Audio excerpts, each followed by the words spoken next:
Alright, everything looks like it's set. Going to be a bit noisy here in 3, 2, 1. Actually, no, wait.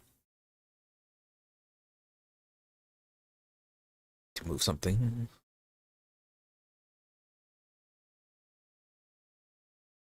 Alright, now it'll be noisy. 3, 2, 1. Sort of noisy, I mean.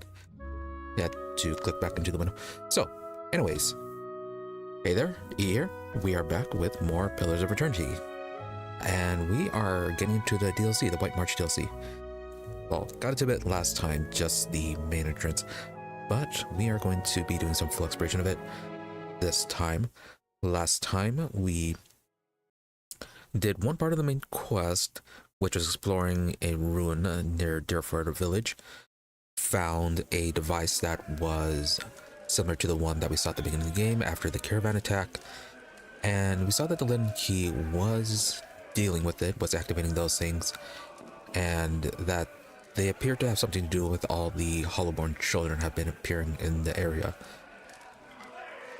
So, have that connection. We still have 2 more sites left, but really, yeah, aside from that connection, there wasn't much else with that ruin. From there, we explored more of the region, further to the south, just to make sure we got everything, which we did miss a few things. Missed the Searing Falls and Pearlwood Bluff. In Searing Falls, there were a bunch of drakes and a dragon residing in the area, where we also found a part of the Godhammer bomb. A fragment of it was somehow being guarded by the dragon in the area. Durans wasn't too happy about it, and he has no idea how the piece actually got here, because this location is apparently very far from where they had activated the bomb, and there really isn't much way it could have ended over here. Best theory was that it was somehow carried by the dragon, but as how or why, we do not know. So now we're just carrying a piece of that fragment.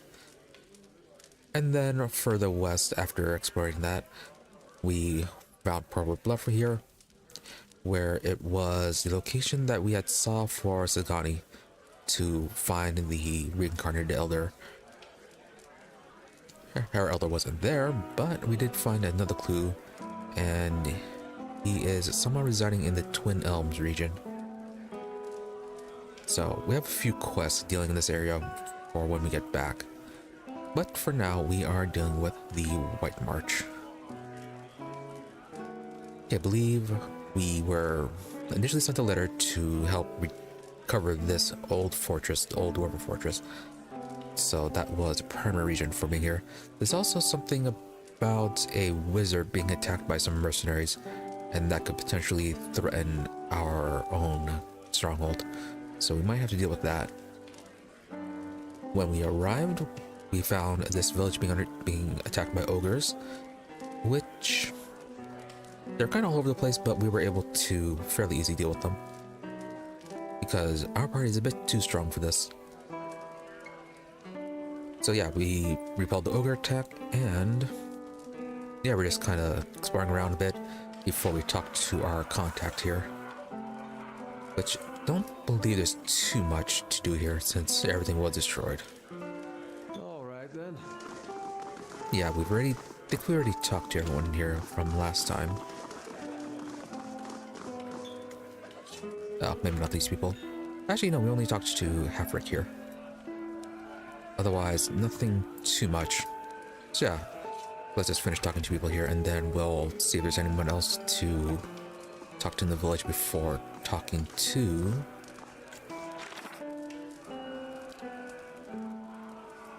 Renengil. Ooh, still can't feel my fingers.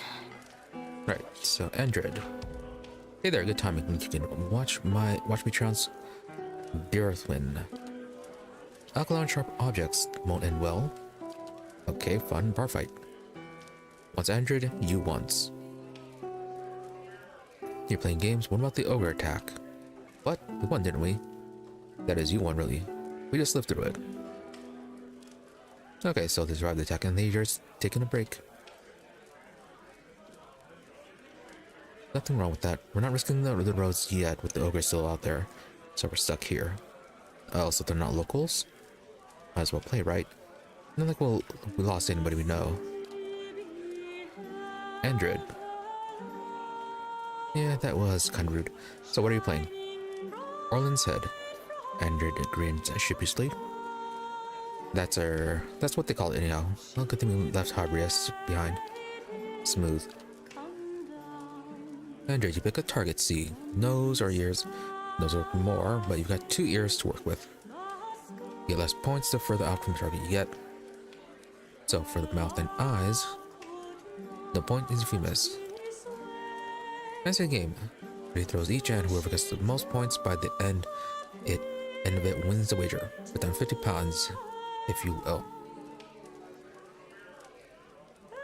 Yeah, sure. We'll play. Habrius is not here, so he won't know. Oh, okay. So it's literally a target practice with a Orland. Yeah, Habrius would not be Habrius.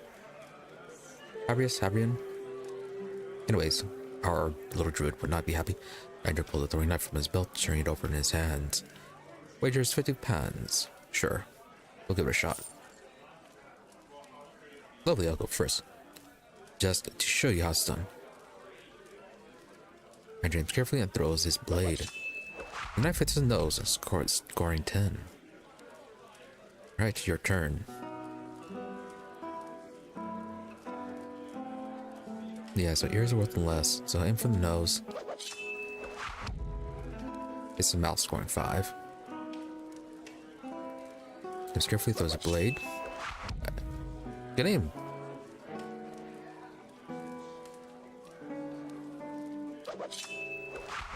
Always a 5. Yeah, so he's at 20. We are at... Well, he's at 21. We're at 10. Yeah, ears the worth lower. Guess we'll have to aim for the nose.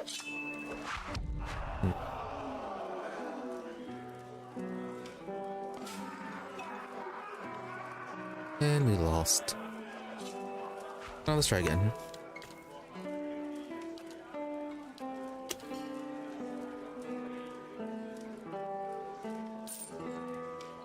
We have plenty of money. So how random is this? Ears. Okay, actually hitting the ears is 7.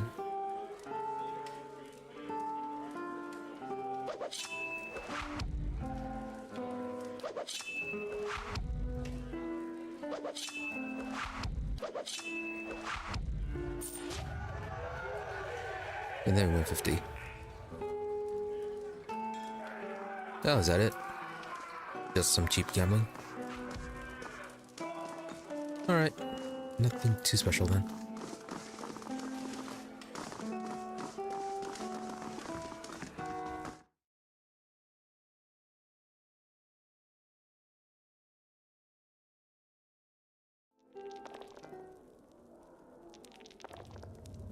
More gambling?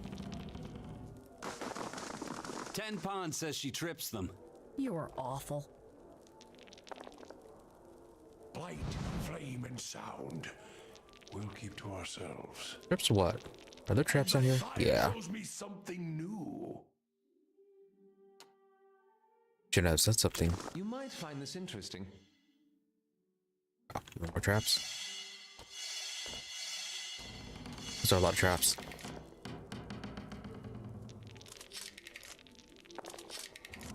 Well, free traps.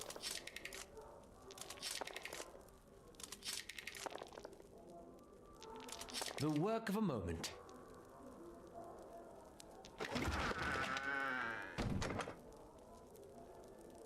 Ocean and silver.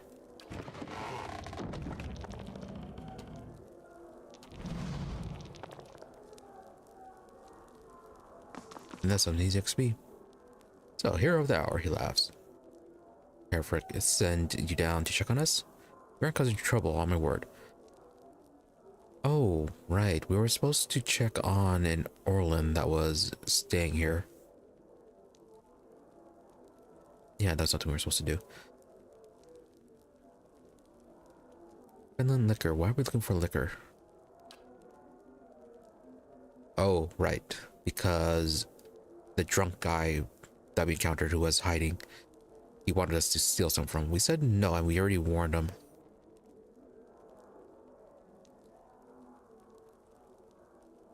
Alright, so who are you? Stanley, he raises his mug, a humble fisherman. Though with the ogres coming down all the time, I soon fish for truth and down the bottle for the time being. Right? What are you playing? Dozens. Can you test your luck? Each of us puts down 50 pounds. 3 wins and you take the 100. Right, what are the rules? Simple enough, winner takes all. Roll 3 dice each. Get 3 4s and that's a dozen, beat all the other rolls. Roll anything else. That sums up to 12. That's towers, second best. You roll any other triples, that's a godhammer. You get a pair, and that's a witness. 1, 2, and 3, the saint, and that's the lowest. Sure.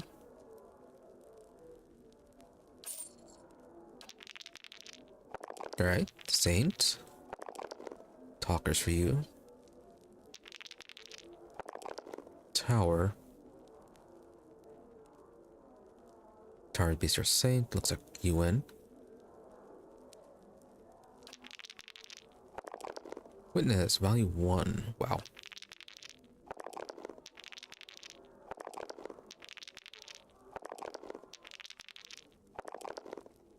A lot of rumbling. So you just rolled until you win.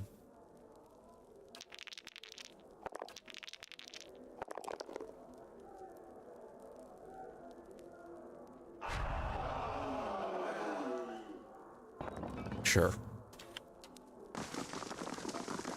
Just click on through. Sure, it made sense to them.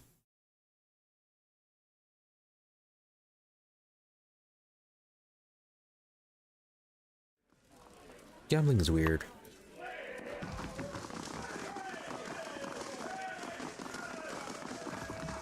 Alright. So where is... I think you're the guy that we're supposed to be talking to. Or not. Excuse me. No. Is there something you need? She knits her fingers together and looks intently at the floor. Maybe this one? I left. Not to be rude, but I'm rather busy. Can't you get another room? No, the Orlin turns and glances past you with a quick, nervous motion. His ears are shredded and scalped at the edge, are pressed against his skull. This one hides something. His mind is a maze of fear. The Haverick Sam is checking you, thinks you're up to something. He... what? Oh no. No. He runs his claws through his hair and tugs at his long, ragged ears.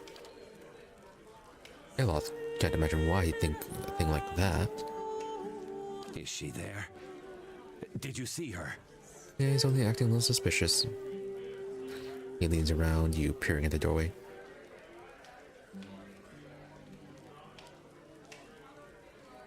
Yeah, who are you talking about? Devala. That woman.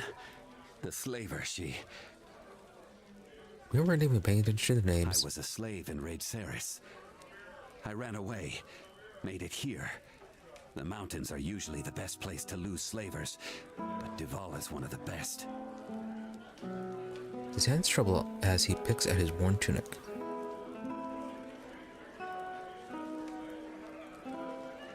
So he tells someone, Stalwart wouldn't stand for this. See, that's terrible, something we can do. I see. Yeah, tell someone. Slavery may be illegal Slavery may be here, illegal here, but I wouldn't be the first runaway to get runaway to nabbed in a town like in this while some local trapper gets a nice payday. Trapper gets a nice payday. Yeah, I suppose that is an issue, considering that game that those other people are playing. They may not be all that sympathetic. Besides, you spoke with Haverick. I've kept him myself and paid on time, and he assumes the worst. Well, you're acting all suspicious. I just want to get out of here. I've scraped together enough money to reach New Haelmar. New Haelmar, that's hardly an improvement. He stopped himself, eyes wide. I mean, it's lovely. You'll love it. But the Really? locals talk about a Raid Saren party camped west of town. He roars at a ragged shirt sleeve. It's got to be Devala. She's been after me since the foothills. I'll pay you if you can get rid of her. I don't care how. Alright, to the west. Alright, we'll see.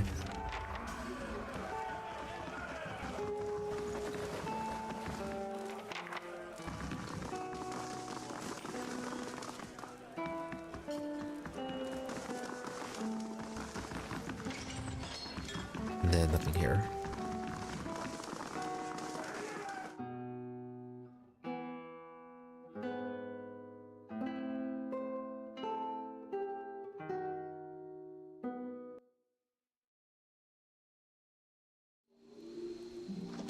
Been looking everywhere for you. Who are you?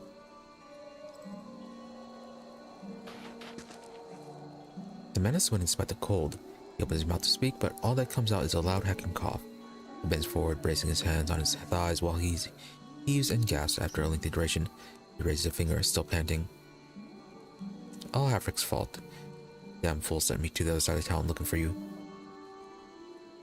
At last he stands again. He wipes his dripping brow with the back of his hand, and then offers that hand to you in greeting. Pick your nose and shake his hand. Rude. You know, I think I'm coming out with something probably contagious. Whatever, it's just a bit of sweat. Shake his hand. But she meets captain of the militia around here. Really? Didn't see you during the over attack. See, I was guarding the Grief's Rest. Someone had to make sure that those ogres didn't burn it down like they did Katie's house. Damn shame that. Yes, how brave of you to guard the drink. He frowns and shakes his head solemnly. I mean, yeah, considering how flammable drinks can be. Maybe it was important. Anyways, I went to catch you before you went running off into the wilds. See, there's a few dangerous folk you might be on the lookout for. Plus, if you're heading out to the Long Watch Falls, I thought you could pick up a thermal pearl from me. So why are we doing this task for you? Looks away and twists the toe of his boot into the snow. Well, first off, dangerous folk. We get our share of crazies out here. Most of them aren't even from the village. He laughs at his own joke. This group I heard of were the Gleam Society and the Sisterhood of the Slaked Skull. But Brendan Guild set aside some bounty money to see that these troublemakers were taken care of. You bring me back the heads of the leaders and I'll give you the payment.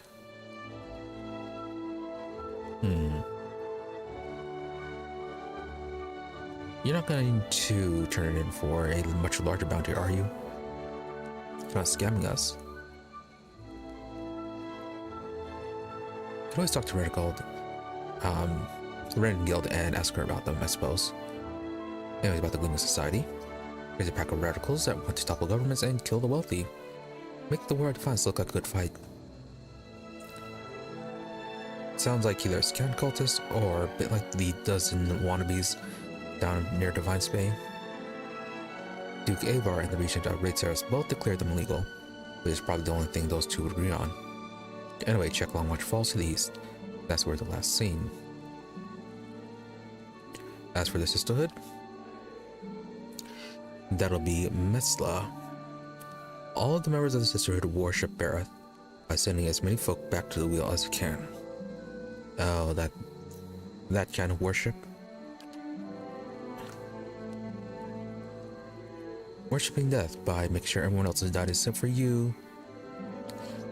They've been poking around Durgan's battery and while only knows why. But no, it's supposed to be wow.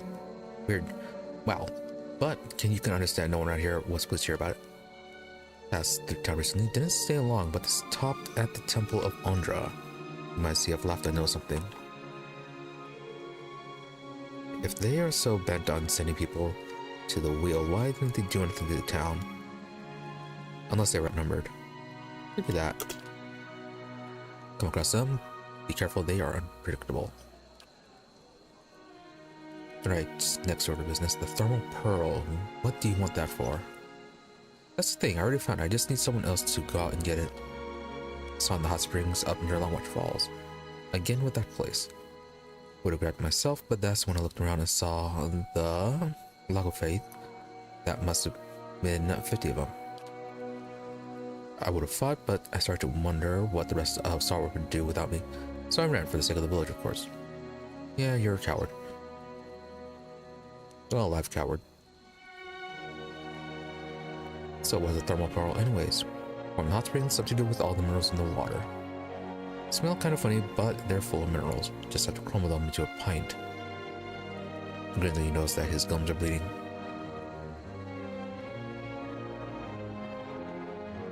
So, rug? Let's see. Like I said, the pearl is one of the thermal pools under Longwatch Falls. Wouldn't be hard to spot.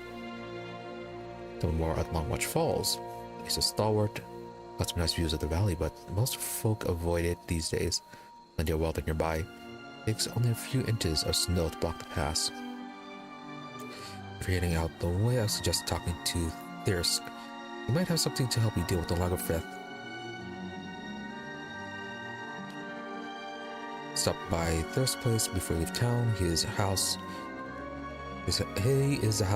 next to the mines. He's a veteran hunter who knows the wild better than anyone. Alright, a few bounties.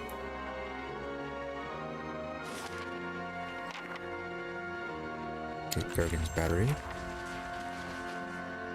That's the place we're going to eventually go for the main quest of the DLC. Tana's house, Brennan Guilds.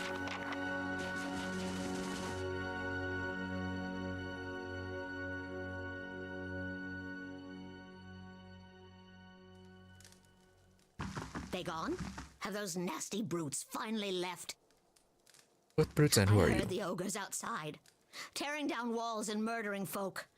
Don't remember how things got this bad. The other woman needs her hands, her knuckles are swollen knobs, and her palms are ridged with calluses that scrape and rasp as she rubs them together. But you're the new adventurer. Renengild's latest volunteer. Oh, latest it is. She squints at you, leaning precariously forward on her wobbling legs. She said you don't suffer nonsense. Bet you'd whip those layabouts at the mine into shape. Oh, it is a mine. Okay, I thought it was a fortress. Well, it's dwarven, maybe it's both. Did you say something, dear? Tell me about yourself. Me? I was the overseer at the mine, back when it was running. Got shut down decades ago when we couldn't sell or ship the stuff.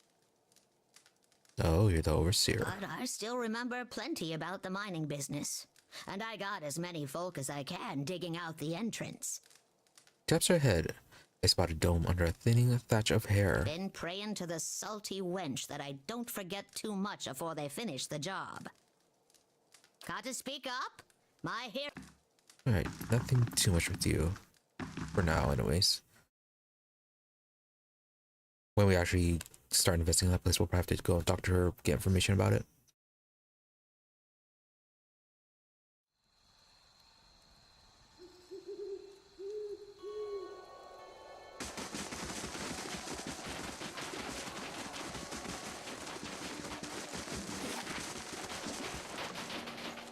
Hot spring, there's thirst.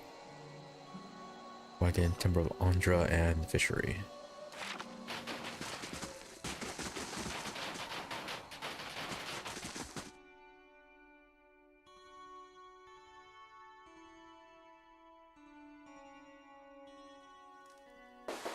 It must be soon. 2 days, no more. Dwarf is busy staring into the fire, slowly puffing away on his pipe. As you greet him, he's visibly startled as his pipe clatters to the floor. I'm sorry. Didn't hear you come in. My ears aren't what they used to be. He stoops, wincing to retrieve his pipe. When he rises again, he has a hand against his side. Quite the skittish type, considering your voice. Oh, so how'd you get injured? Old injury from your younger days? Wasn't the ogres, I can tell you that. Put a few arrows in one of those and they generally have the good sense to back off. But I've been hunting this wolf for near a year now. A man-eater. Cunning, nasty thing. Every time I get close, it just slips away. Alright, so probably injured from that. The beast has already claimed many lives. The first victim was my son, Saldrum. There's a stunners, but from one before his features hardened. Got the better of me this last time. Distracted me long enough for one of its kin to turn up. Nearly bit me clean in half. I'm a few weeks out from trying again. Okay, still not that old of an injury.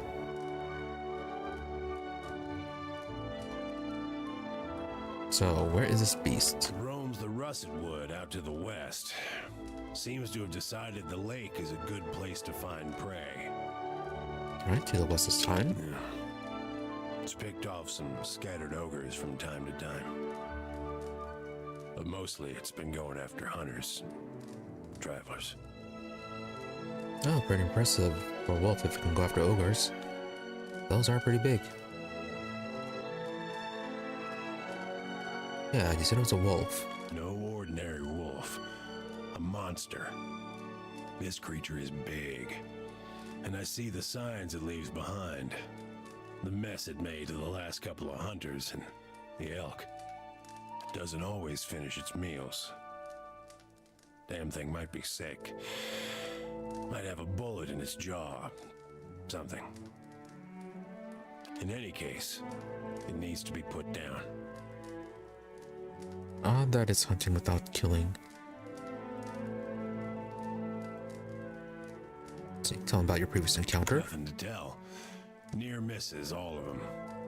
One time he clambered right up the cliffs to avoid my snares. Another time, he chased a bear into my camp. That is quite smart. I nearly had him once. I could hear him below, eating, and I had the gun aimed right for him. Until the wind changed. He charged headlong into the tree to get at me. Nearly knocked me off my perch. And when I righted myself, he was gone. Yeah, very smart. Maybe it's not actually a wolf. Well, we will have to see if it attacks us right away or not. Alright, we'll keep an eye out for it. Nothing to tell. Near misses, all of them. One time, I nearly he charged. It needs doing. But I warn you, this beast is not to be trifled with. It must make its lair somewhere to the west. If you mean to go there, keep your wits about you. Watch yourself on the mountain. In these lean times, everything looks like prey to something. Alright, and, hold on. Coming to your elders for advice, is it? What can I do for you?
right.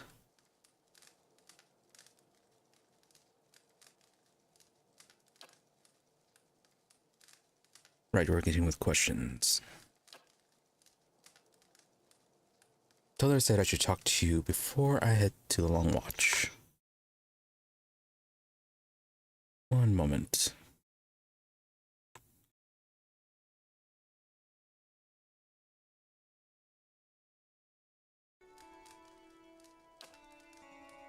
Good thing you did. Hot Springs north of Hot Springs north of here, north of the road, are crawling with Log of Faith. I'm surprised Tildar found himself out there. The thing to know about the Log of Faith is that they're fast, tolerant to cold, so trying another angle of attack. No, I don't think we had too many cold attacks. It seems to occur to him. He passes his pocket, clenching his pipe between his teeth. These will come in handy. Use them if you get into trouble. Hands you a few sealed bottles. Potions of mirrored image. Only those. But if I'm being honest, you may not even need them.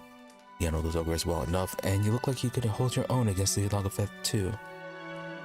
Absolutely. Those, whatever they are, will not be any trouble. Now then, tell me about Stalwart. Well, I can tell you it won't be here much longer if things go on as they are. With the mines closed, we've lost what put us on the map in the first place. We're losing people every month. Too many mouths to feed and not enough to support them. Even the game's dwindling. I've been lucky. I've hides and horns enough to keep the traders happy, but now the ogres are picking the rest of us off. Yep, such is the way things go sometimes. It's about the ogres. Only that they've been coming down in force again and again, trying to drive us out or kill us outright. The moment we started looking into Durgan's battery, it was like we'd kicked a hornet's nest. Wasn't there something that happened last time where it made it sound like that those ogres were working under someone's command? You made a good showing against that last group. Didn't expect you'd be one of the godlike. Then, if anyone was gonna turn up here at the ass end of nowhere to save our hides... This godlike response hasn't been coming up as much as I thought they would, especially considering that the one that we chose was the death godlike, and people are supposed to have a negative opinion on that one. And yeah, it really hasn't appearing as much as I thought it would. So, why is hunting so poor? It's been a colder season than usual, and the elk herds aren't faring well. We're stuck fighting with the ogre clans and the wolves over what's left. And not to mention the occasional beast. We've lost a lot of young hunters. Yeah, so it's just not the villagers that are overpopulating the area. Now about the legacy, has it been affecting Stalwart as well? It has. We had some hope in the early days that we'd be spared, isolated as we are. That hope died in a hurry.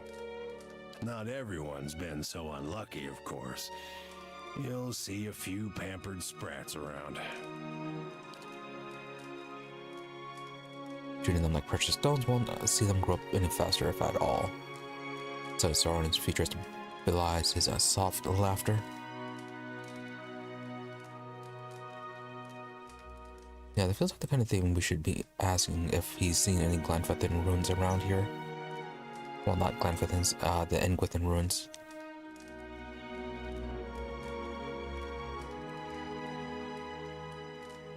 And interesting hunting stories. Long hours checking snares and waiting out elk, mostly. Used to hunt some of the big ones. Bear, stelgare. But up here, it comes down to necessity. Which means keeping Stalwart fed, or else keeping it safe. Thing is, the last hunt didn't go so well, as you can see. That is just about it for you. I'm I'm Thiersch. I've lived here long enough that Kith have started calling me the Old Hunter. And that's about all I can say for myself. Thiersch. Alright.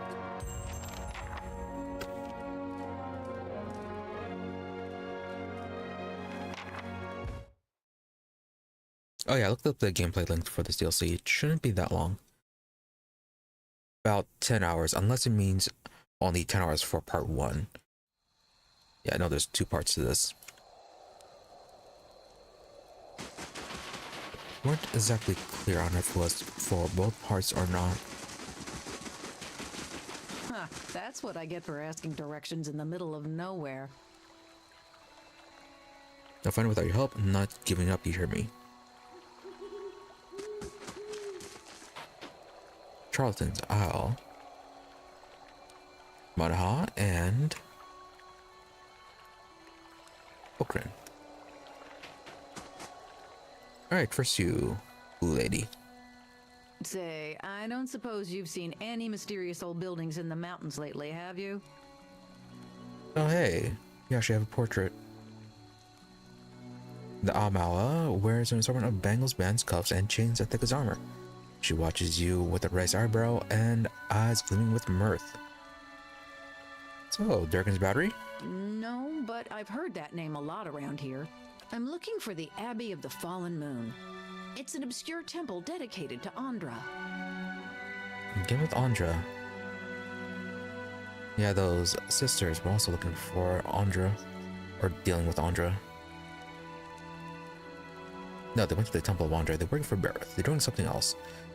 Anyway, why are you looking for the Abbey? I'm a gift bearer. My job is to gather tokens of things people want forgotten and surrender them to the Lady of Lament.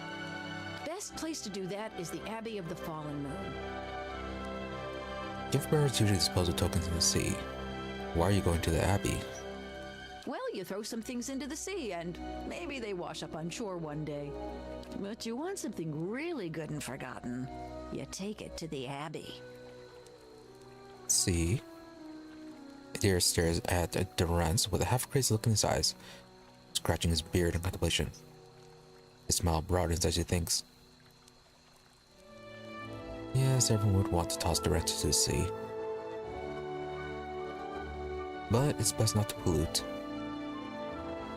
So what kind of tokens do you take? Anything that represents a moment or a memory someone wishes to leave behind. Well, love notes, awkward family heirlooms, bad poetry, the kinds of things you want to forget. Well, she's quite cheerful. So what are you taking to the Abbey now? The Abbey's all about forgetting. Wouldn't be much forgetting if I told you about it, would there? Makes sense, I guess. I might be here a while. Half the villagers have never heard of the Abbey, and the ones that have, no one knows where it is. So I'm trying to think of this as an extended holiday in a remote mining village that smells like fish. Weird sense of holiday timing.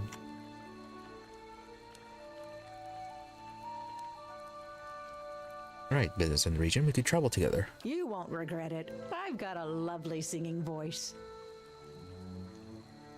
I like her already. You would. The gift bearer recruit Manaha as a companion. Alright, we can leave Aloth behind.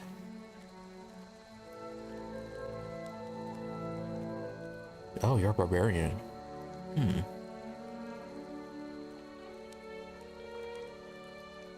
I like the Green Mother's ability to take control. Like your summons, like your ability, your AoEs.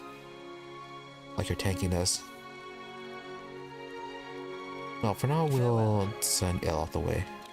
See how this goes. Burden of Memory.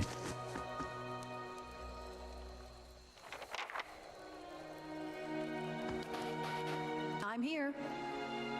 Alright, toss you in front. What can you do? Alright, 2 weapons. Work with light armor. Fine speed and healing bonus. Oh, then can they also have a 200 weapon just in case?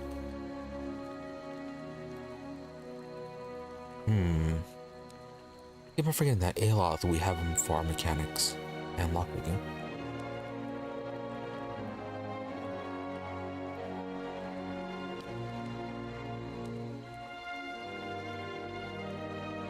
Let's see, skill-wise, what do you have?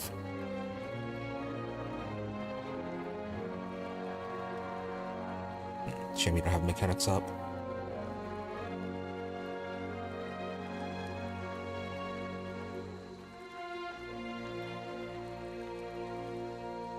Oh, our honesty is going up too high. At least passion isn't going up any higher. Still need to work on getting stoic and rational up. So, weapon focus knight, battle axe, sword, morningstar, and crossbows.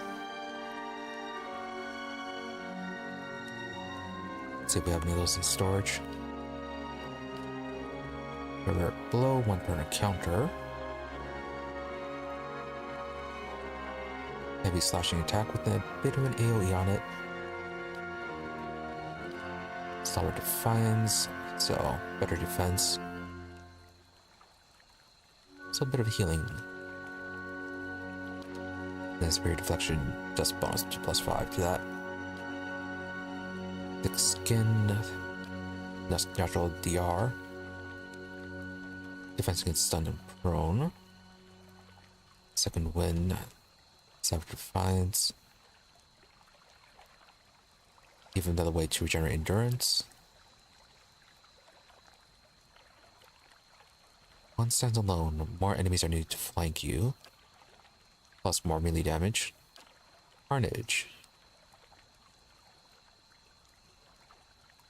Barbarian's attacks become so powerful as to impact others around the target enemy. For every successful melee attack, the Barbarian makes reduced damage attacks at all other enemies within a short range of the target. Oh. So you always AoE. Barbaric Yell, 2 per encounter. Frightened. And Shouts. Terrified.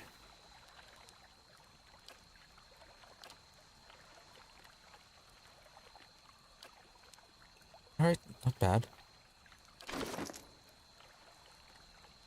Alright, what can we give you? Let's say it was sword, axe, mace, and crossbow.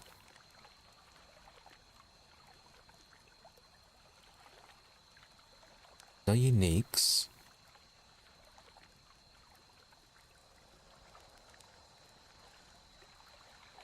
And then, yeah, it's already at fine quality.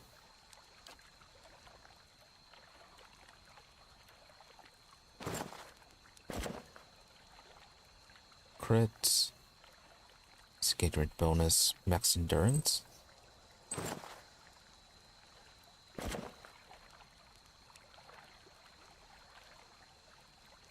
Dominate, 2 per rest.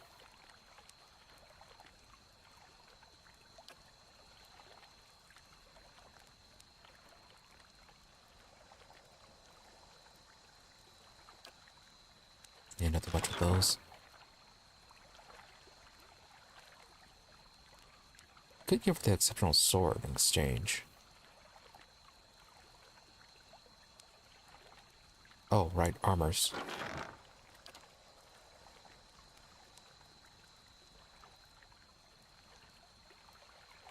Although I doubt there's anything we can give her. Because of those bonus stats already on there. That's already better than whatever we can. Maybe not in DR, but in the speed and healing.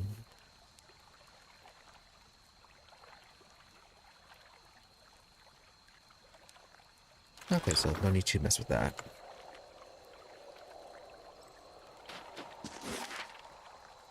Temple of Andra.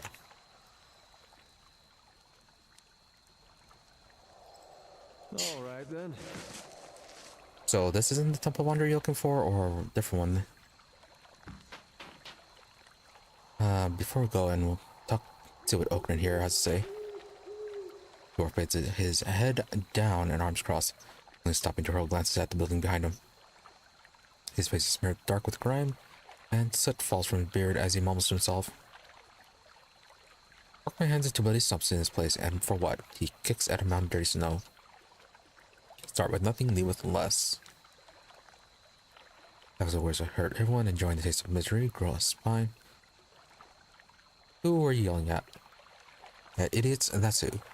And I was much to blame for believing them. The dwarf wrinkles his nose and nostrils flaring like a horse. Well, good riddance. You should have never settled here in the first place. Some things you mean to leave behind. Come to find out you packed them anyways. But I'm not leaving until I recover what's mine. They can't deny me again, not after this. Oaken gestures at the burnt out buildings. Those sweet-tongued priests took my heirlooms. Buried the memory of my past, they said. Now I don't even have that. Right, so you give up something and now you regret it? Oaken takes his gaze away from the ground and gives you a sideways glance. Quick. Wish I had those wits when they spoke of peace and redemption in the eyes of the goddess. Those priests, Andra's dogs, said the goddess would forgive, that some things are best left to be forgotten. He nods towards a nearby temple. The leader, Lafta, I believe her words, another one of them, gift bearer, took my medallion. He closes his stocky hand into a fist. And now they won't tell me where it is. Well, you were supposed to give it up, so why would you want it back?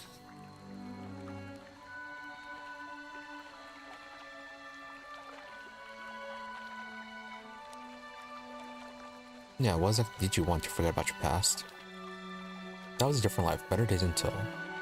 Oaken closes his eyes and shakes his head. Motes of soot fall into his hunched shoulders. It's my burden to bear, not yours.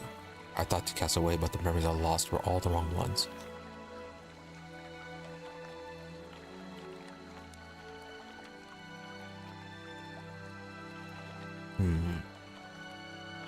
Waste your time on a Xenolo dwarf who doesn't know what he wants from one moment to the next. Rude. Have they no sympathy? I bring your plight to them? No. There was one better to tackle than tirades.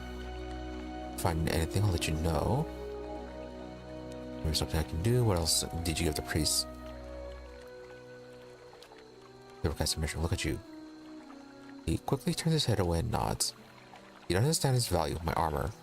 A set finer than I've ever seen, but worthless to an old dwarf. That I've traded for the medallion, but the fool that I was gave them both.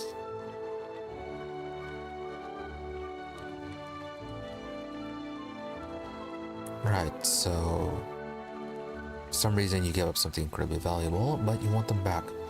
Guessing the armor to perhaps defend yourself in case the ogres attack, and maybe the medallion to sell to buy a way out, perhaps? So why won't they tell you? I mean, I suppose it would defeat the purpose of giving up your items to forget. Because they think you know better, that's why. Said it was the only way I'd forget. And now you just have regrets. There's some better stacks of try raids. Maybe something I can do. If I find anything, I'll let you know. Not the kind of talk that I've grown used to these last few years, I admit. Race may pretend otherwise, but folks here tend to look only after themselves. I was surprised if they return it willingly. They believe it's a sacred duty to cast the offerings of the goddess in some place where they'll be forgotten. Better to find where they dropped them, I think. So, what's Lafta's role in all this? Leader of the crows. He took over the temple as folks started to leave. Came to unburden those that sought to forget their misery here, they say. Make them sound like thieves, even though you give up the item willingly. Tell me about the medallion you want to recover. Belonged to my sister. It was just a pretty trinket to her, to me. The dwarf cast his gaze down. She was the last of my family. At least that still acted like family to me. And yet you still give it up to all the same. I don't expect no luck to grace me now, but if you find anything, I'll be here. Count on it. Regrets are worth trading.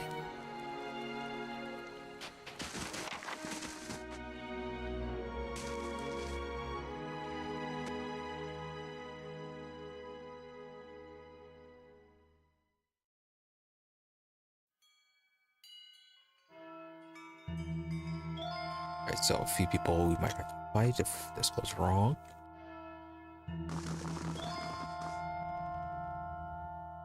Quetzalcoatl, Spellweaver, Lafta. First you. Young man dressed in sturdy leather glares at you. The crease on your face tan despite the scares that sunlight in the region. Suffer a slight twitch as you approach him. I have nothing for you. Speak with Lafta if you must. In the way, nose wrinkled. Right, pleasant. As for you, veins course under the woman's pale skin like icy fissures. When she speaks, her voice flows warm and soothing. Andra welcomes you into her embrace. Her features soften with compassion. We're here to ease the pain of her past, ready to take her burdens. With a thin smile, she nods. Let the goddess help with your hardship, of course. Well, first, I heard that worshippers of Barrett visited you recently. Little happens around here that doesn't end with the villagers of mouths, end in the mouths of the villagers, but we're obliged to assist everyone regardless of the faith. A group of women came to us, yes, the leader wanted to know of Durgan's battery. I obliged to point them in its direction. Left us quietly as they arrived, which didn't make us any less concerned about their true intentions. This place grows dangerous enough already. Right, so we'll probably encounter them once we get to doing that quest. Now about Andra, goddess of redemption, deep like an ocean, gentle like a mother. She's here to relieve her children of their darkest burdens. Came to the age of villagers, healed the wounds of the past, and that fester in their souls. Gift bearer that Andra was a goddess of loss and mourning, not redemption. This is all about how you look at things. That's Jesus crosses her arm and shifts her weight. Common notion. Others may believe so, but the goddess' mysteries are profound. Your true power lies in redeeming your loss and regret. Yeah, so matter of perspective. About gift bearers. Gift bearers do Honor's most valued work. They carry the material burdens of the unfortunate souls into her embrace, so that the goddess may help them forget. Yeah, we already heard that from her. About Okrin's heirloom? The dwarf already asked. We gave him the counsel he needed. Slight irritation sharpens her tone. She seems to catch herself modulating her voice back to a pleasant timbre. And naturally, we'll do what we can for you too. Ask what you will. Well, about the medallion. Apparently we can't ask about the armor. Brings her hands together and nods. Now, okay, how often will we let the shadows of the past become a burden even to others? That medallion is to weight in Open's mind. You're kind to help, but what he really needs is to cast away those notions. Lost everything I can take away the only thing that's left from his past. No right to appeal, convenient. He changed his mind as a priest, must listen. Well, isn't it for him to decide? He did. He understood the solace that the goddess can give to those like him. It was explained to him that many have second thoughts, but one does not withdraw something offered to a goddess. In time, the memories fade, and they come to see the wisdom of the original pledge. His belongings, his past, now rest in Andra's realm, to be forgotten so that the wounds of the soul may heal. This is the will of the goddess. Well, they did explain to him, so yeah, it is kind of his fault. Her will flows inside, maybe Okrin still needs a medallion to discover how to forget. Wonder what the village leader would have to say about that.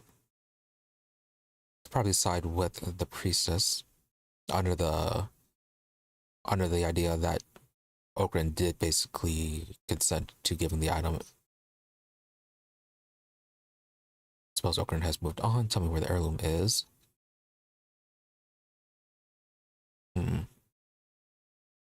Now let's use our lore here. Her world flows in tides.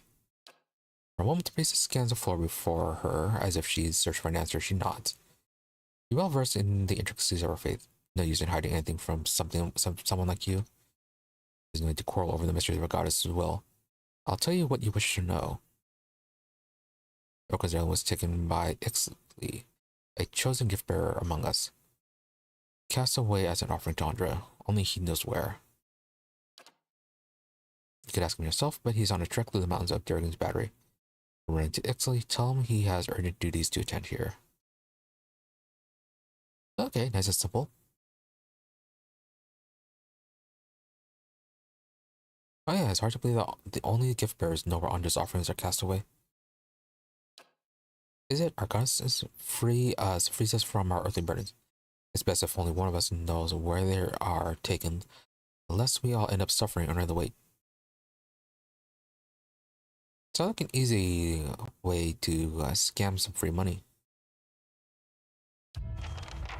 Alright, so we got a clue for this.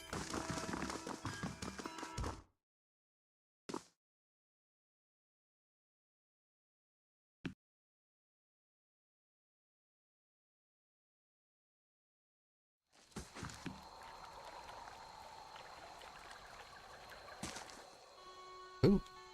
As you step outside the heavy wooden door of the temple slams shut behind you, you hear someone barring it from the side. It sounds like the priests have engaged in an agitated conversation. You get a sense that they're discussing you, but you're also certain that the door is too thick to eavesdrop. Although there may be other places nearby where you can stand a better chance.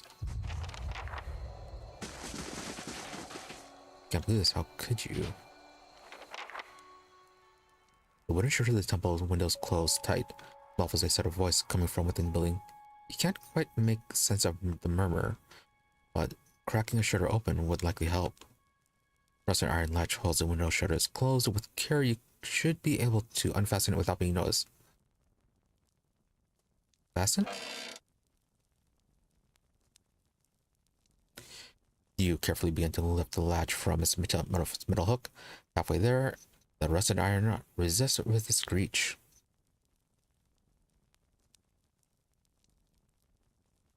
You freeze, listening to the voices in hopes the priest didn't hear. Oil? Just when do we have oil? Okay, apparently we just carry around oil for no reason. You grab the latch and apply just the right amount of oil, nudging the metal until its rust gives away without a sound. Carefully pull the window shutters open enough to let the voices flow through. You hear a man speaking, his tone agitated. You do that. Hope the mountains will do it. What if Ixley?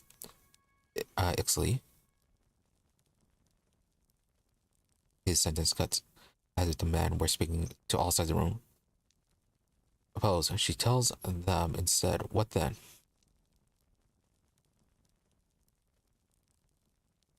You recognize Lato's voice responding. Why would she? And with all those dangers near the battery, our gift bearer won't delay. I expect that. Man interrupts. You always expect.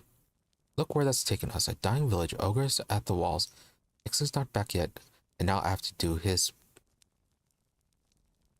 voice drops and sees, muffles what he has to say. After a moment, Lafto replies, "You think I wanted this? That I could have known in advance." Pause ensues, its tension growing until the priestess's voice cuts in half. We can't wait for him. We must fish out the last batch quickly. After that, we'll decide. Oh, are they actually Andra's worshippers? Or are they something else? The man responds in a broken voice, barely audible. You only distinguish the last words. In that rusted wood pond, I'll go. The exchange seems to end. Cautiously step away from the open window to Andra's temple. Right, we might have to do this one first. Let's plan on work on the wolves.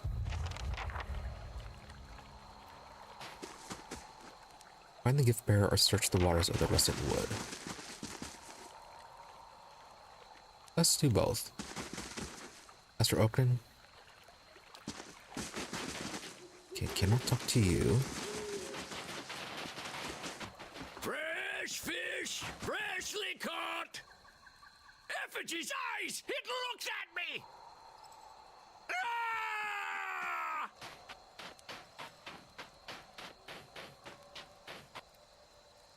Well then, like the response to fresh fish. I mean, if it's still alive, it would kind of do that. Dozen pair of globular eyes that stare up piteously from the scarred heads of the day's catch, awash in a pungent sea of fins and innards. Sift through the fish scraps. Your hands run up against something round and fleshy the size of a melon. It is smooth and scaleless, and parts seem to be covered in hair. A discarded head, perhaps, but not that of a fish. Oh. Poke the head. The head shifts deeper into the barrel, slimy recesses. Oh, someone's sneaking about in the barrel of fish. Pull out the head. With one hand on either side of the head, you begin to lift it out of the barrel, only to have it leap from your grasp. As the head's owner springs over the lip of the barrel, in an eruption of fish chunks that rain down over the market stall. Zawa, the man who leapt from the barrel, stands facing you, nearly naked save for a loincloth and drizzled in fish viscera. He is covered head to toe in scars, tears and punctures, and the thorny imprints of lashings. Most are faded like old memories. Despite that, the condition of the man's body is remarkable. The dripping skin at his flanks and elbows, the only evidence of his advanced age. His face is placid, but the rest of him appears prepared for anything. You must forgive, Zawa. I was not expecting you. So, what were you expecting? He looks at you in the eye first, but his gaze drifts now and then, settling on strange parts of your face as though distracted by new discoveries. If he is at all flustered, he gives no indication. What were you doing in that barrel? Zawa scratches behind his ear, dismayed. Resting my eyes, I thought. Waiting for the Malkachoa to bring me insight. It would seem I dozed. A good thing my master was not alive to see it. Zawa blinks, leaning in to get a better look at you. His enlarged pupils seem to crowd out his pale irises. Again, taking a nap in a barrel of fish. Are you real? No way to be certain. Now that you ask, I'm not sure. No, yes. Yeah, sure, why not? Of course. I meant no offense. But I find it is best to ask when Malkachoa is involved. And what is Malkachoa? A small white mushroom. I have heard it called snowcap in these lands. Oh, you're on It can drugs. reveal the true nature of many things. So then, you have a master, you said. Man traces you. Your inadvertent glances at his scars. He smiles politely. A teacher, not an owner. Zawa is a free man. Well, as free as any of us. Yeah, I wasn't assuming it was that kind of master. Yeah, I was assuming it was the teacher kind, not the slave kind. So, I still don't understand why you're in the barrel. I was freeing myself from vanity. Here, did he say sanity or vanity? Consider, how can one be vain who is bathed in the smell of dead fish? Nice philosophy. It helps to be this beautiful. Scars are probably just as effective. I had the idea when I passed this way earlier. I am pleased with the results so far. He smiles at a woman whose head is swiveled towards him as she passes by. The look of revulsion on her face. Distracted, her toe catches on a stone and she nearly falls on her face. He claps his hands together. Yes, quite pleased. Okay, you're easily amused. Do you often smear yourself with fish? Gods, no. What a way to travel the world. The usual way is to smear yourself with the ashes of the dead.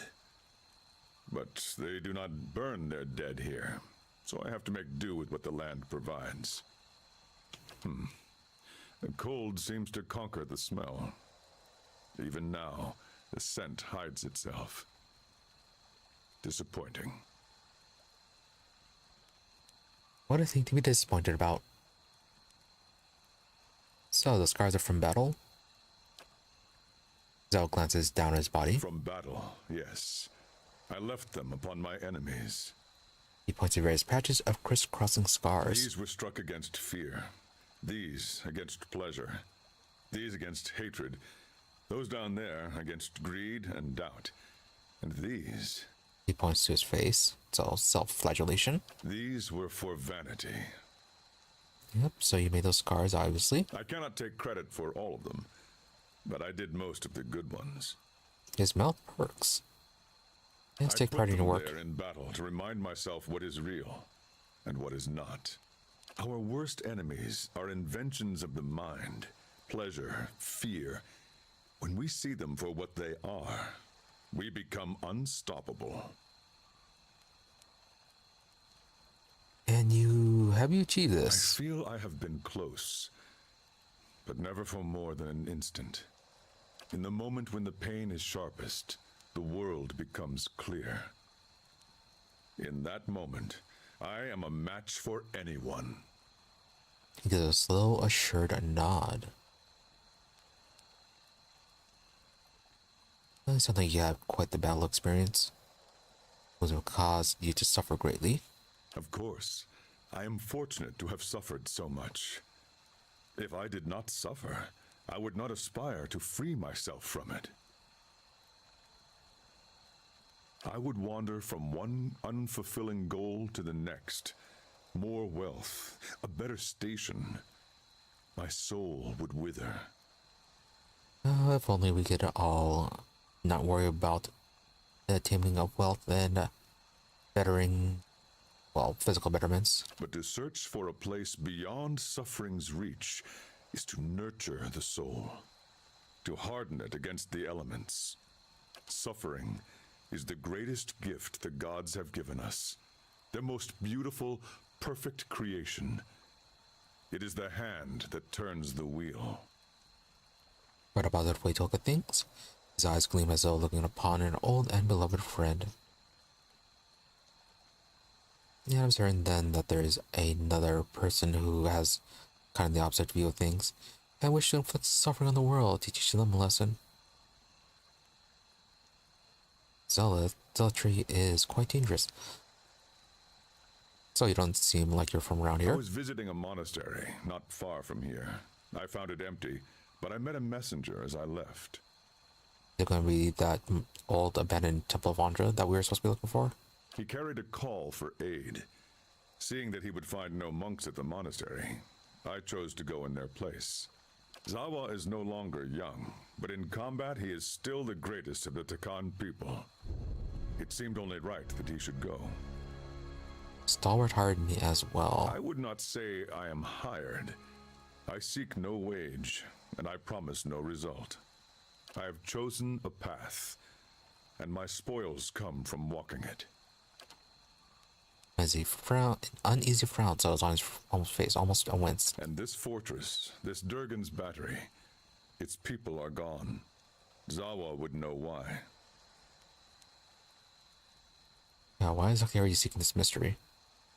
If you seek the White Forge as well, you could use the help of an experienced warrior. Zawa's face tilts upward, his eyes fixed on the sky.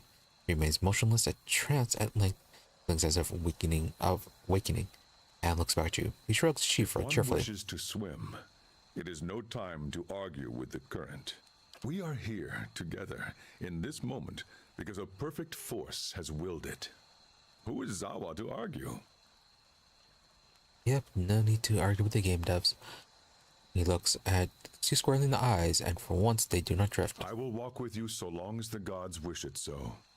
Let's be on our way. Alright, even more people. Who are we going to get rid of?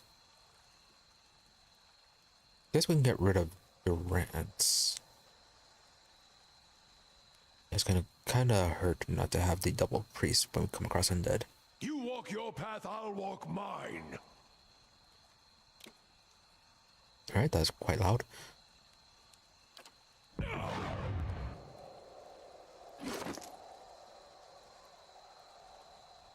Alright, so unarmed course, find a hatchet. You're a monk, right? Yeah, you're a monk.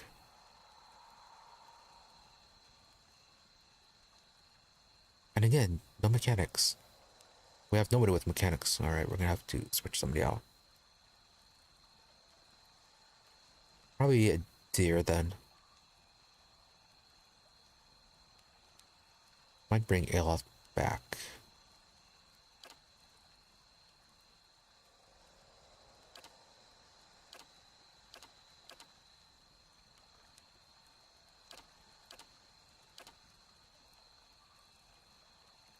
Very kind of focus on survival. Weapon focus peasant. Hatchet, spear, quarterstaff, hunting bow, unarmed, of course. 2 weapon style. Wound threshold. Goes amongst wound threshold, allowing him to gain wounds at a faster rate. There's fortitude, plus fortitude. Duality of mortal presence. Deflection model. More deflection. Mortal attack. Reduce attack speed, but better DR bypass. Then you get bonus to unarmed damage and accuracy. Torment's reach. It only requires 1 wound. Uses might. Oh, reduces enemy might and does some damage. Stunning blow, turn and counter. Stuns for 3 seconds.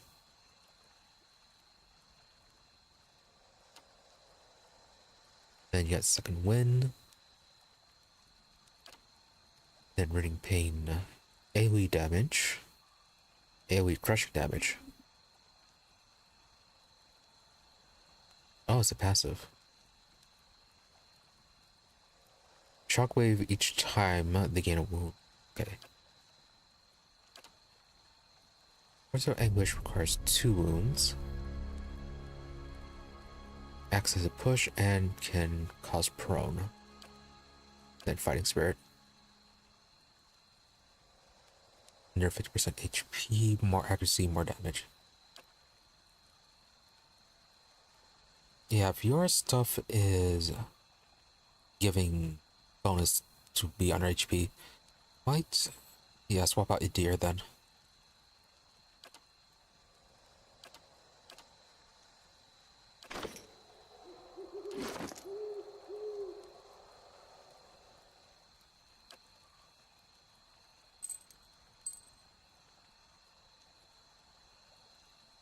I don't think there's a whole lot we can actually give you though.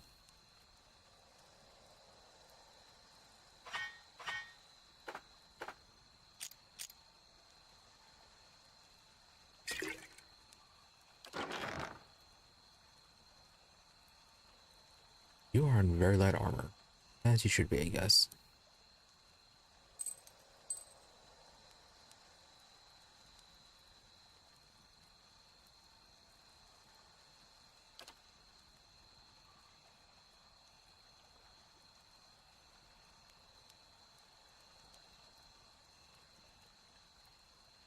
Yeah, it's only 15%.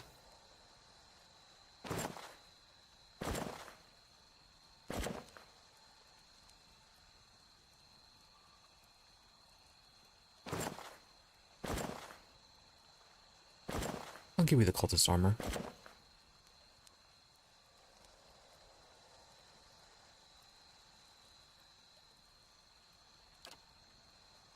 Then probably no weapons since you are unarmed and all that.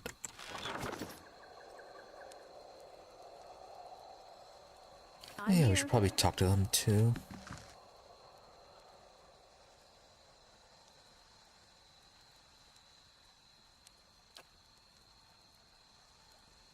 See, end up in Starward. Other gift bearers told me Starward was close to the Abbey, so it suggested I ask for directions in town. Other gift bearers don't know where the Abbey is. Like I said, it's one of Arden's most ancient temples. And our followers aren't really known for the record keeping. Not exactly dressed for the weather. Well, examitals flat as a platter. So when the gift bearers told me Starward was way up the mountain, I thought they were exaggerating. Why would you think they're exaggerating? Anyways, I hate packing.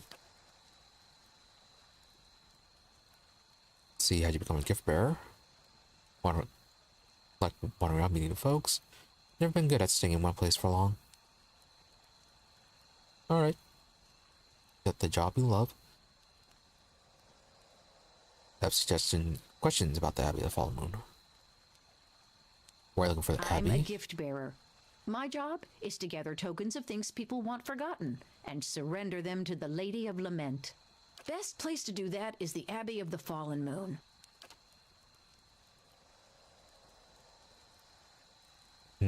Considering what we heard at the temple, might be up past Ergie's Battery, then to the north. What kind of tokens do you take? Anything that represents a moment or a memory someone wishes to leave behind. I think we already covered this. Love notes? Yeah.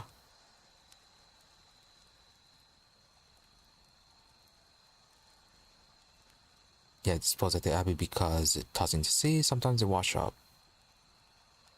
And then taking to the Abbey now won't tell because it won't be a secret.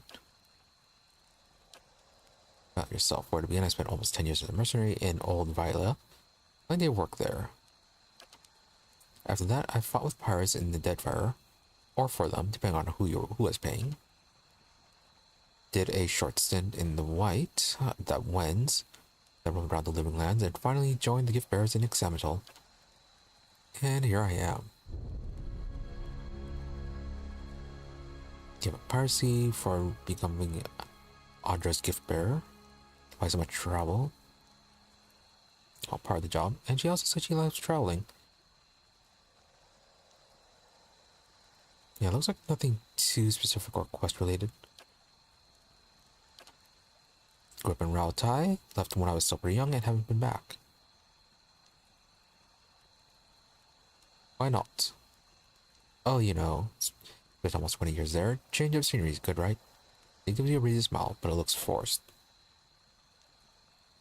Oh, some actual trouble then. Better look forward than back, that's what I always say. Yeah, definitely trouble. Why so much trouble? Staying one place never as much suited me. You are running away. And adventures, just different circumstances. Questions about where you visited. Old Valia, Deadfire, Redlands, Living Lands. Living Lands, that's where the new game takes place. So that's most folk are. And after 10 years here, it feels like you just saw the edges of the place. You start the day in the desert and find yourself in the middle of the jungle by nightfall. Everything there is just a little wilder. Also with folk as well as creatures. Part of me misses it still. But you wake up every day knowing it might be your last. I stayed lucky longer than anyone has a right to expect. You make it sound wild, like a pretty wild place. Yeah, nothing too much with you. Yes? What about you? What do you need of Zawa? Tribal beliefs, which learn how to fight. What were you doing before you came here? I hope to share knowledge with the monks of the Thousand Dreams. Their monastery lies east of here. They are said to be seekers of greater truth, like the Nalpazga. But if they still exist, I did not find them there. Okay, so you can be traveling for a long time. Not your home. Ixamital is vast. Outsiders think of it as one land and its people as one people. But if you walk across it, you see that there are many Ixamitals. Ixamitals. The Ixamital that the Khan know is rich in soil and water. The crops seem to grow in front of you. We build our homes along the Akia River, and it is good to us. Though every so often it floods, so that the Khan do not forget their suffering. And back to the suffering. It would not be the rainy season without my neighbor Esley swimming after his escaped goats and nearly drowning. Metazawa's face buries itself suddenly, as though evading capture. But home is an idea, no more real than justice or honor. My home is here now, wherever I stand. But still something you miss. So we're going to fight. Most Takan have two choices. They can grow crops, or they can become Nalpazka warriors.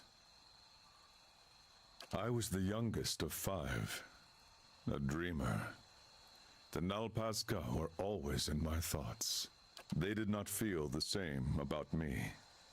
3 times I tried to join their ranks. 3 times I was refused. Alright, so why were you refused? All that time spent dreaming, and I had not thought to prepare. I was lazy, uncoordinated, overweight. Oh, that kind of thing. Big dreams, but no preparations for it. If they had not refused me, what shame I might have brought to them. Well, at least you have self-awareness. Well, turns out they didn't accept him eventually. I mean, he's here now. They had no choice. Our high priestess had a vision. Oh, okay, so he did actually join. So, Malakoa? Malkachoa, plus some other shit, knowing her. No one put on a better ceremony than she did. Malkachoa, okay. Alright, so it sounds like she was taking pity on you, perhaps? So what'd she see? She saw me as chieftain, leading a host of Nalpazka warriors to victory over our enemies, the Quetzalcoatl.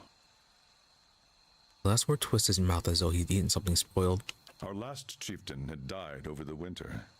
A new one had not yet arisen from the Nalpazka. Pretty impressive considering he said how unprepared he was for these things. So the timing was right. The next day they brought me before Ishipilo, the great master of the Nalpazka, and I became his pupil. And Ishipilo taught everything you know.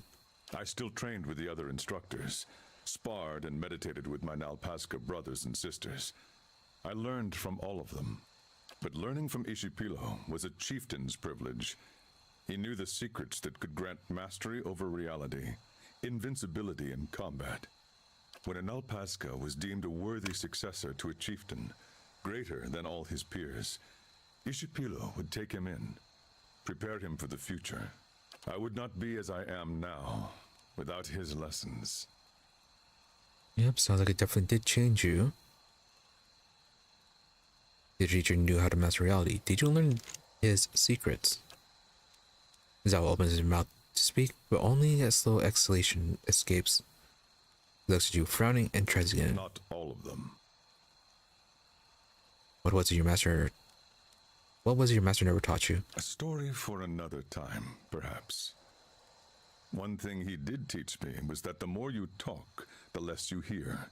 And the less you hear, the less you have that is worth saying. Yeah, some people do talk too much. Yeah, funny thing to do for streaming. Alright, that's about it then. Of course. Oh. Yeah, and that's actually about it for this. Me and Sledge are thinking about heading down, joining a caravan over to Dawning. Dawning? What for? You like your ogres bigger? We'd have work at least, and I'm damn sick of fish. Alright, villagers. Okay, let's get Idira swapped out. Then we'll head west, follow that guy. Then, yeah, we'll go to the east, deal with the other thing. Your hand, Jay. Nothing like. See you when I see you.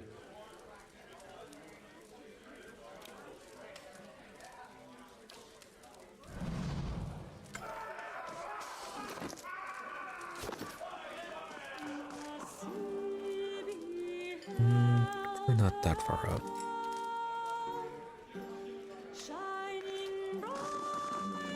Oh, and then their behavior.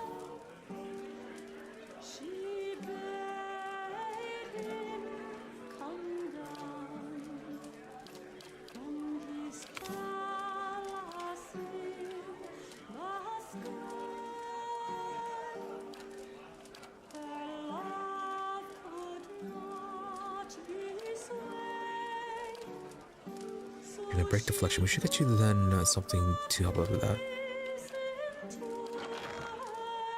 Didn't we have an armor or something that made it so that doubt that disengagement? Yeah, plus 15 when disengaging.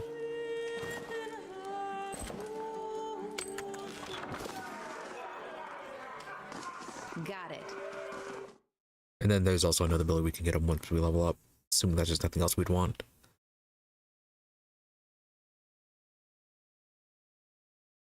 Okay, we're also a bit over leveled, so actually we may not need a deer too much for this.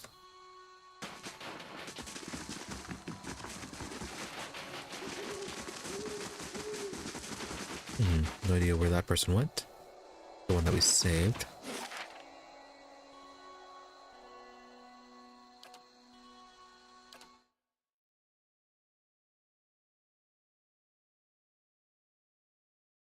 Hey, Cernic, how are you doing?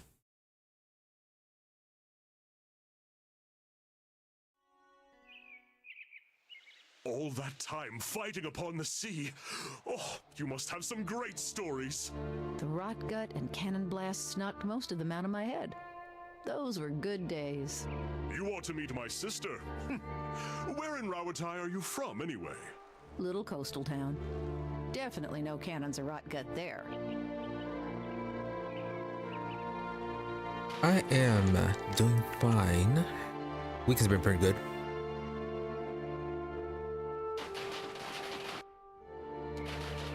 Just nice and relaxing. Alright, beetles.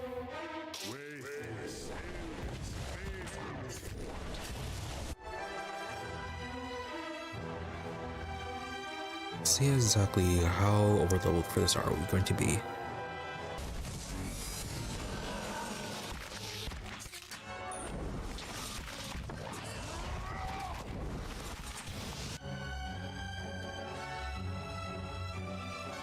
Not quite yet.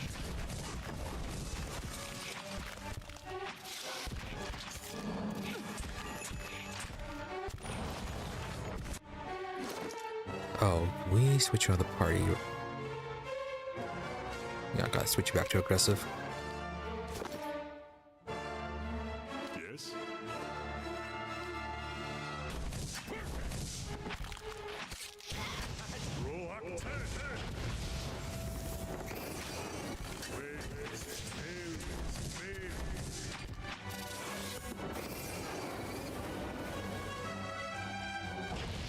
Sure thing.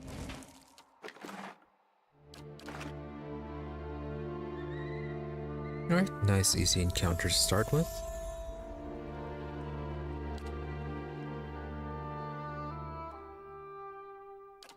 Save that. Anything we'd want to get you for spells.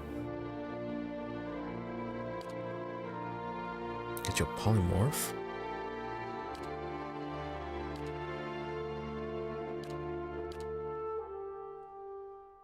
Yeah, probably avoid ice spells for the time being while we're here.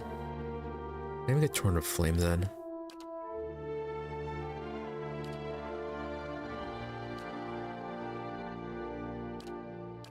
Yeah, let's get Torn of Flame. Super Rest? No.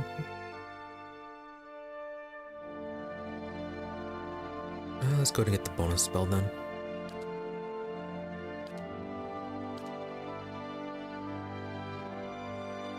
Yeah, the crease has been pretty useful, so bonus level 1.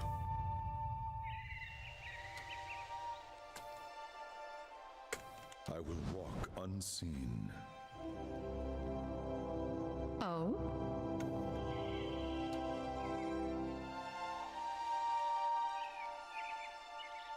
Tuft of grey-white fur has been snagged on this bramble.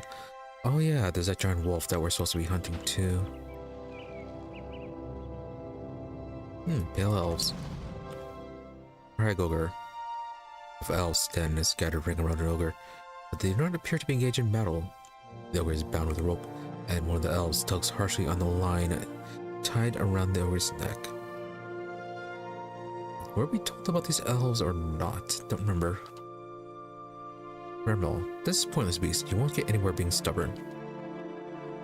The ogre only snores angrily and pulls back on the rope. Two other elves prod him somewhat timidly with their poleaxes. The ogre does not budge. Hey love, hey Vermal. One of the elves has turned to look at you, motioning at the man occupied with the ogre. The elves turn to look at you, hands falling to the weapons. Vermal gives a final sharp yank on the rope before he turns as well.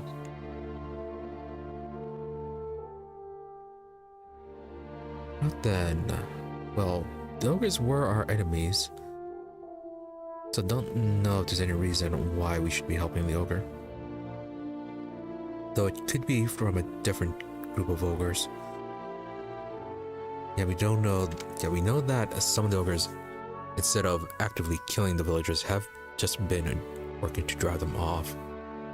So there may be something more to this place than besides just ogre attacks.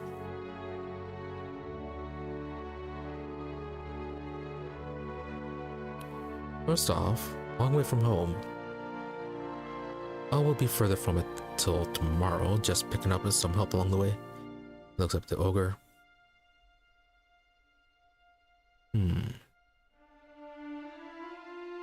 Doesn't really answer a question too much. It's about the ogre then. Became cheap. We and the muscle gods know they're good for little else. Okay, so the ogre may not actually be a local one then. The goal is already impressive, scale deepens. Good thing Korgrak isn't here. I think he'd find this a shade embarrassing. This ogre gives a great bellow and suddenly lunges backward, tearing the rope free of his captor's hands. With a triumphant roar, the ogre pulls apart the bindings on his arms. Vermal glances at you. Look at what you've done. Oh dear, I think that worked a little too well. Stop that ogre, but don't damage our property, and bring me that fool's head. Oh hey, everyone's an enemy.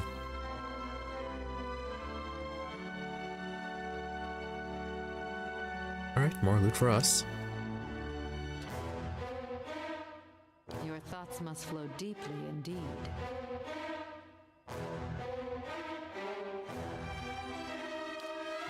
Alright, let's get you controlled. Oh. Oh no, okay, you're actually still alive. Yeah, you just got knocked down.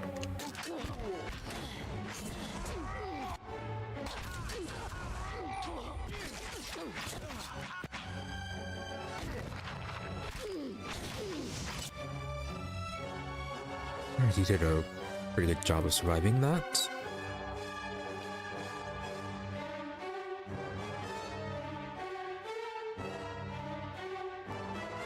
Yes?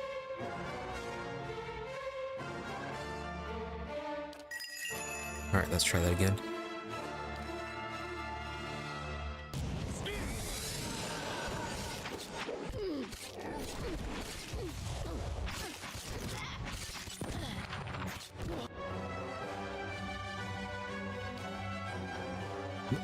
Make them afraid.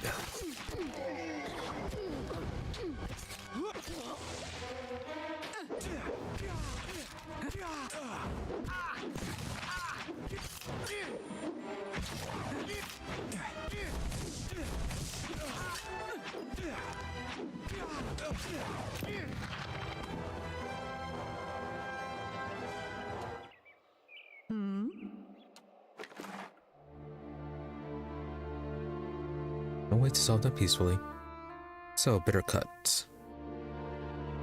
Saber with plus 20% damage and grass infestation of maggots. Oh, but only 1 per rest and Valve Thorns 2 per rest. Okay. Nice item, but shame about the per rest. Yep.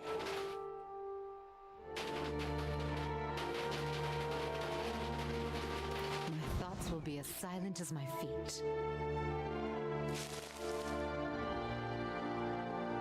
Stones are strangely warm to the touch, though most of the runes are indecipherable. A few look like names. Alright, mysterious form of stones. Boots of speed. Plus 3 move speed. Flame shield, stalwart.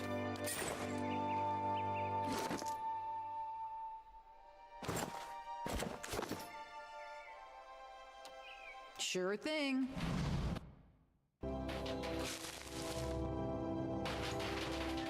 Silence surrounds me. Okay, mysterious altar.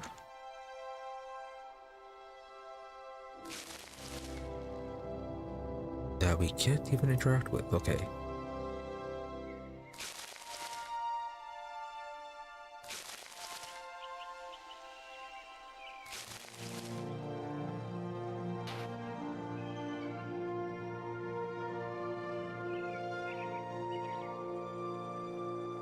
Okay, that's one exit.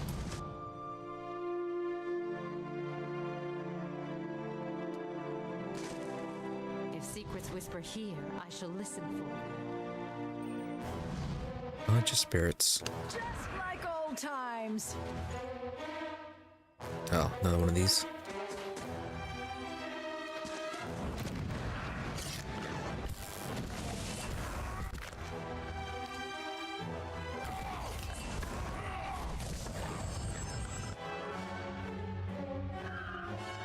Oh, and they are already all dead.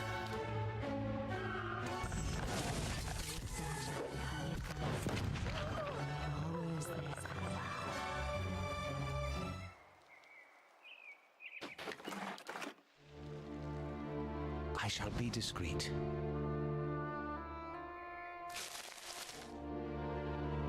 Very tiny hats.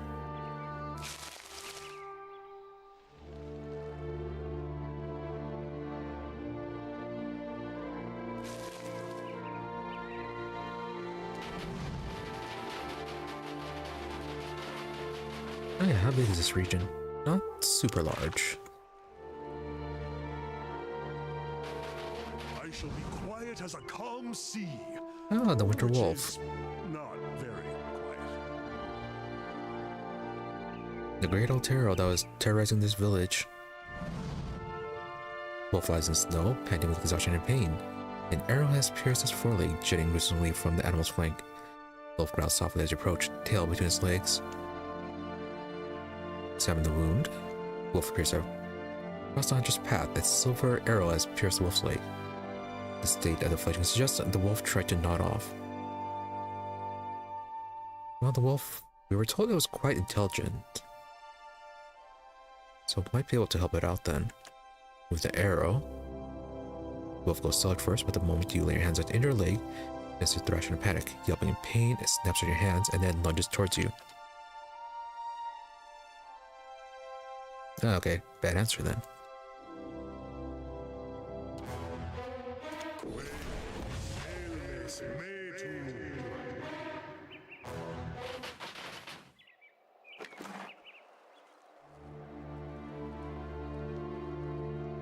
Holding the arrow makes the hairs rise on the back of your hand. Interesting arrow. Was there anything else we could do?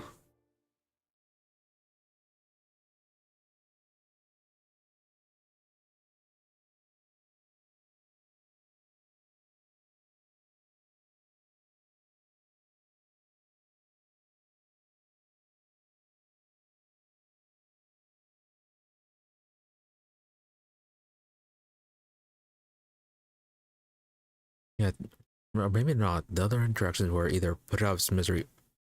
Oh. Okay. Alright, from there I thought we were saved after it died.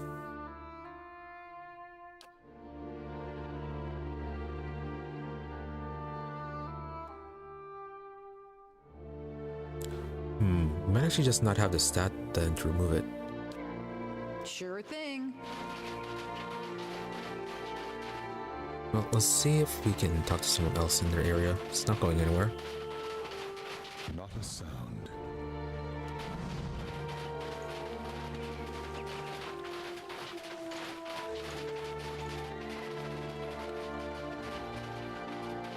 And surely that's not the one that was threatening the area then.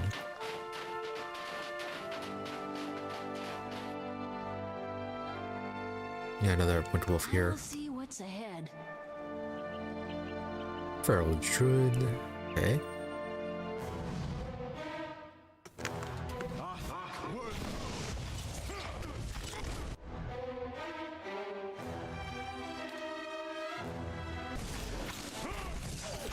Okay, there you're just not going after Aloth. Let's get you. Oh. Let's get you puppeted.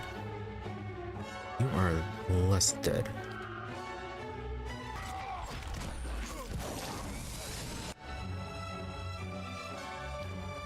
And the rest make them afraid.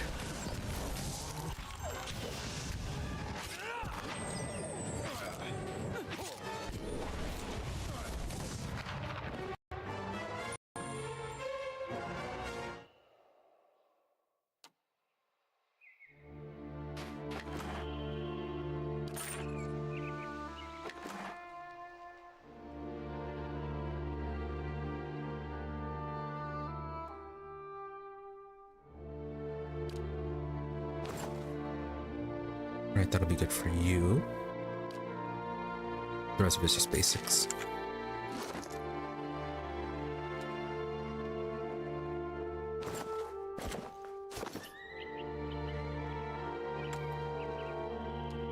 Nice and quiet.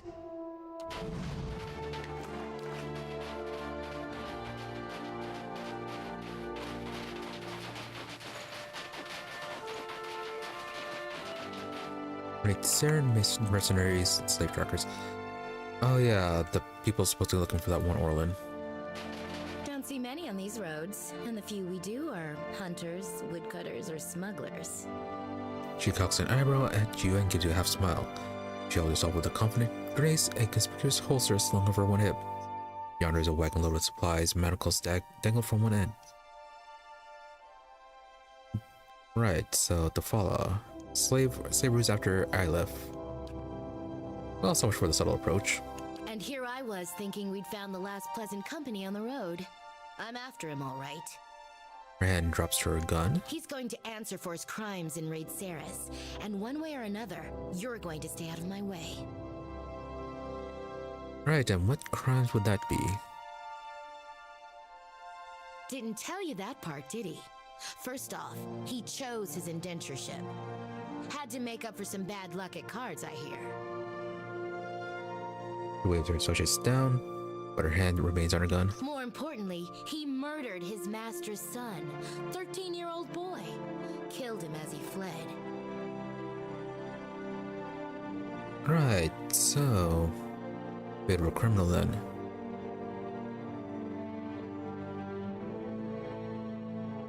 Belongs in prison, not in a slaver's pen. Lied to me, got him for that. Should pay for his crimes. Never helped. Can't blame a man for seeking his freedom. I mean, he's still a criminal and he essentially volunteered for it. Yeah, he sold himself to indentured, right? Yeah, he chose his indentureship. All because he couldn't control himself with gambling.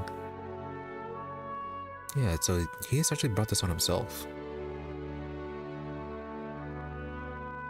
Yeah, I failed to mention that. You want to help me bring him to justice? Run on back and tell him you dealt with us. When he ducks out of town, we'll be waiting. The safe hunters with Defella and not eagerly brandishing the weapons.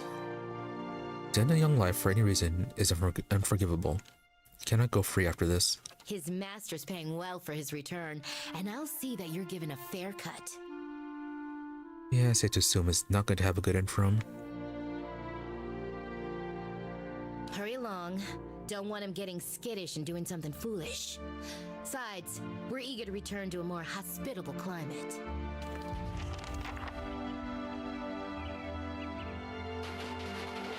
Oh, and if I find something good, you can have half. Anyone fancy a dip? Oh, this one. As you walk towards the frozen pond, a figure approaches, peers through the mist, kneeling down next to an ice hole. The figure picks up a large chest and throws it into the water without hesitation. He looks around, you glimpse a face you've seen before. Textile, one of Lafta's acolytes, has it over his head and throws a leather bag over his shoulder.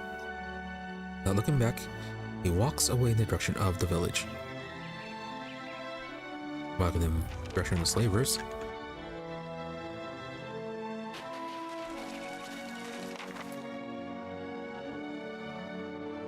So, about this.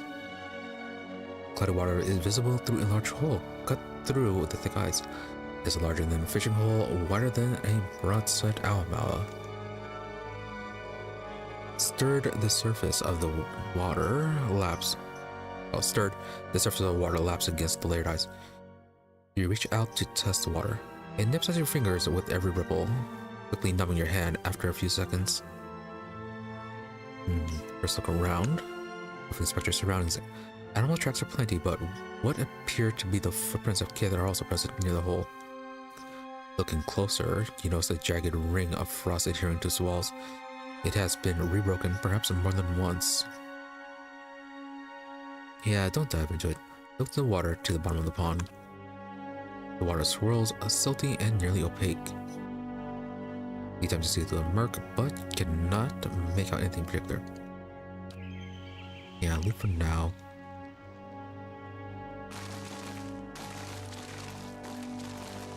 Might have to talk to the other person then. I'll see what I can find. Not a particularly good idea to be diving in icy water.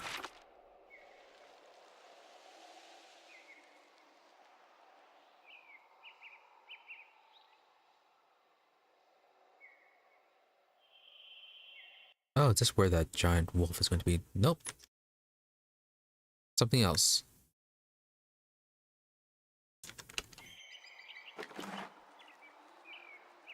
Gotta find hatchet and a belt. Better trap accuracy, weapon change, recovery, and dexterity.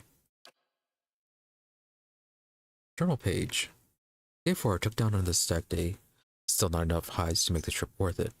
Day 6, blizzards coming, staying put until it passes. Day 9, close call with a pair of ogres. Lucky didn't see us. Day 11, tracking a large bear that Nurin spotted from the ridge. Might even be Greyjaw. My grandfather told stories about him. Wouldn't that be something if we were the ones that finally kill him? Day 12, definitely Greyjaw. We're dangerously close to the ogre's cavern, but we've got Greyjaw trapped and his hide is too valuable to pass up. 3 of us should be able to handle 1 bear. But turns out it was not possible. Or skill issue.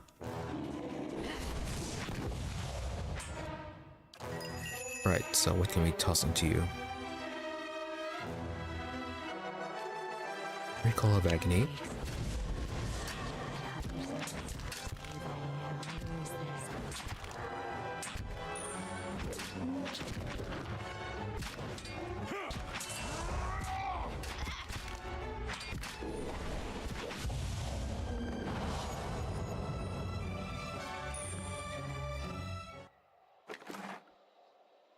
And it is a special belt.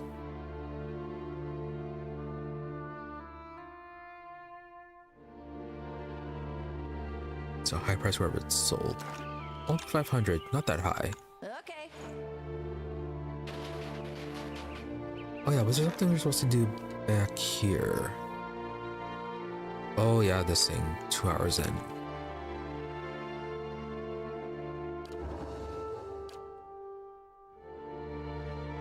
Alright, mercenaries attack, no damage done.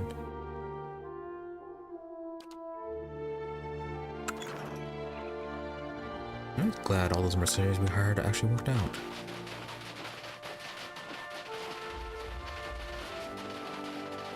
Sharp eyes and keen ears.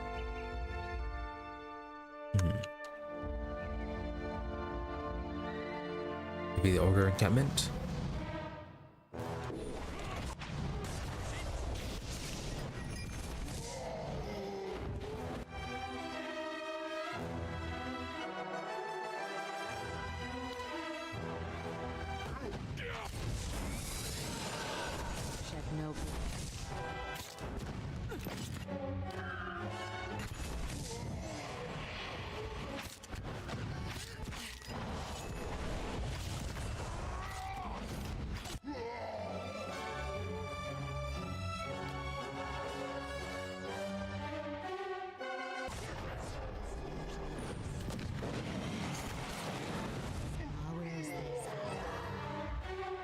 So those were the ogres that they were talking about.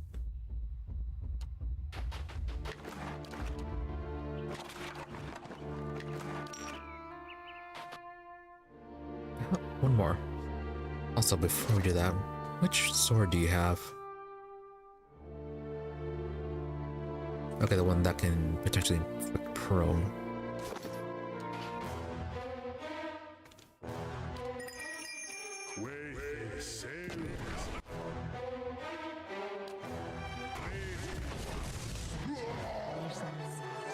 And you explode into giblets.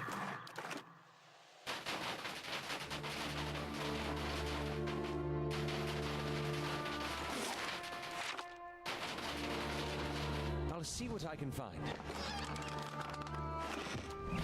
Even more temper supplies. Good to know that we can essentially rest when we want now.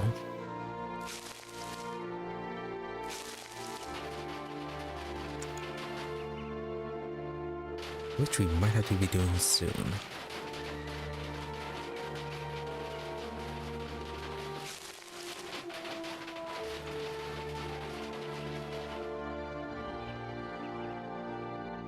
At least, gently with the fingers, the best part I don't want. So smile creeps across her face as you approach. The other men and women turn to let you, mouths filled with blood and gobs of flesh. Why, hello there, beautiful. What brings you to this part of Rested Wood? Killing and looting, mostly, just exploring. Looking for the ogre matron. Why don't you tell me what brings you here? Yeah, this is also a thing we're doing. Looking for the ogre matron. Oh, how nice. She's staring at you intently. Now, it doesn't appear to have heard your answer. Ooh, actually, got something for the death god, like, forgive me for staring, but I've never met one of Barrow's chosen before. Her companions glance at each other and lower their eyes in respect. Very respectful. You have nothing to fear from us. In fact, we are at your service. Is there something you wish of us? Oh, we can have them take down the slavers. Okay, that is an option. Anything to trade? Quite a few things that might interest you, but our stock is limited. They aren't merchants. But anything good? Lower amount of crit damage taken. Very nice. Mix of fireballs, but only 8 charges.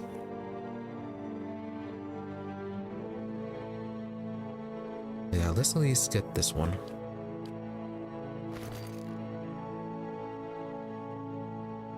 And then we can sell some of our junk.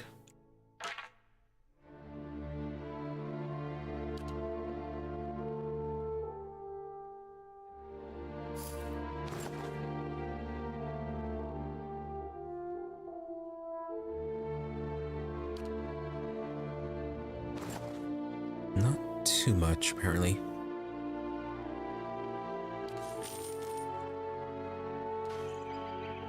Alright, nice for the encounter, apparently only because we are death godlike.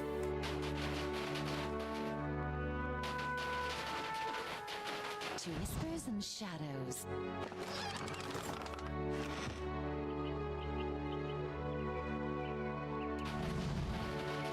Nice and quiet.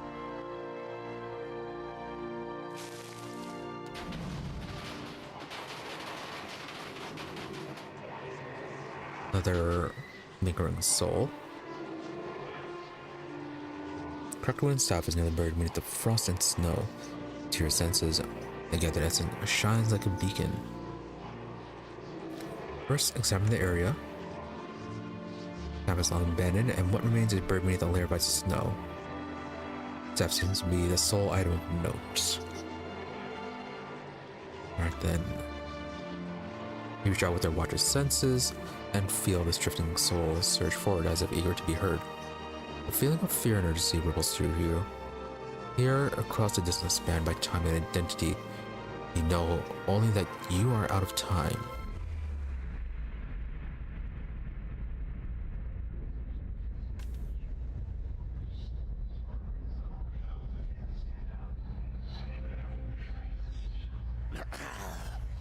Did you think to escape me by climbing a mountain? I would have tracked you across the sea, thief. Needlegoths. Please, Master, have mercy.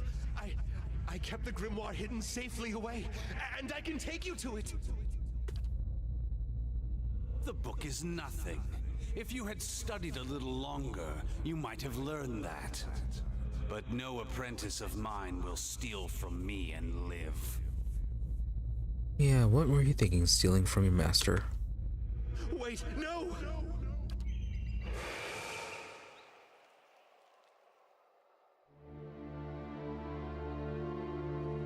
Then he disappeared. You should see this. Okay, luckily wasn't trapped. The other piece of parchment shows a rough drawing of a cluster of trees, but little else. They could be anywhere in the White March. Yes, how detailed. So, trees between two rivers and a stone.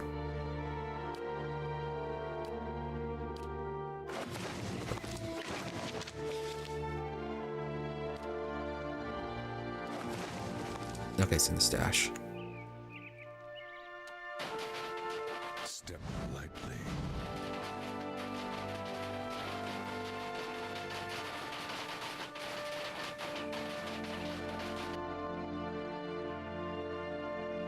Logofeth, a Sidewinder. And an ice troll.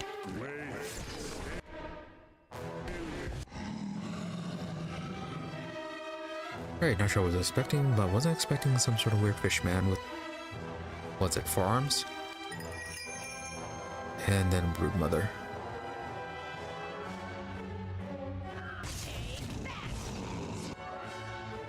And there's another one over there.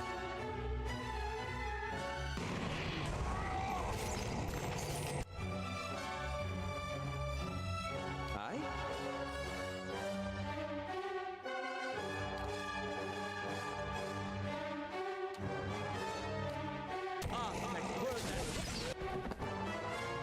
I guess you're completely stunned from that.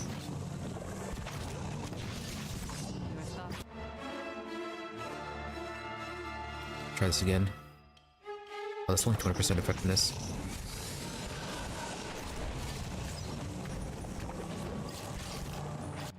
Yes?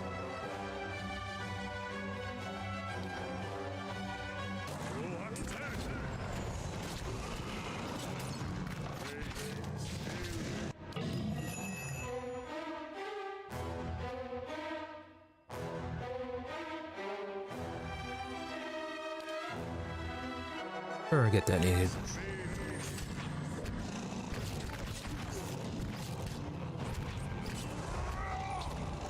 You're still fighting your Broodmother.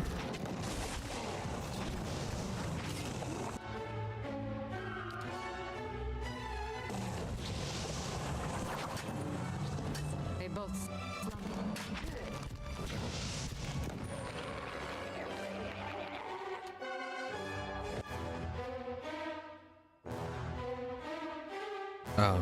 Hmm. Sure.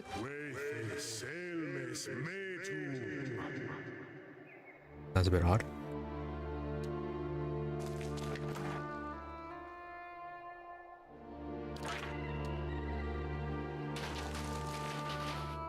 Oddly tough fights.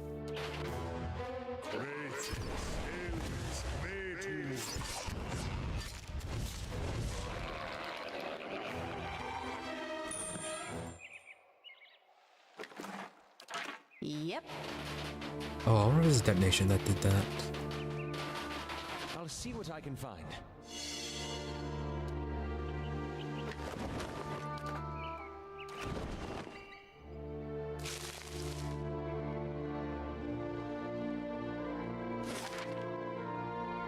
Alright, just want to explore everything here. Oh, landslide. Right, that was where the no, the bear was the other place. What's the landslide then? Also, let's deal with that wolf.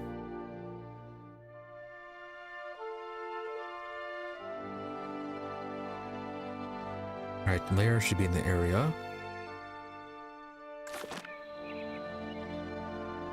Unless it's past one of these places. Might be this one. That cave.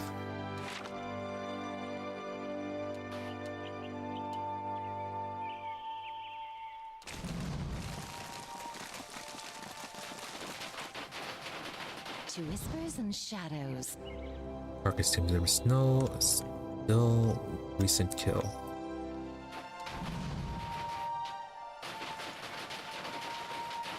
All kind of clues on where that wolf is. Which is It's to spread out though.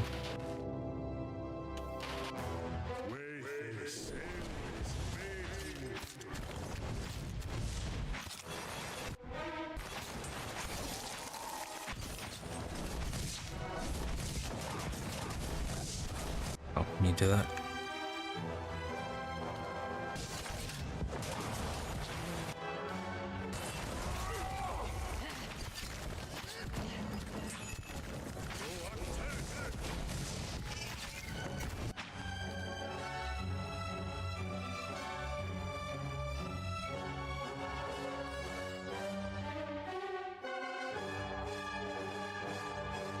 What else are you mean to?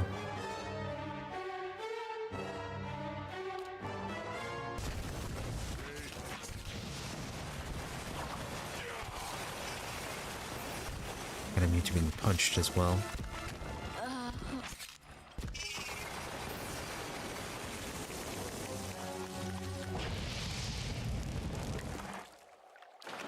Will do.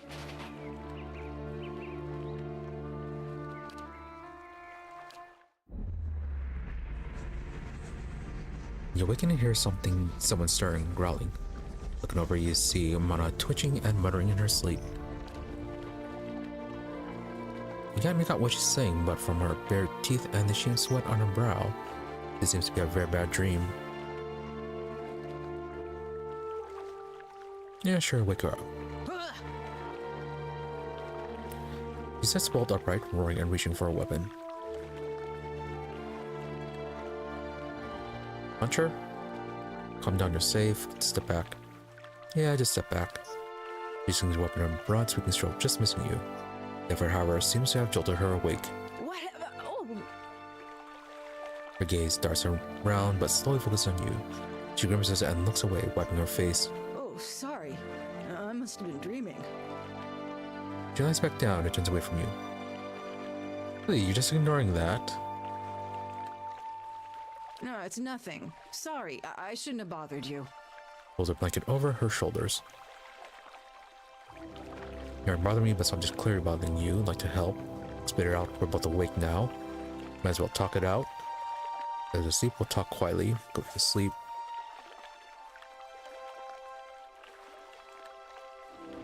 Yeah, we're both awake. Might as well just talk it out. She's quiet for a long time. It seems like she's already gone back to sleep, but then she sighs. You told me about your awakening. Azawa stirs Marha silently until Azawa rolls over and resumes deep, steady breaths. Yeah, he's obviously awake. I guess I've had a similar problem. There's something I remember from a former life. It happened hundreds of years ago, but I remember it like it was yesterday. Happened while I was fighting in Old Valia 20 years ago. My unit was camped out in the palace we'd just taken. The others were roasting the last of the Marcheso's pigs in the feast hall.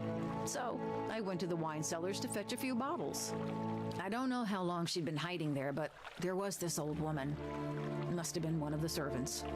She had this wild look in her eyes. I approached her and tried to tell her not to be afraid, that she was safe. And then you stabbed her, right? She screamed and grabbed my arm. It felt like someone had hit me in the back of my head. I blacked out for a few minutes, and when I came to, she was gone. Oh, so maybe there was someone else there. I took a few bottles up with me, feasted with the rest of the troops. But when I went to bunk, I had a dream. Only it was more vivid than any dream I've ever had. I tasted the sweat on my lips, felt the jungle air on my skin, heard the cries. So, dream was a memory. What about the old woman? I asked the other troops. None of them had seen her. Right. So maybe then she was part of that? Anyway, I laid off the drink for several days, but I kept having the dream. After a few weeks, I thought a change of scenery might do me good. Since then, I've been a pirate in the Deadfire, a pilgrim in the White That Wends, an adventurer in the Living Lands, and a gift bearer in a Shamadal. So, about that memory. It's something terrible I did, a long time ago, and as a different person. But I remember it more clearly than anything. Okay, still dodging the issue. So what next? I told you I was looking for the Abbey of the Fallen Moon so I could leave something behind. There's a pool there, the Salt Well. It's where gift bearers leave the heaviest burdens. It's said that a person can enter it and leave their own memories behind. Okay, so she wants to forget.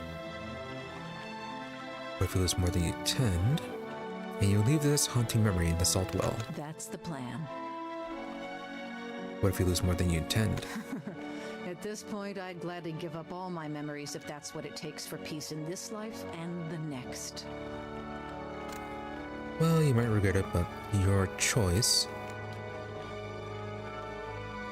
So nothing else. Help me to get that quest.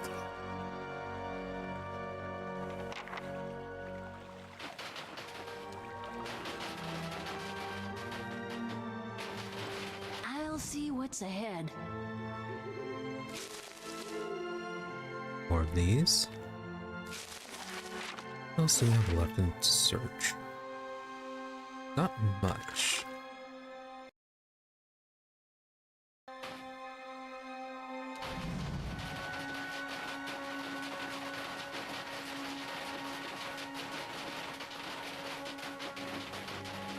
Running Wolf, you still there? Yeah, you're still there.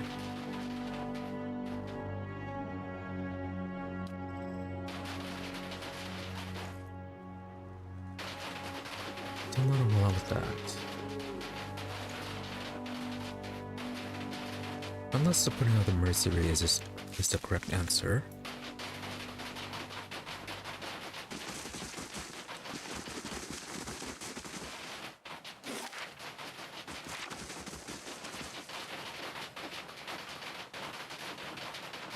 Oh, there's a body here. Which we already looted. Okay.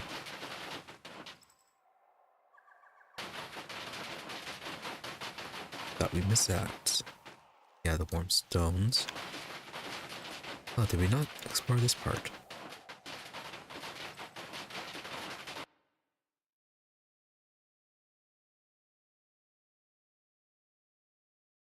And a fight.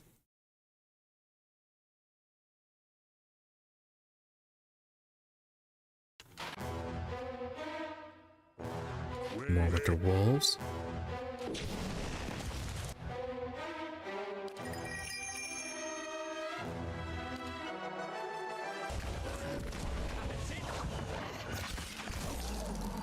Oh, that's a lot of damage to you.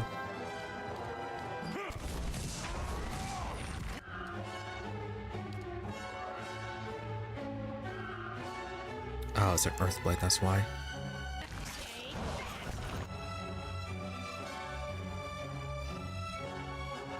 Yeah, kind of focus on that.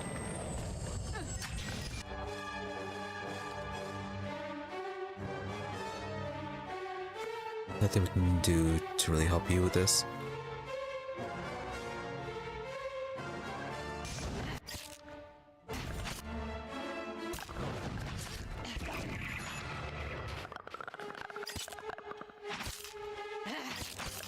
Gonna just wait a few more hits.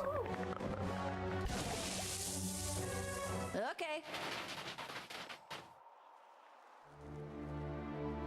Oh, maybe this is a lair for the wolf.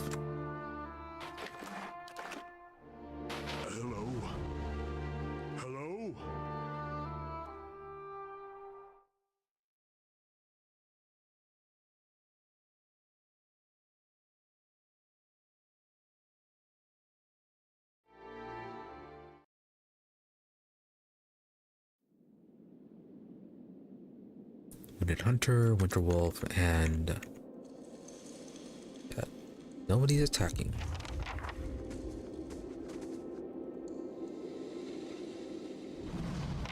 Druid Wolf. Standing tall amongst the wolves inhabiting the cavern, this creature turns to face you as you ventured forth. Scores of wounds and scars roll aside. One dull eye stares out blind from his skull. It growls a threat as you approach, one echoed by its fellows. Lore, you know this half-wolf for the spirit-shifted form of druid, though you see no gleam of kith intelligence within his gaze. Alright, so druid spent a bit too much time as a wolf.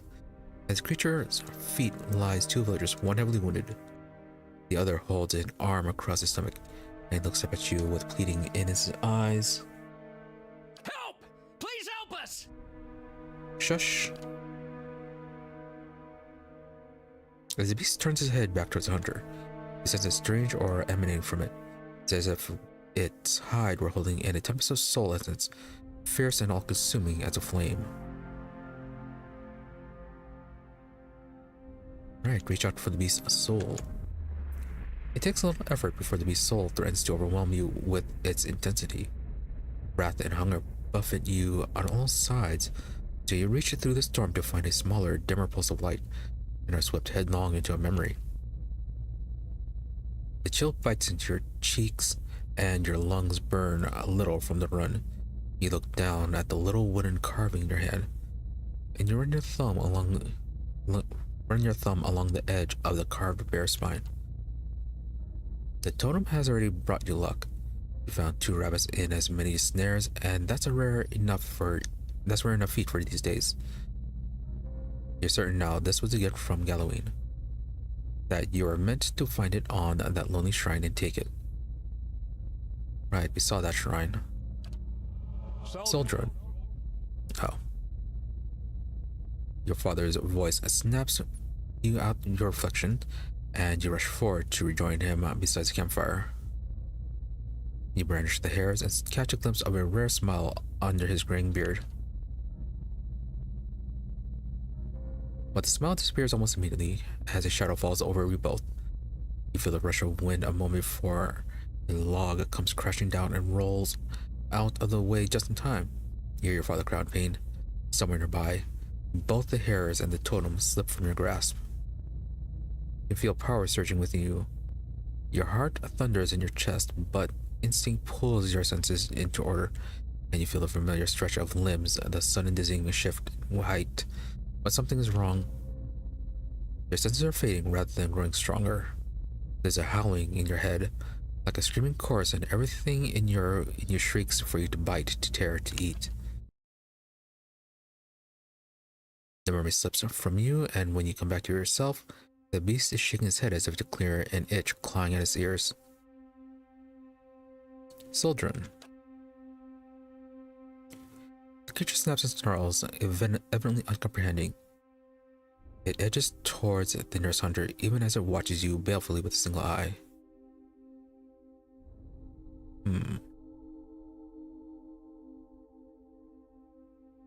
Back away? Wait! Don't leave us here, please!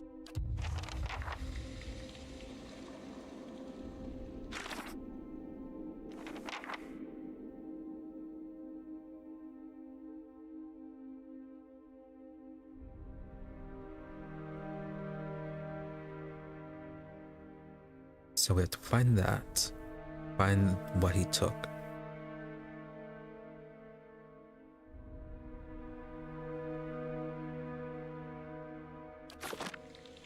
So near the old campsite.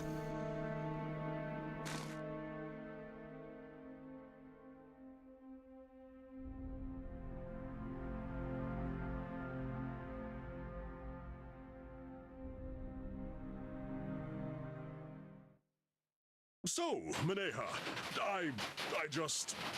You handle yourself very well on the field. Why, wait. Are you flirting with me? I know I'm a little young, but I've always been a quick study. And I've always preferred women. Oh, that put it into that. Let's see. kind of thought it would be I'll this see place. What I can find. Not a sound. Yeah, so that should be the shrine. And then, was this also a camp? I'll see what I can find.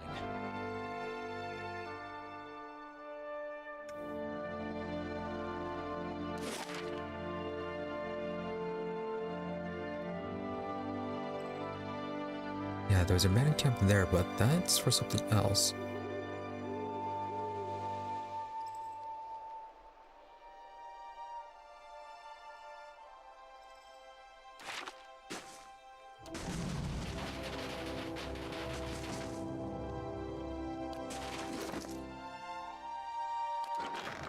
Did we pick up something and not notice it?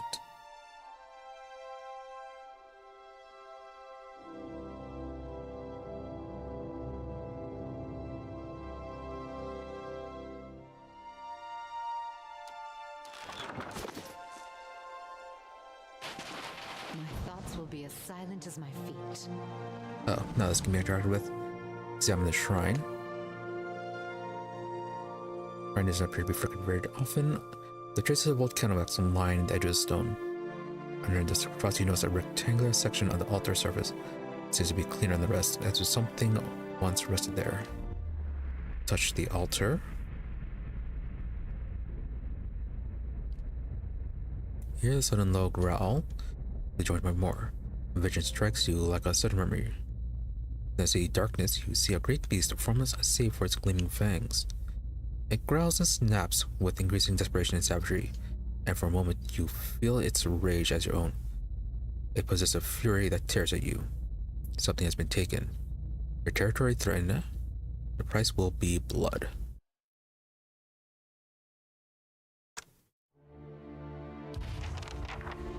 Right, so just the getting the warning from that.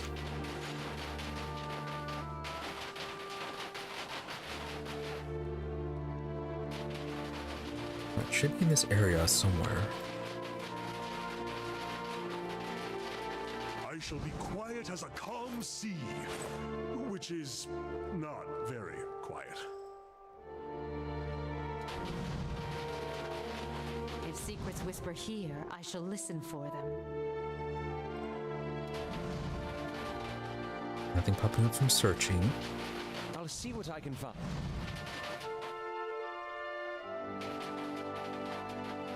Slaver's camp. Yeah, the only other camp is this one.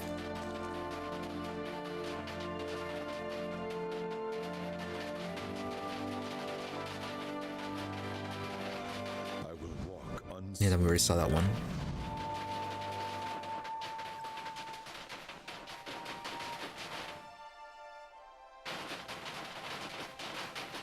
I suppose we could see if they had needed, if they found it.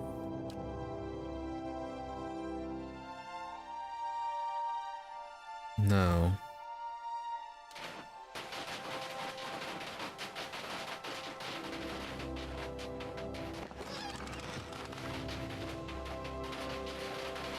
And then this was the older place.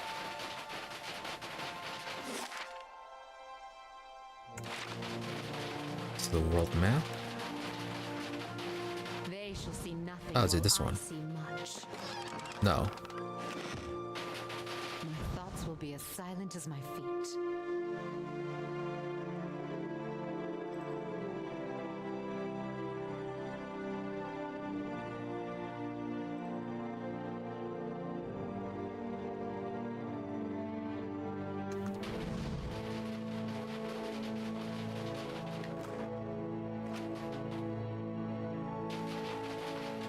I'll see what I can find.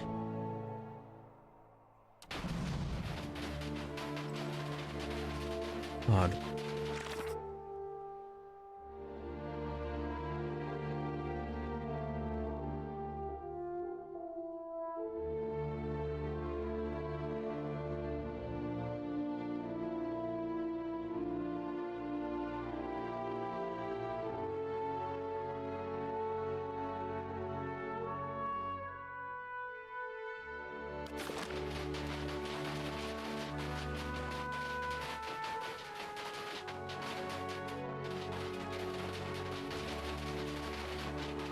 Well, that was the father. They shall see nothing while I see much. No, just get random bodies.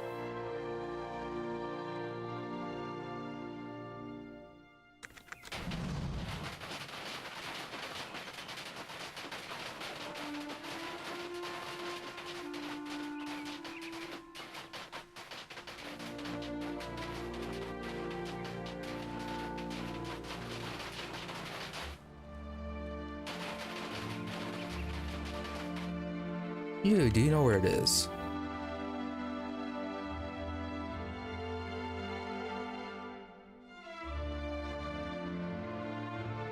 That was gonna be the arrow.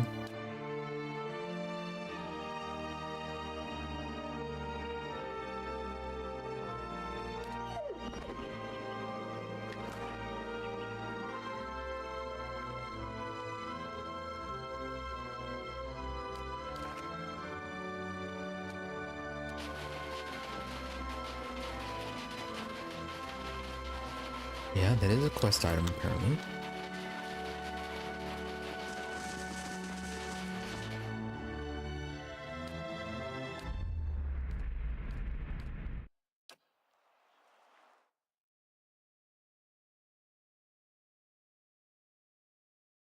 Right, so nothing with that.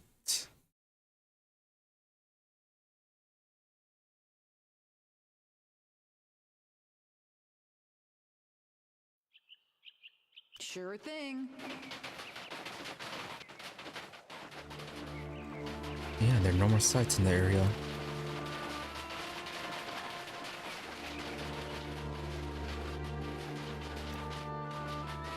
Oh, maybe this one. What do you suppose that There it is. Step lightly.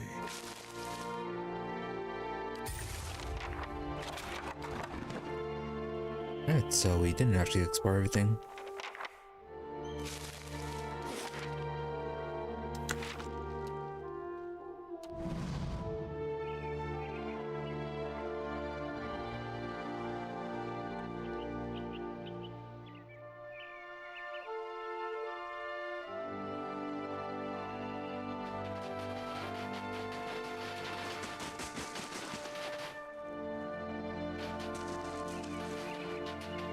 Let's see if we can actually do this.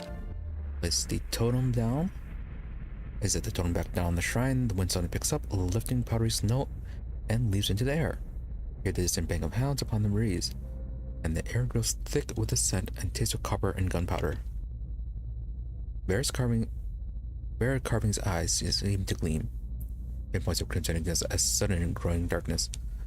Lean shadows prowl against the backdrop of the stone altar. For one timeless moment, you feel as if you are being pulled away by a current of fear and ferocity. Thrill of chasing and the panic of being pursued. Alas, it releases you, and the shadows melt away under the day's light. In the distance, you hear a mournful howl.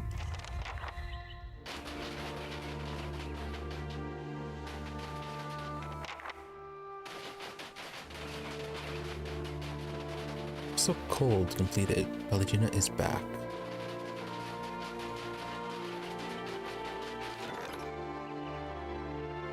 Pelagina traveled from Hangman's Abbey to the Bay of Crowns, investigating the various reports of vampire appearances in each case. Pelagina discovered that the grave sites had elaborate glass, copper, and azure devices buried beneath them. The distinctive intricacy of the devices was traced to a valiant dwarf that had been shunned for his unpleasant practices in Salona and Ancines. When captured, the dwarf claimed his intent was not to create vampires, but to restore life. The vampires were created due to the dwarf's inability to solve a fundamental problem with his machinery. The incredible frequency of the dwarf's activities was not due to co-conspirators, but rather his extensive use of drugs that kept him awake and frantic for days on end. Oh, fun. Once confronted, the dwarf put up no fight and allowed himself to be taken to custody. When Pelagina left him, he was awaiting trial at Telenair.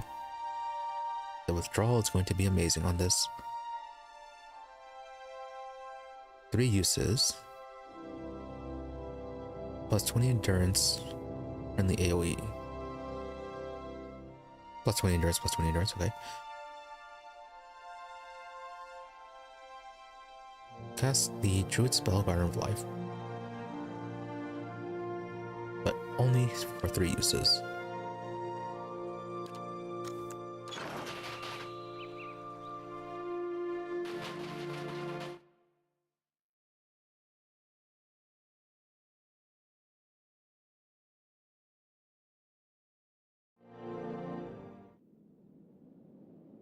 Everyone's still alive?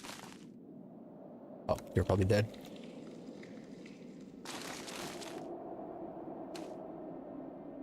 Young man nearly vanishes within his tattered furs. Both man and hide are covered in patches of grime and dried blood. His head snaps up immediately as you enter, and you find yourself on the receiving end of a fearful, one-eyed gaze. What? What's happened? Who are you? Your father sent me to kill you. I found another way. You don't remember? That's convenient. Where are the other wolves? They left. I thought they might attack me, but they ran from the cave. It was like they heard something. I remember it in pieces. It's mostly darkness, but I could see sometimes. I think I hurt someone. Wait, my father. Thiersch. Is he alive? Where is he? I thought you'd been hunting around for a very long time, but no, this sounds like it's been recent. Anyways, he's injured but alive. Oh, merciful gods. I don't know what to say. What you must have seen of me. He looks at the bones scattered across the cavern floor and cringes. I remember the taste. How can I return home after all this? Zama slaps Sojourner hard across the face. Sojourner looks at him with wide eyes, dumbstruck. Zama shrugs. Usually works for me. He looks around at everyone. What? Sojourner seems to shake off the hit. I mean, at least he tried something. You're not yourself. You should take the blame. You killed innocent people. You don't deserve to just go home after that. You can't make amends for your actions out here. You should help Stalwart. He's been trying to kill you all this time. I don't think he'd welcome you. Well, I don't think he actually knew he was a wolf. Unless he did, and he just didn't tell us. Your father would have helped you if he could. He'd be glad to see you. Well, it's your decision. Well, that is true. For a few long moments, Sojourner stares at the cavern mouth, a plaintive yearning on his features, and then he looks away. I can't face him. Him or the families I've destroyed. I'll go down the mountain. I'll find some new place to live out my days. My father will be rid of me. Take this. It's the last reminder I have of my life in Stalwart, and I don't deserve it. If you see my father again, please, tell him I'm sorry. I never wanted any of this to happen.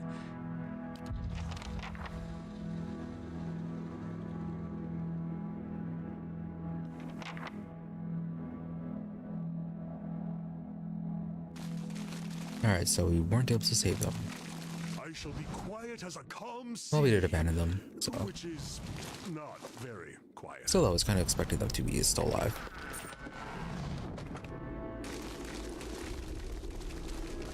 And can't even loot the bodies.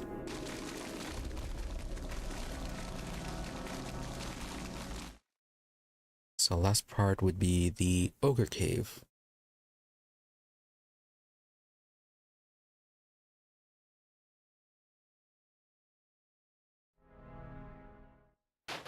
I still can't believe the tablet is truly gone. Years of study, only to find a little pile of stones.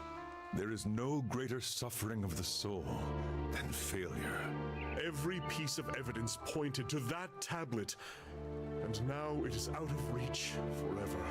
Your life's work was for nothing. Well, now that's not quite... I mean, we did learn more about the Engwithians than just about anyone else alive. Shh. Do not ruin this for me. You are enjoying suffering a bit way too much.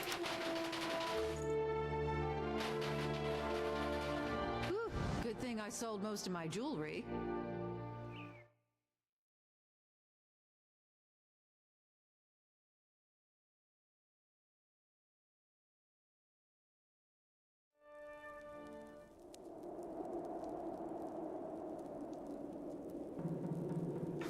The ogre that decorated this cave would be much in demand among the Takan. The skullwork is very pleasing.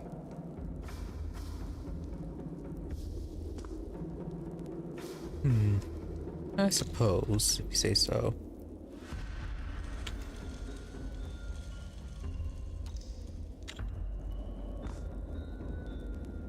Petrified skull is as cold and hard as stone. Wax tears dribble from the eye socket. That is a very large dragon skull.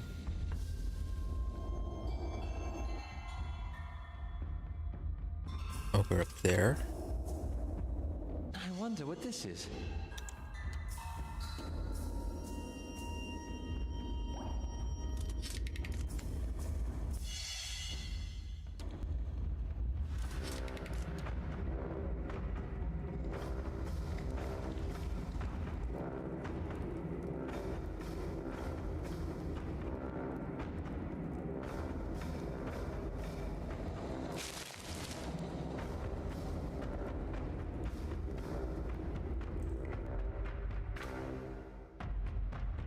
Don't overcook it. Don't overcook what?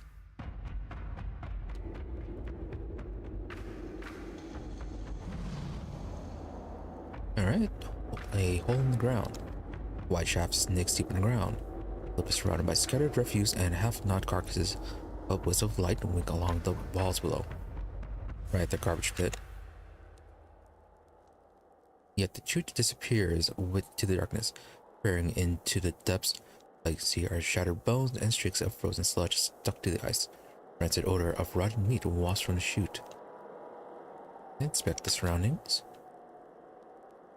The ice that vanishes the chute feels slick and smooth. It won't offer any traction.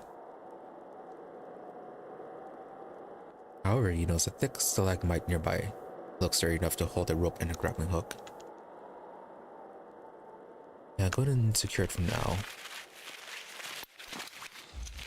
Come back to this later. Step lightly.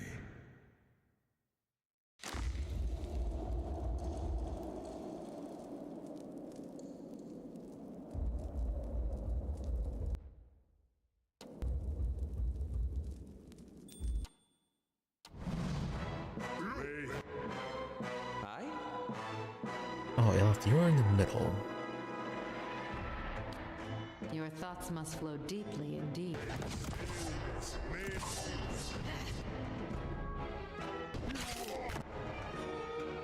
Oh, okay, actually quite a few of them.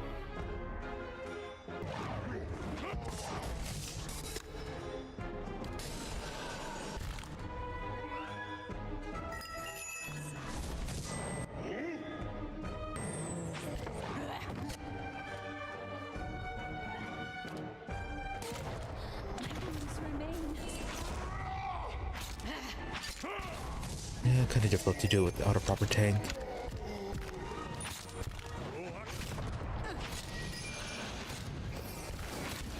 Oh, there were even more of them. Your thoughts must flow deeply indeed. How about this?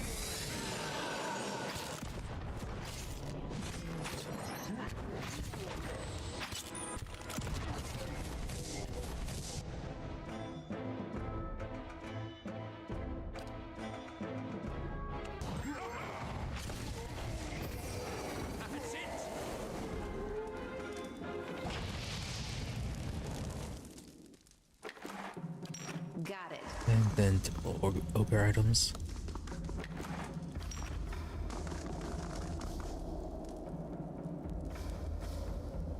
As for what they're cooking, blackened grease smells like burned fat. So not people. That looks like people. Maybe here.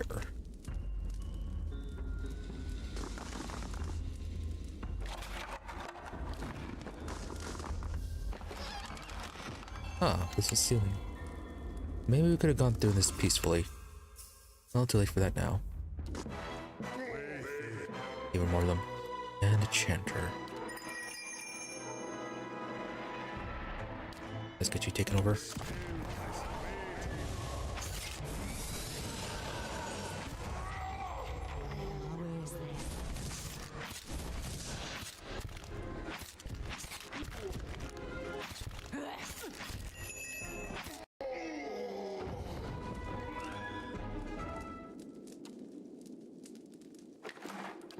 Okay. My thoughts will be as silent as my feet. And nothing hidden.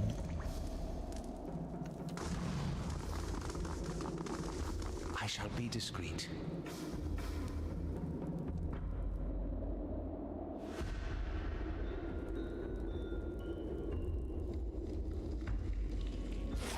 Is that up or down? Okay, let's do the lower caverns. So probably did not need to use a grappling hook. Though it might give us a way to do a surprise attack. Step lightly.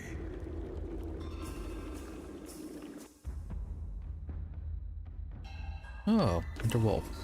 And you actually look larger. Though you're probably the same size.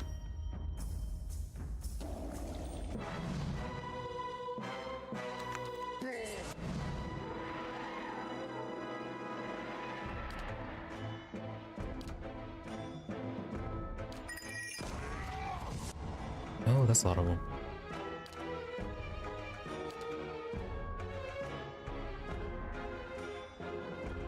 Your thoughts.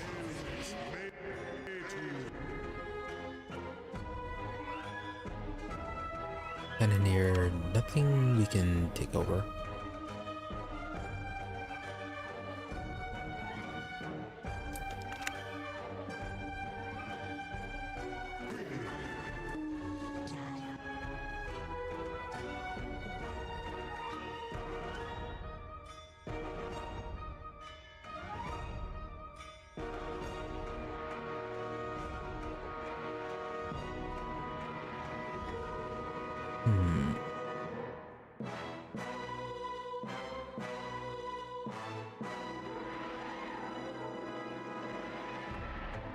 Yeah, that one would be good for defense.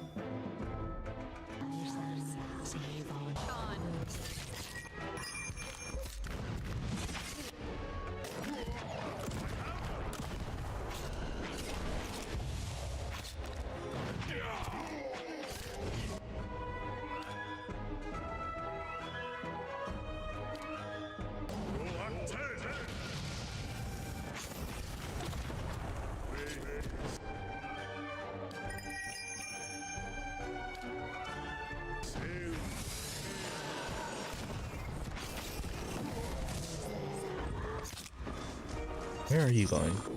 Oh, you're just wandering around.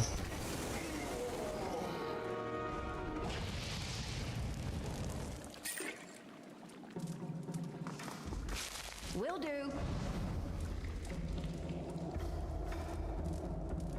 I'll see what I can do. The work of a moment. Only exceptional. Not unique.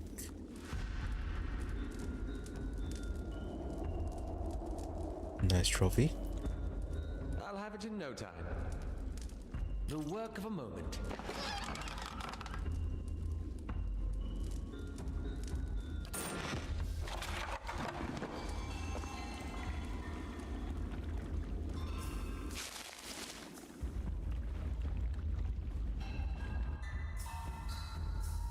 Yeah, you're the one we saw earlier.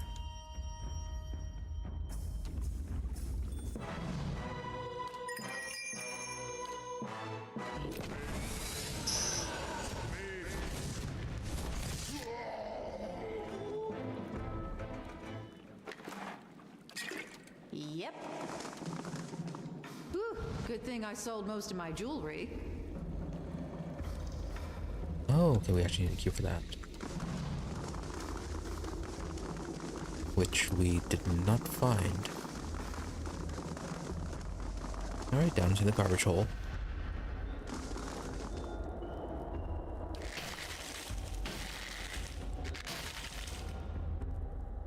As yourself immense amount of the chute, it disappears above you. The climb tests your patience more than your strength, forcing you to choose your footholds carefully, till the chute opens into a wide cavern around you. You lower yourself hand over hand, keeping your half-numbed fingers around the rope. You still can't see the bottom. That is some long rope that we got. As you look around, a glint of light catches your eye. You see a small outcropping clinging to the wall nearby. Skeletal remains cluster on the ledge, and between the bones you detect a glimmer. The edge of the outcropping is just close enough that you might be able to swing towards it. Swing on the rope to make a grab for the ledge. You heave your weight from side to side, building momentum. The rope creaks under the increasing stress, but the ledge is almost within reach. Swing once more as your finger brushes the outcropping. A loud crack resonates down the chute, and the rope gives beneath your weight. You experience a panicked moment of free fall before the rope snags again. While you can't see all the way to the mouth of the chute, you can guess that the grappling hook dug its claws into a ridge in the ice just in time. It is holding for now. You tighten your grip about the rope and consider your options as the rope creaks softly.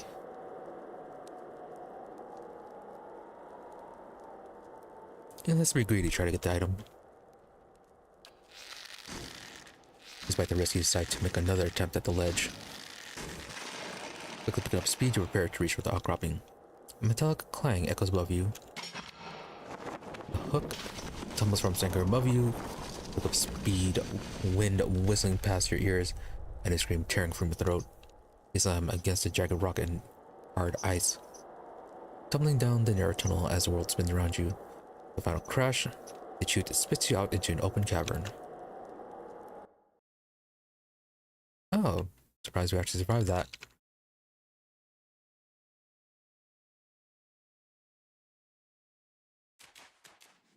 And everyone's injured.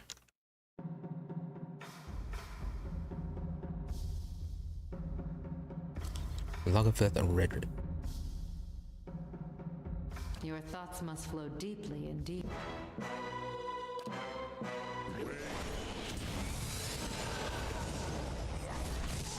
They have a bit of magic on them too.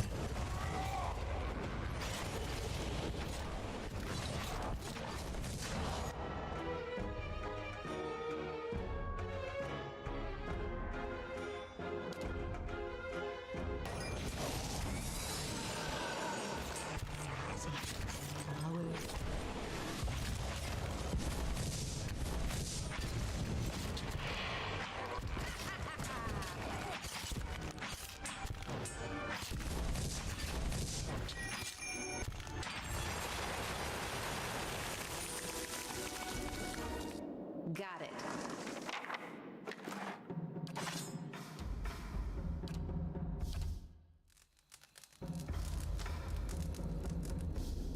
Well, nothing a quick rest doesn't cure.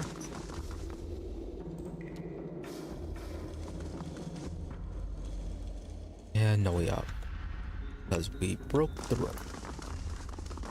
I shall be quiet as a calm sea, which is not very quiet. Okay, should probably be careful of the resting from now on. A lot of dead ogres. Unless it's just corpse disposal. You might find this interesting.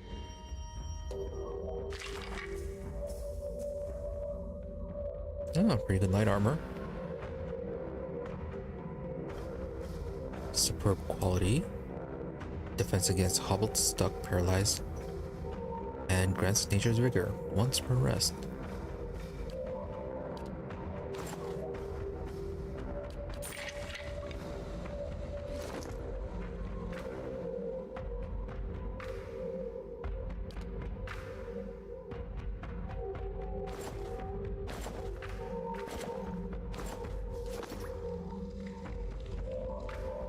Sure thing.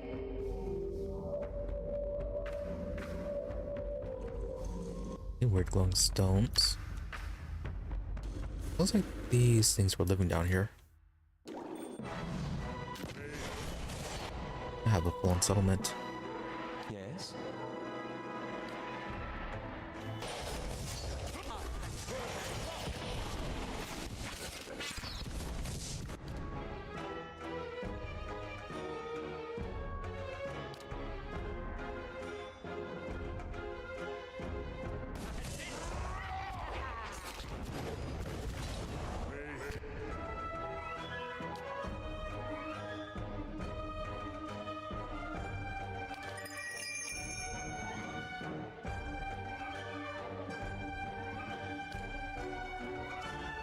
Did that not work? Oh, you're paralyzed, that's why.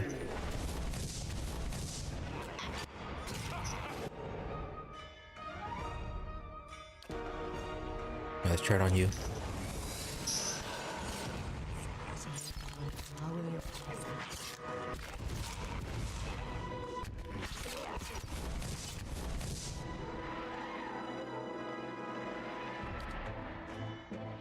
You're near death. You're both near death.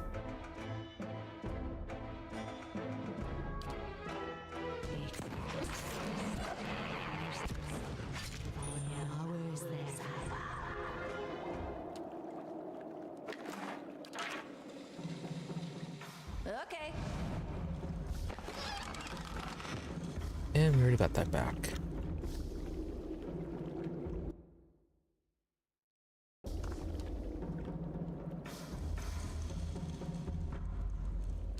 I'll see what's ahead.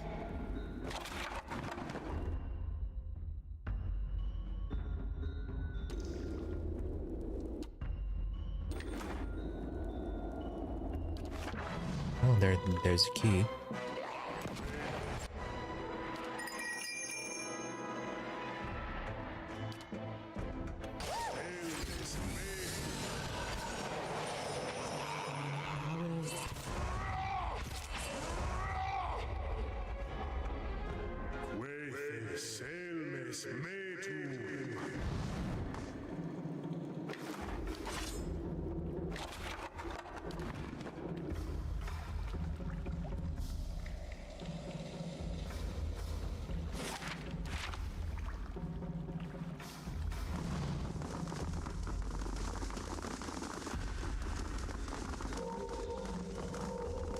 Silence surrounds me.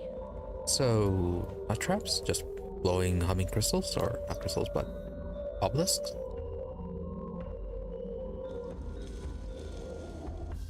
Alright, mysterious.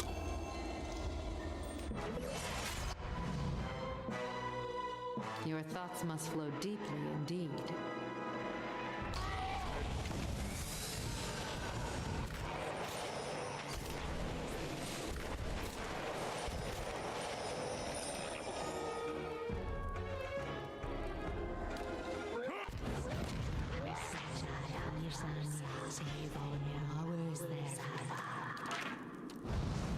They're using the drunken Zarb spears. Oh, another one. You are doing something different. And you're dead. I don't like that. You should see this.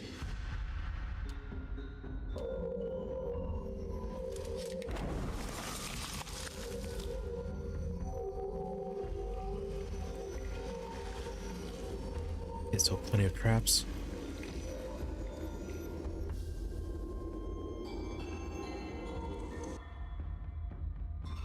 Ogres down that way. You might find this interesting.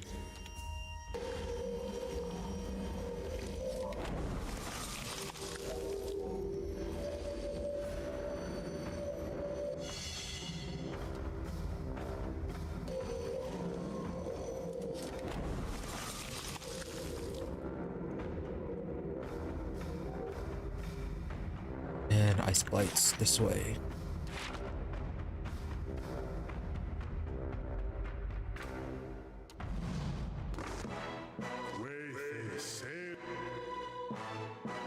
Greater Ice Blight.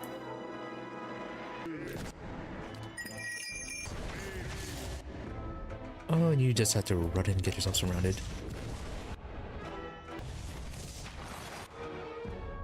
They're a bit on the slow side.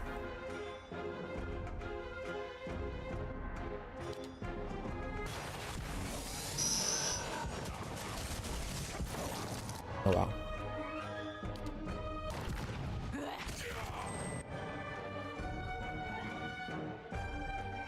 Yes?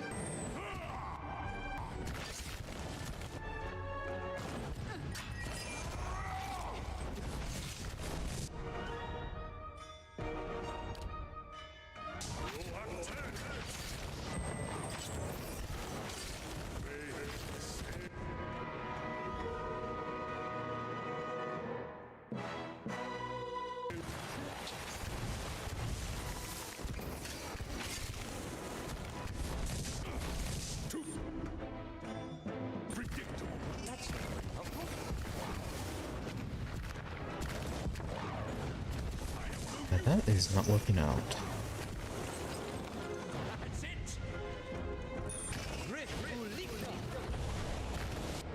And they were immune to that.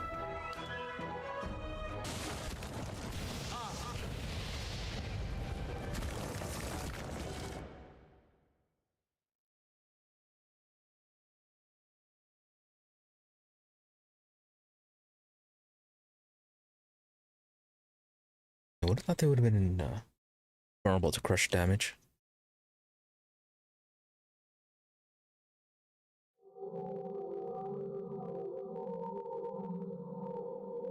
Okay, so the greater one we have to, that one we have to mind control. Zawa is ready. Switch off of this. Maybe one of these will work. Lead the way. Switch over to your two-hander. Aloth. Yeah, we need to keep you at range. Following your lead.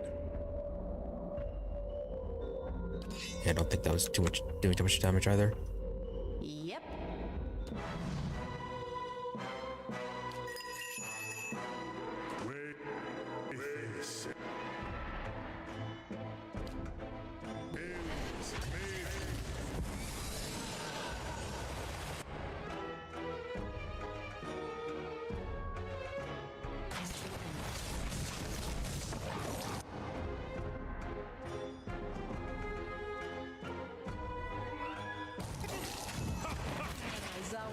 Oh, okay, that actually did work on him. Himself.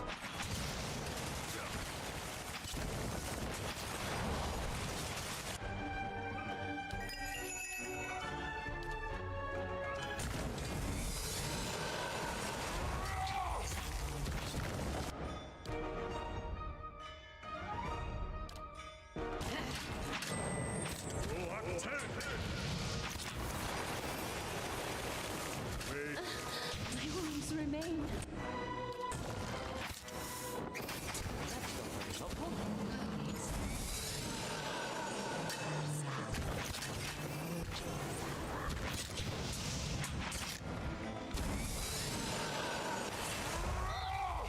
You didn't see that.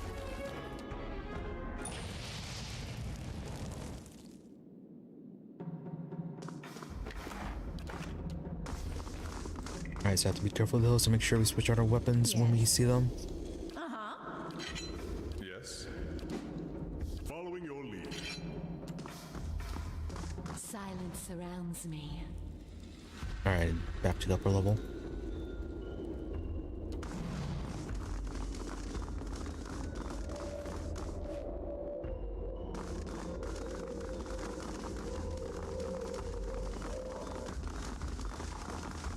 I shall be quiet as a calm sea. Which is... not very... Right. Enchanters get you. A lot of them.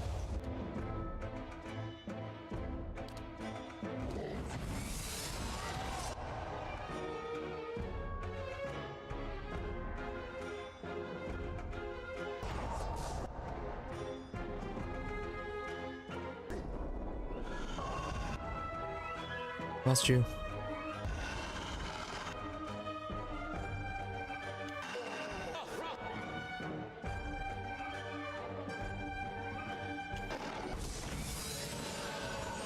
Sort of work to get rid of you.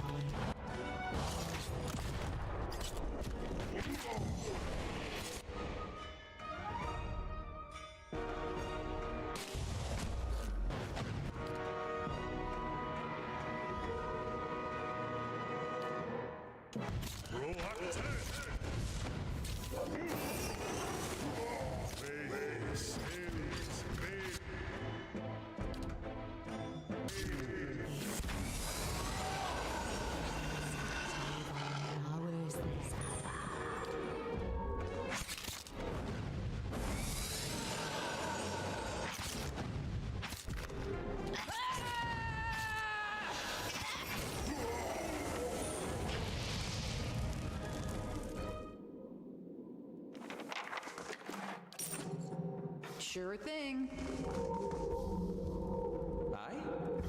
Yep.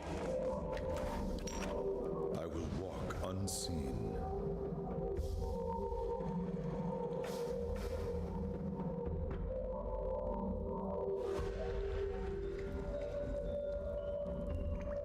What were those ogres doing down here in the garbage dump?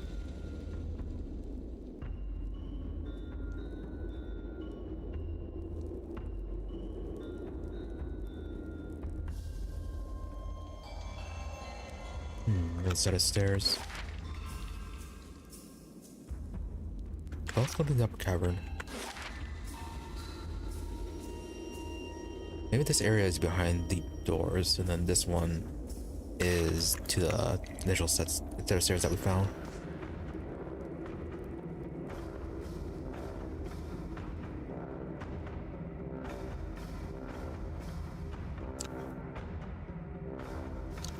No, okay, I guess they were just working down here.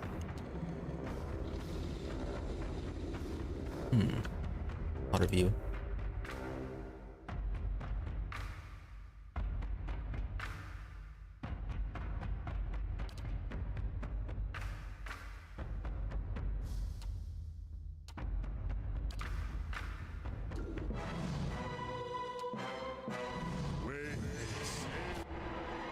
Your thoughts must flow. Oh, that's a lot of damage to her.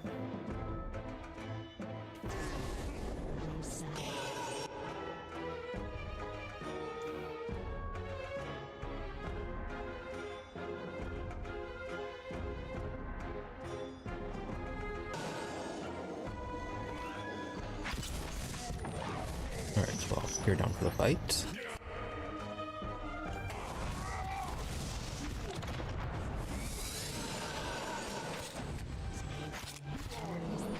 Yes?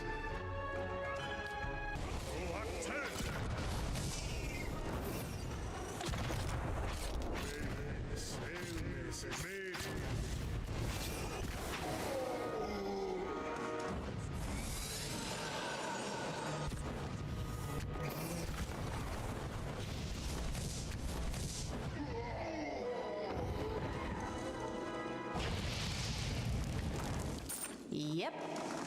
Not a sound. Alright, more temp supplies. I'll see what I can do. The work of a moment. Spectral Scepter and spell defense.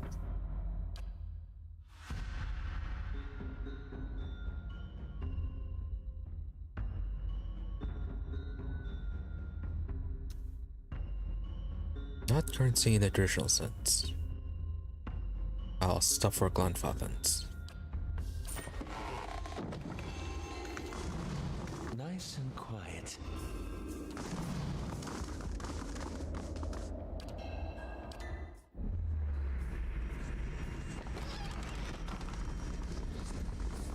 To whispers and shadows.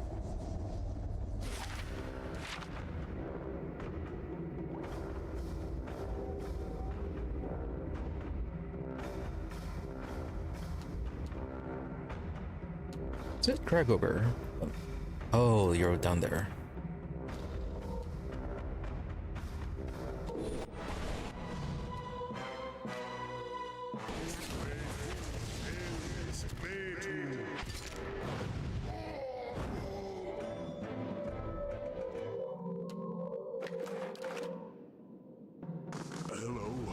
Anyone else waking up? No.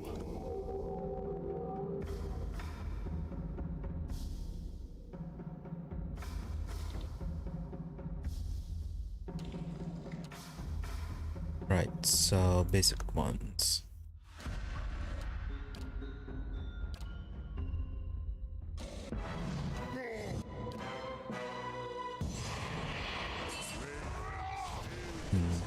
Probably should open up the halt then. Your thoughts must flow deeply indeed.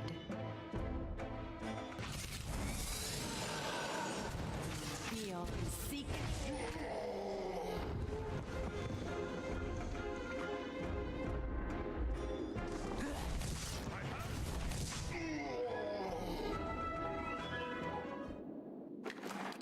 Will do.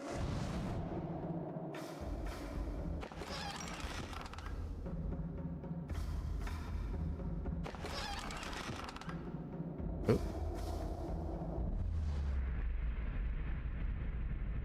The road. The world around you blurs and fades to black. When your vision returns, you find yourself in a small wooden hut. Its interior dimly lit by the embers of a nearby fire pit. You're wearing mail armor several sizes too large for you, and clutched in your hands is the ivory horn of some sea creature. One end is sharpened to a point. What are you going to do, Garode? Your sister, Kaitha, huddles near you. Her wide eyes fixated on the hut's door, which has been barred shut. The door shudders and splinters beneath heavy blows coming from the side, and rage howling can be heard just beyond the door.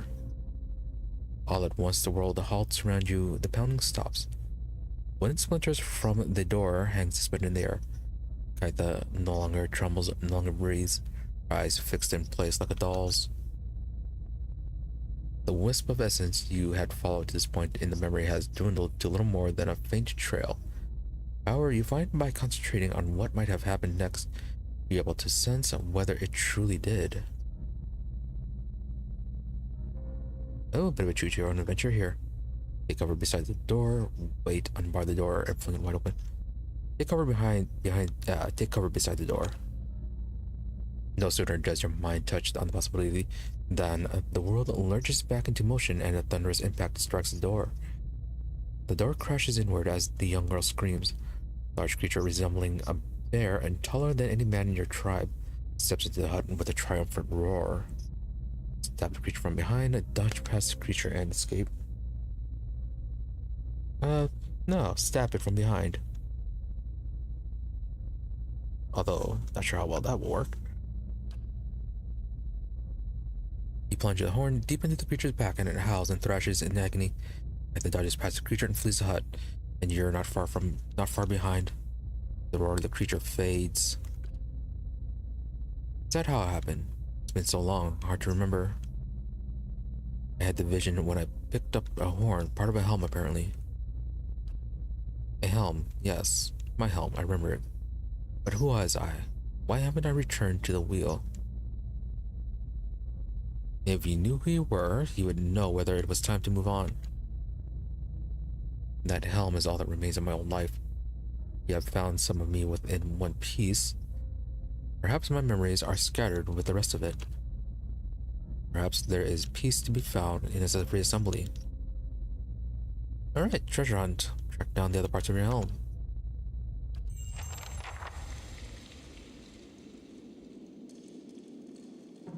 But no further clues besides that, huh?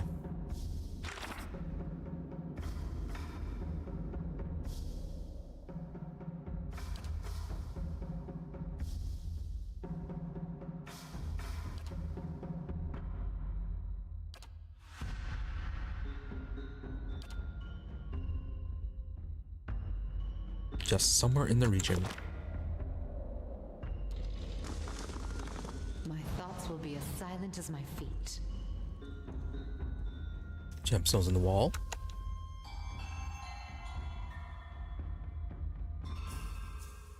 Digital slips keep slipping from your grip, and your careless hammer blows destroy some more valuable gems. Fortunately, you're able to retrieve the rest without any trouble. Alright, 7 ingredients.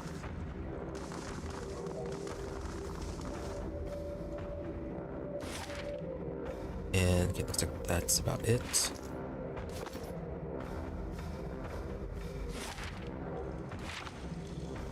We'll head up this way. If it is the other stairway that we saw earlier, we'll come back down and go to that side one.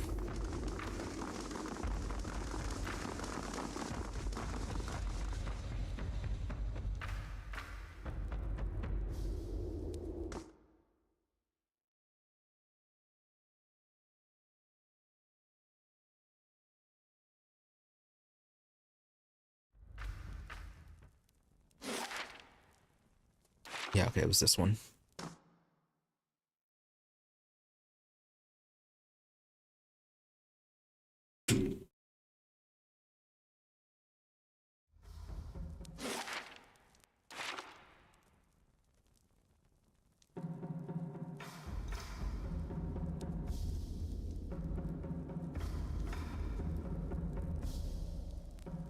Now let's sneak up on whoever is behind that door.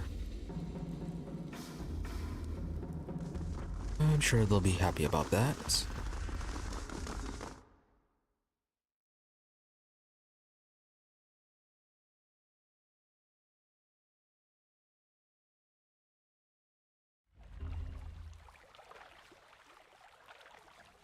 Yep, it was right on the other side of that door.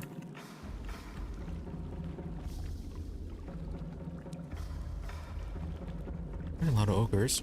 Matron, let's talk to you.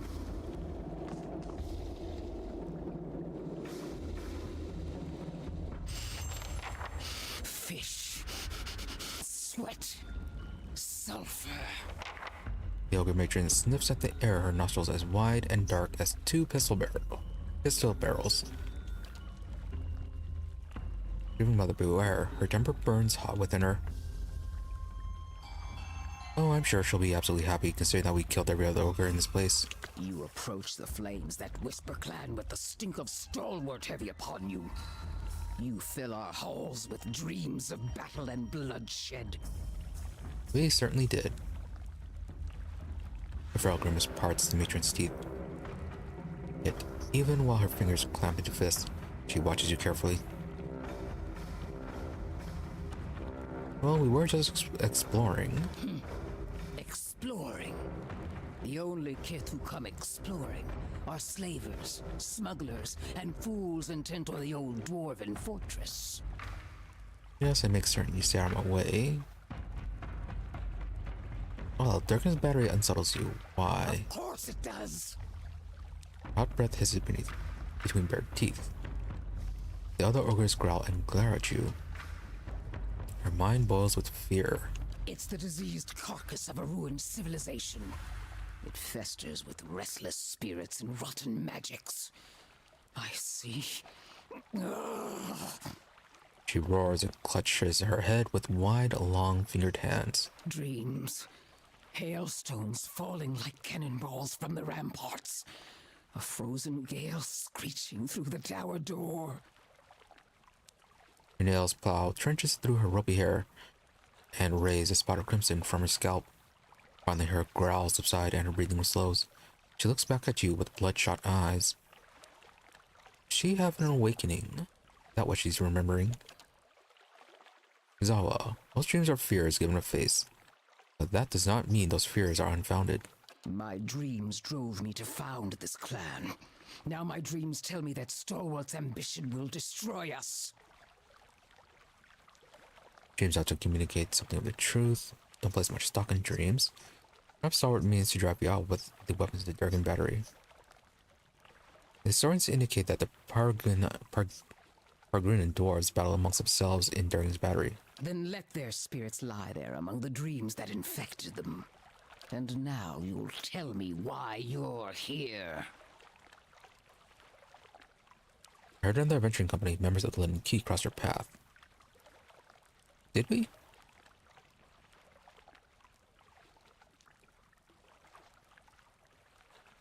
I guess we can ask about them.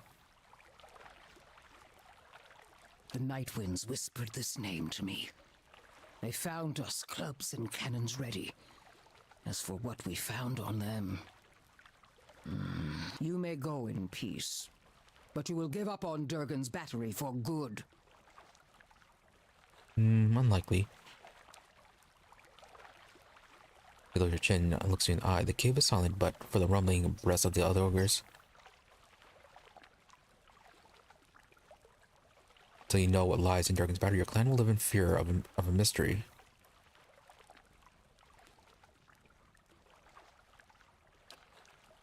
Several seconds and no one says anything.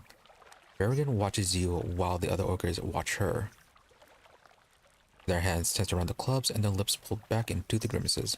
Finally, her shoulders relax. Then take the bounty of your foolish predecessors. May it serve you better. Nice. Linen Key Expedition Journal. Boudica Hood. More Linen Key robes. 2 potions of endurance and some jerky. A whole lot of XP. You shall have the peace of flames that whisper. Though I wish you hadn't left so many dead in our caves. Yeah, that kind of happened. I hope your skills are as fine as your words. It is rare that a matron betrays her dreams.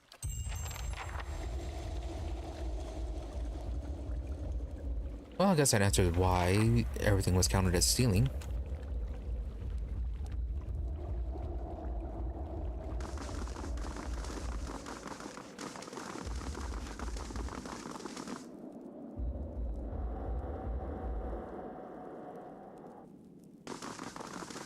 I'm surprised we got all that without, well, considering that we killed a whole lot of people.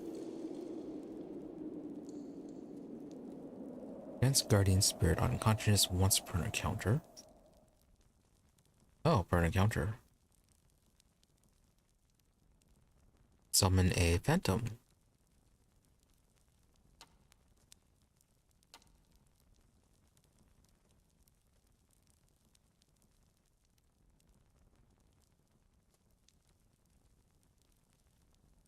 Then, how good is a jerky? +8 endurance.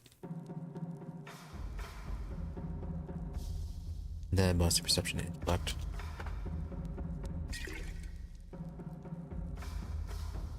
Who can we give this to?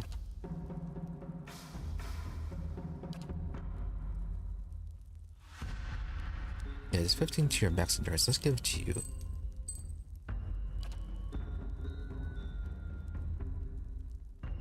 Exceptional one-handed sword. We can give that to you, perhaps. Yeah, yours is just so fine. Then hoods and robes. We got those. As for the journal, Leatherbound journal is embossed with the image of a key. Most of the pages are filled with rust brown stains or writing too small to read, but you're able to decipher a passage near the end of the journal. Couldn't detect how the front door opens, even after she pried the iron tile from the relief. The more I consider it, the surer I am that the old Valiant was right. We'll have to dispose of him, but we can't afford to act until we destroy the White Forge. Even his meager knowledge was a revelation to us. Begin with the White Forge, and if he's right, got to hope that the cantic he speaks of was written down somewhere. We decided to strike camp and search the area for books, records, something, anything that's better than sitting in the middle of this blizzard. So, not too much aside from the White Forge. But they did have a camp. Might come across that.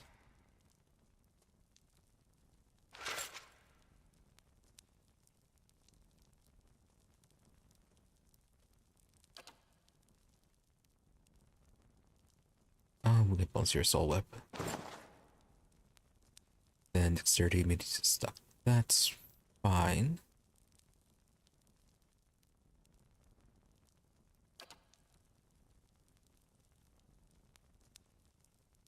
Alright, that boosts your intellect. You must gather. Okay, I think that's everything for this side.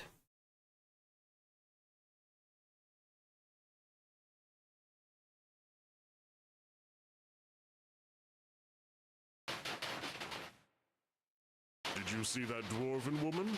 Oh, trips like a church bell. Now you want me to be that friend? I can't help you with women, Kana. As you like. She was making eyes at you the whole time, so I thought... Maybe just point her out next time you see her. Nice of them to be getting along like that. Good thing he's not making this weird. I have no idea what to do with you. Can't remove the arrow because you panicked.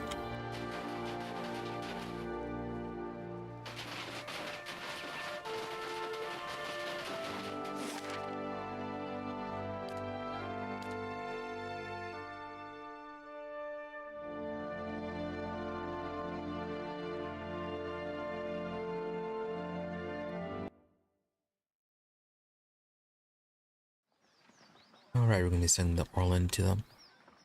Sense the presence of one of the other pieces of Garrett's helm nearby. Oh, someone around here. Oh, and if I find something good, you can have half.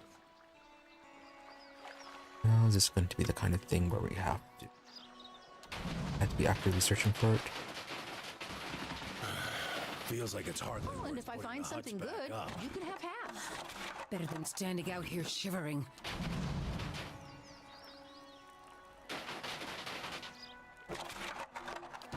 Silence surrounds me.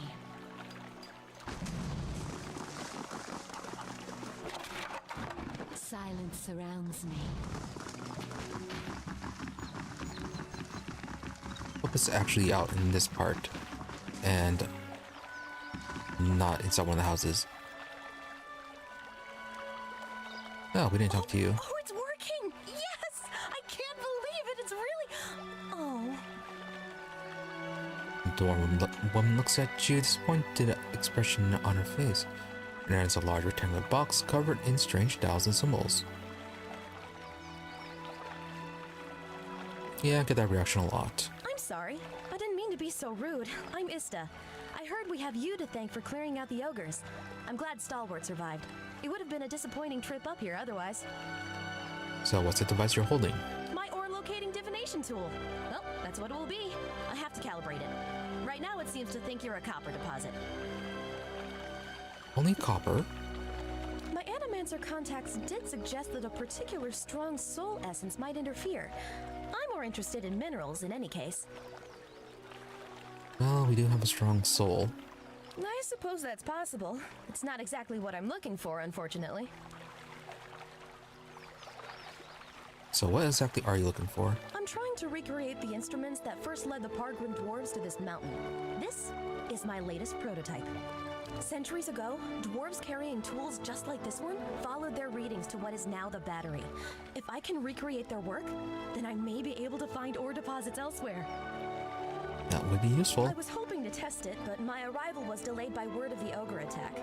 I haven't been able to find anyone to venture up the mountain since. Well, we are doing it eventually. Really? That'd be wonderful. I just have to adjust the device, you see. It should point you toward metal deposits. We already know the battery rests on some rich veins, but I was hoping to get a reading of the surrounding mountainside. If you can follow the readings to ore and bring back a sample, I can use it to refine the device. Thanks ever so much for this. Okay, simple task considering it's something that we will be doing on our way. Step lightly.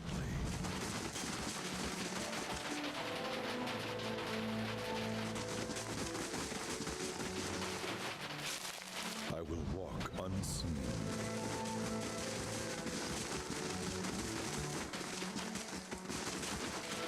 Oh yeah, we didn't talk to you last time. You're a merchant. Oh, would you happen to possess an old helm or a horn that looks like it's supposed to be attached to the helm? Peter opens a compartment in his wagon and pulls out a cracked horn partially wrapped in cloth. One of the villagers told me this during the previous visit. He said it came from some rare leaked creature and was quite valuable. It's been dismissed as junk, where I tried to resell it. Unless you know otherwise.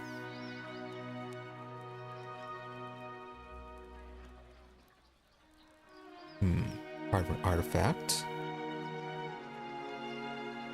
No, you're going to overcharge. Largely worthless, however, no collector of that sort of thing if the price is right. Says, I sold it to you for the same price I bought it. Bought it, 300 pounds. Only 300? Sure.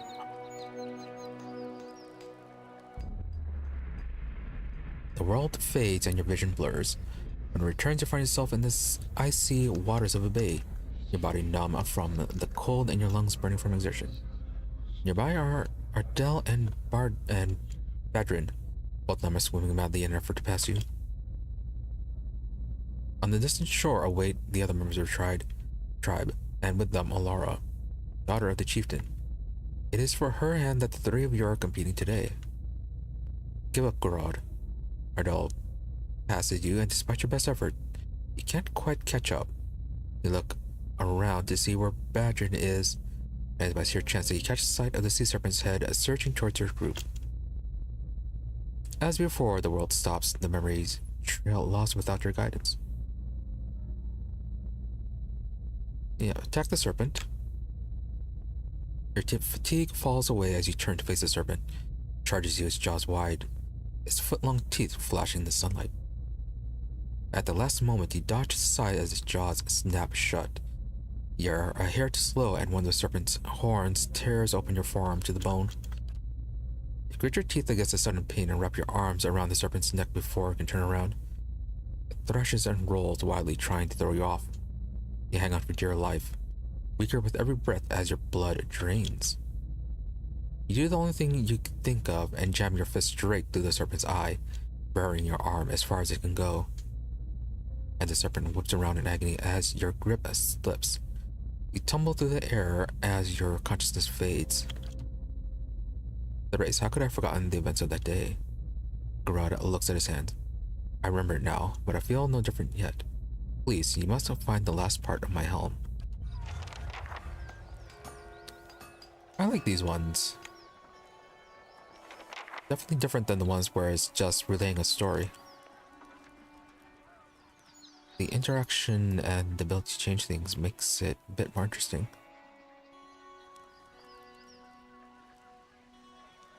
So, right. This guy. Tell him about his werewolf son that he's been hunting.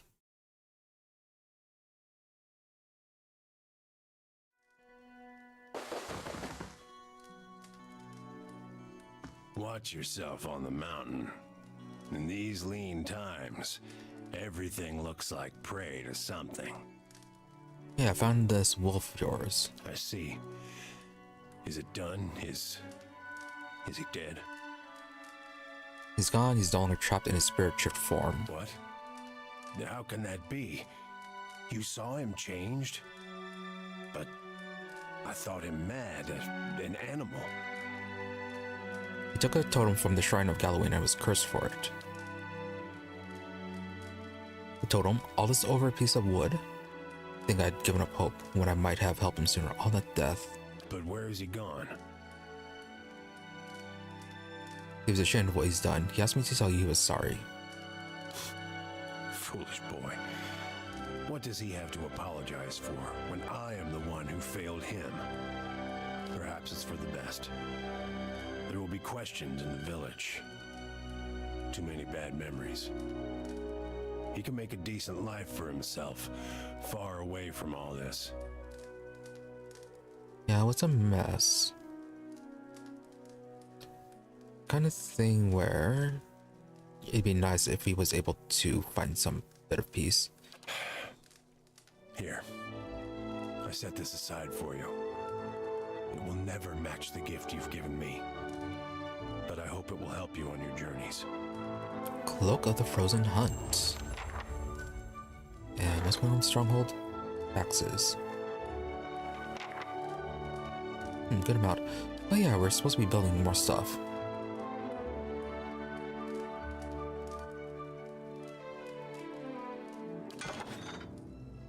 And that's the last one, I think. Yeah, the Stronghold will be complete.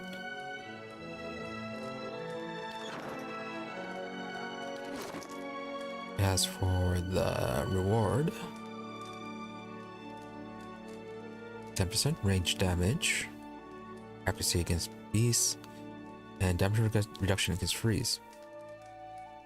Okay, this would be good for Sagani. But Kana you can wear for the time being. Oh, never mind. Enchanter's area effect up. Aloth?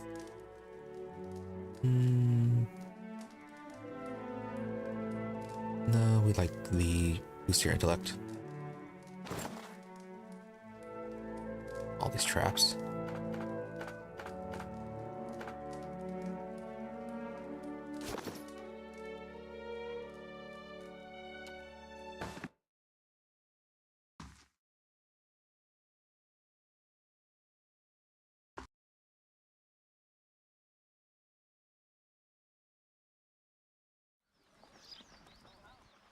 And then you hit your own father? Not I. That was Isilmir. Yeah, but you're the same person. Flying cock's feathers to that! I see your point.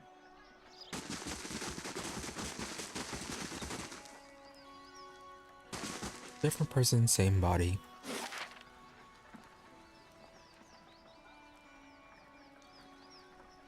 Oh, why can't we go directly to this one?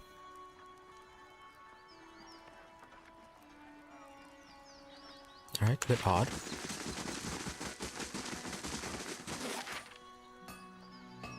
So do we have to head up to Durgan's battery then?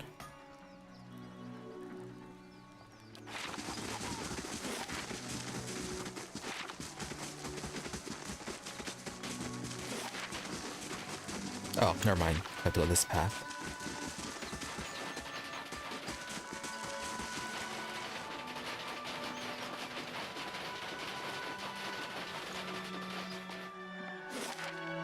There it goes.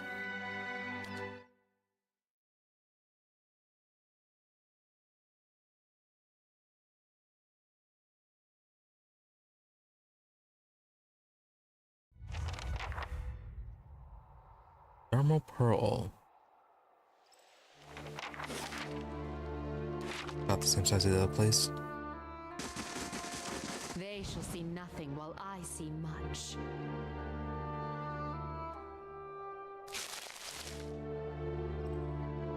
Bitter spirits. Are you vessels? Oh, you're not even hostile. Well, anyways, hold on. Be right back.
All right, I'm back. And yes, always good to keep hydrated, stretch, drink, go to the bathroom as needed. Avoid that muscle stiffness. Avoid that kidney stones. Definitely avoid the kidney stones.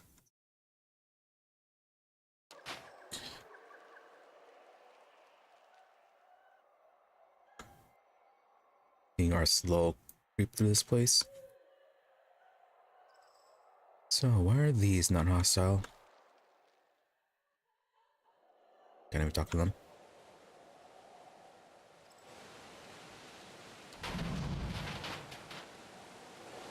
Human Society Disciple. Oh yeah, we're supposed to be looking for bounties on some people. I'll see what's ahead. That was a thing. Oh, Gleaming Society right there.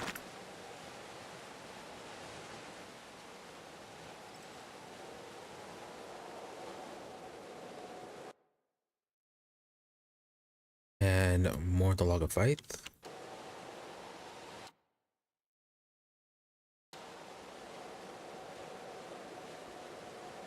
By any chance, will you two fight each other?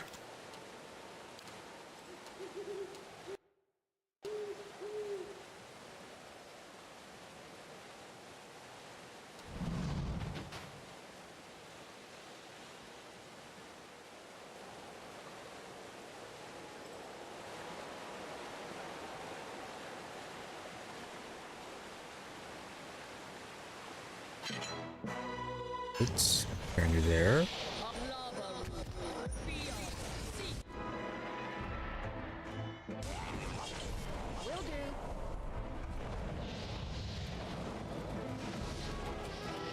Nope, they are friends to each other.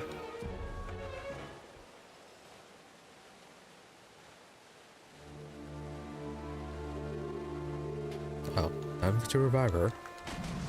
They shall see nothing while I see much.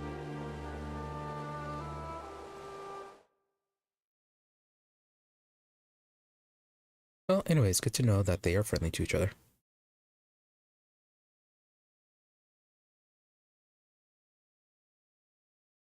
So we're going to have to find another way around. We come up this way, and that way we can fight the ice blights on their own.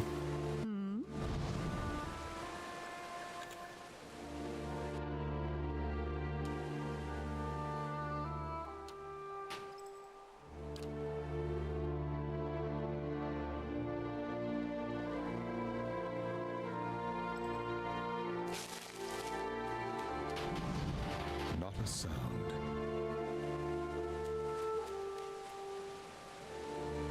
Is there even a way up here?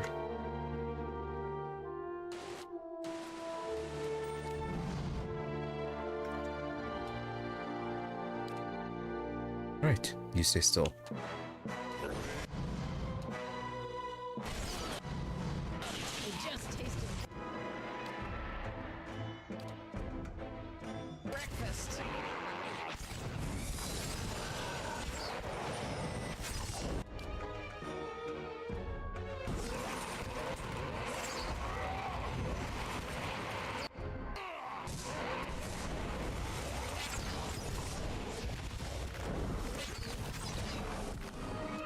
Oh, does a whole lot of damage to you.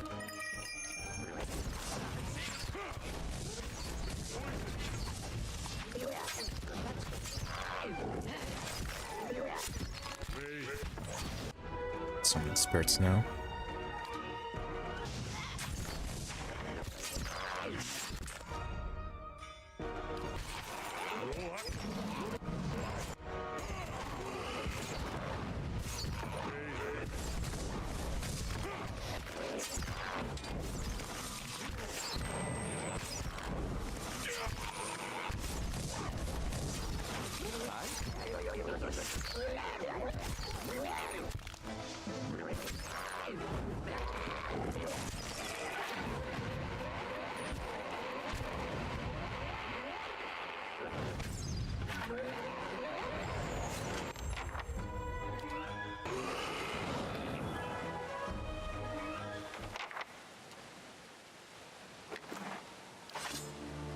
That was a bit unexpected. Okay, the health is largely fine. Good for a few more encounters. If secrets whisper here, I shall listen for them.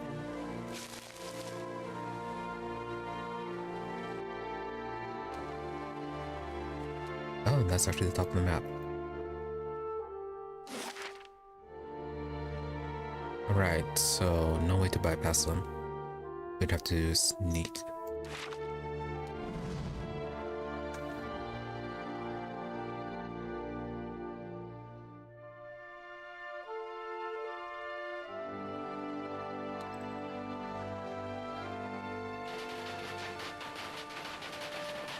Okay, these are the ones probably guarding the hot spring.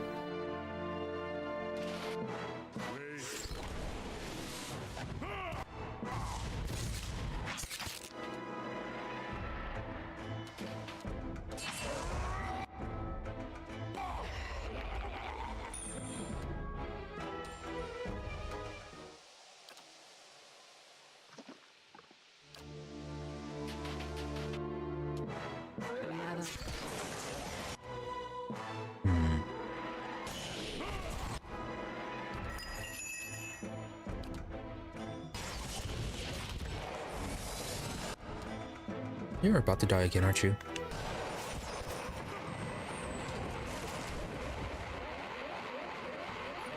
Oh yeah, they are quite numerous.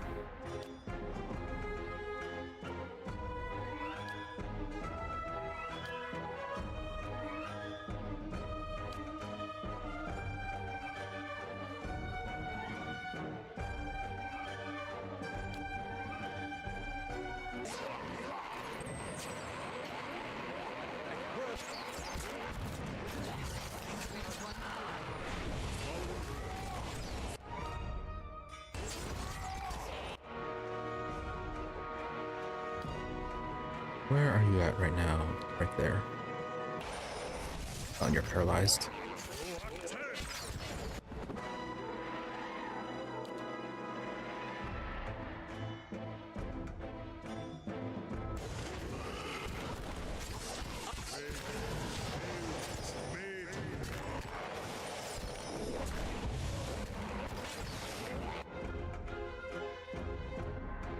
Yeah, the paralysis is a bit of an issue.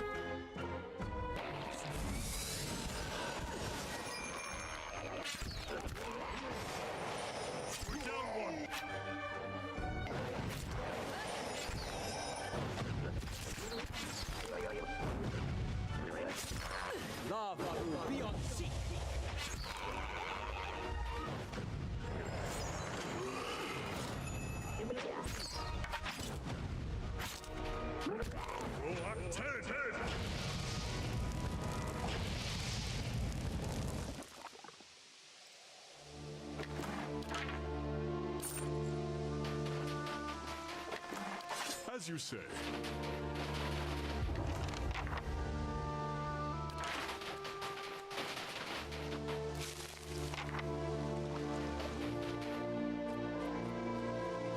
Listening in the reads at it. Quest expires.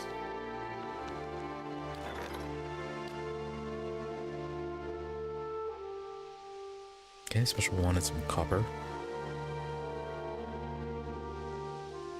Alright, you can do this.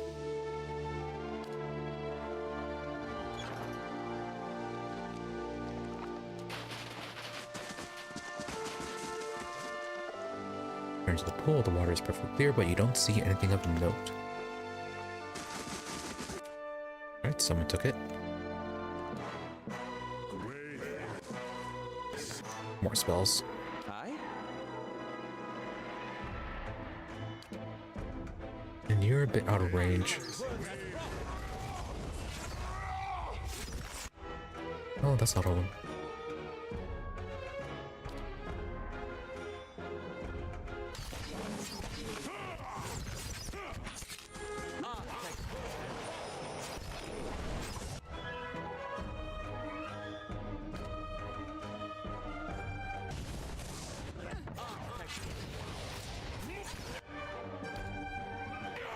You're down. Following your lead. Yes?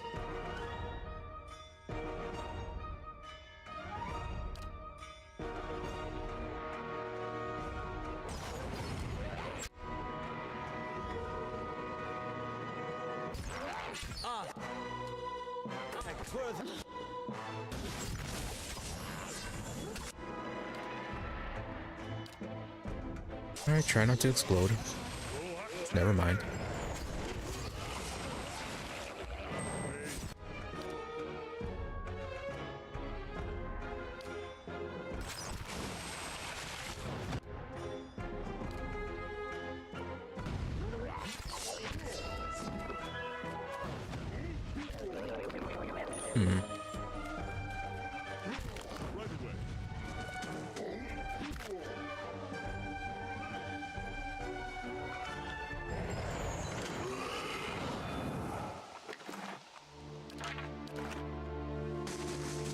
Sugar is kind of strong. Nice.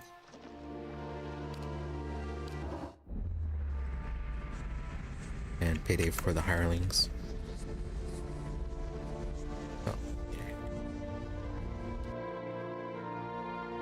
More of you. Not a sound. More of you as well. Okay, Broodmother. Let's try you so we don't aggro you just in case. Or is any of the ones down here? Might have to use more spells.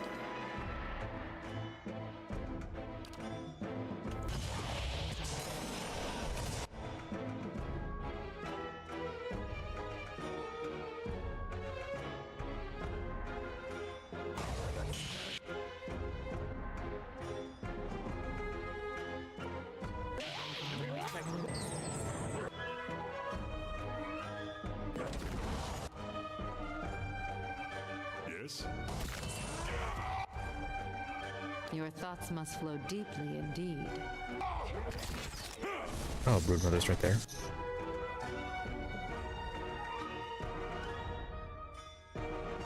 You have anything that grants you healing? Not really.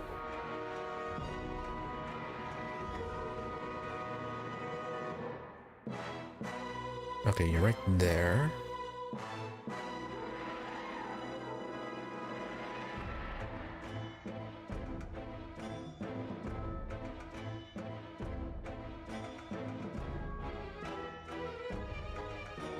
These are on you.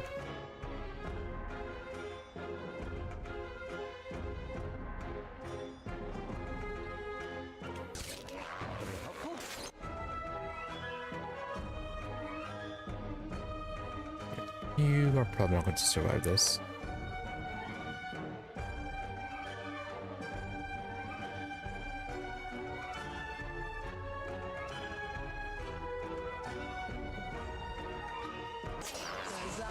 No, too late.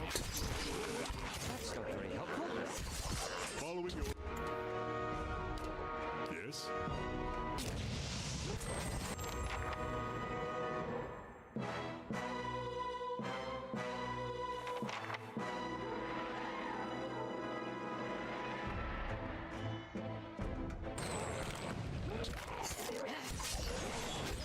Yeah, failed to activate that too. These are kind of tough when they're in the group.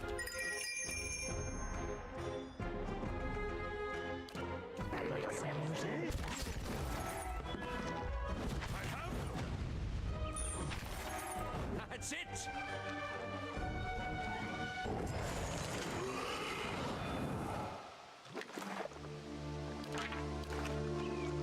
My thoughts will be as silent as my feet.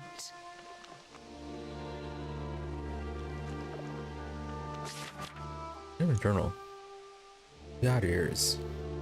Also, a few remaining pages are ruined with mud, but you can make out an entry near the end of the journal. Folkstag woke up this morning and saw my toes and had turned blue. Spent the last of my fuel warming them up, but it only took me an hour to start the campfire this time. How far I've come.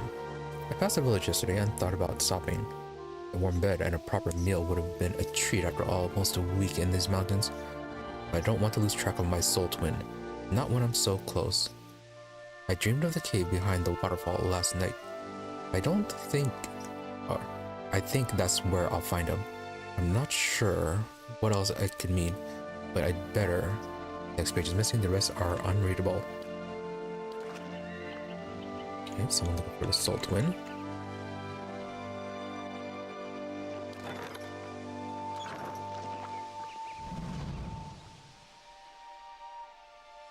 Pull again. To whispers and shadows. Probably in that one.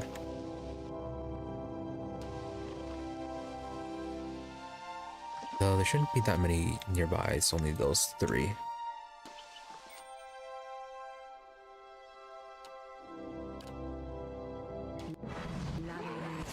Oh, okay, there's actually 4 of them.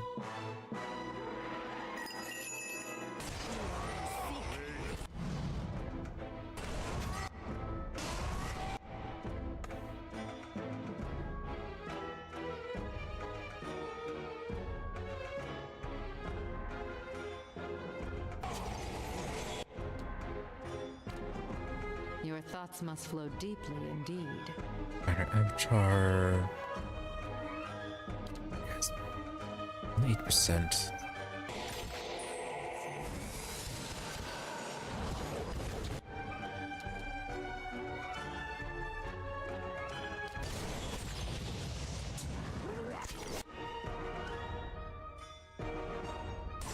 Yeah, I definitely need a deer for this.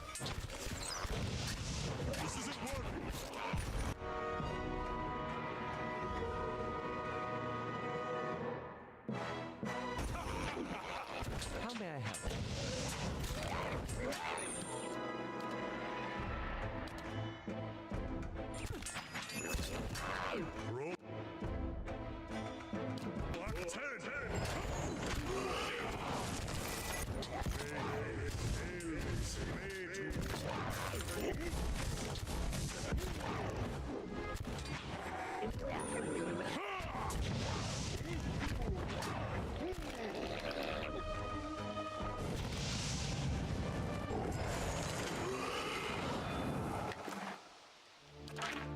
Got it. We're lucky we might be able to fight one more encounter. Alright, cool. Regen your flesh tingling in the warm water. And pull this throughout. It's heavier than it looks. And smooth and pleasant surface shines, you turn it.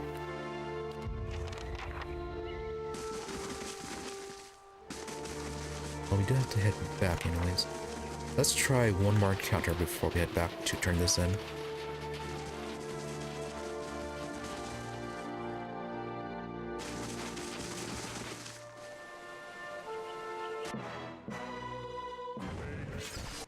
Oh, and okay, they're getting right down to it.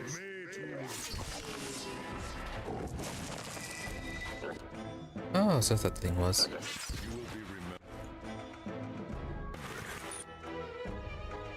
Yes?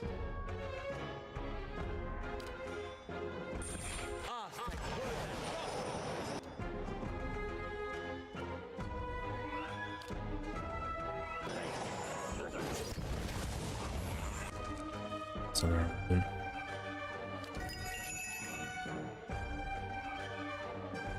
Switch over to range for now.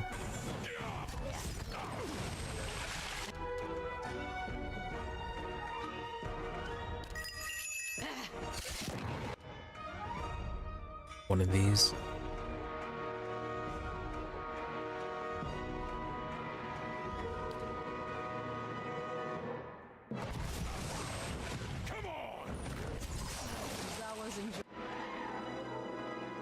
Are you out of range?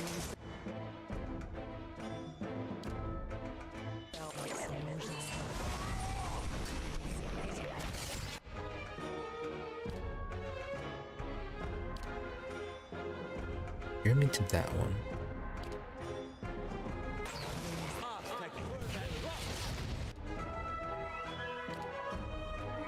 More fire.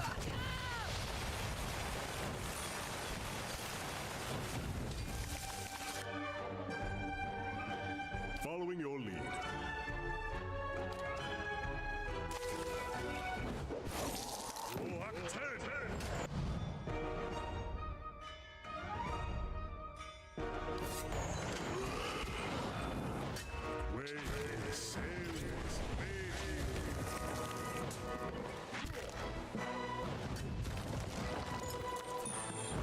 Alright, at least we cleared these guys out.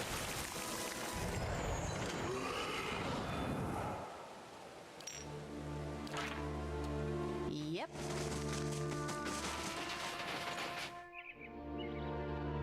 So many injuries.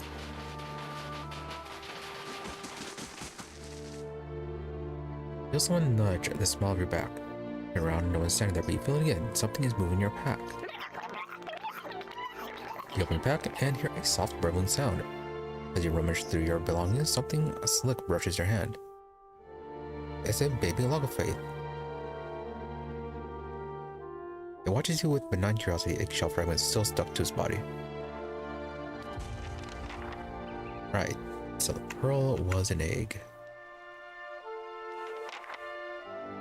And there were a bunch of those things.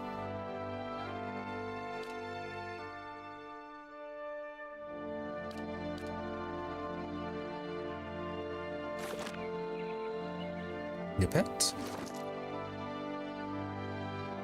Yep, a pet.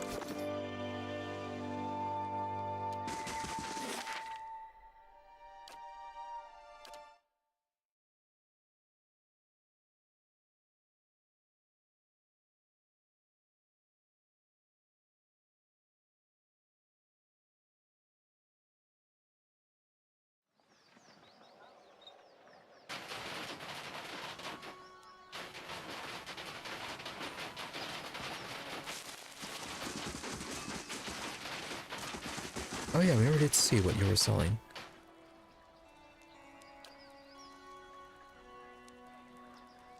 Pretty good hunting bow. Wild's eyes. Light armor. Mirror edge when hit by a critical hit. Okay, useful. And defense against charmed, confused, and then 10 against domination attacks.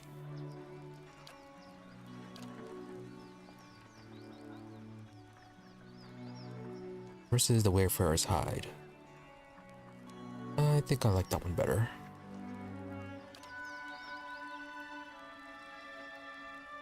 Now it's better DR. I mean, yeah, it's good for you since you're fighting the front.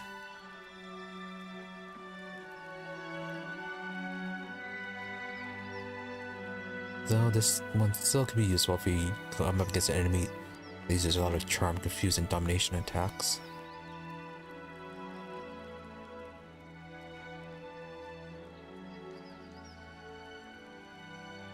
Yeah, both of them are good, just for different ways.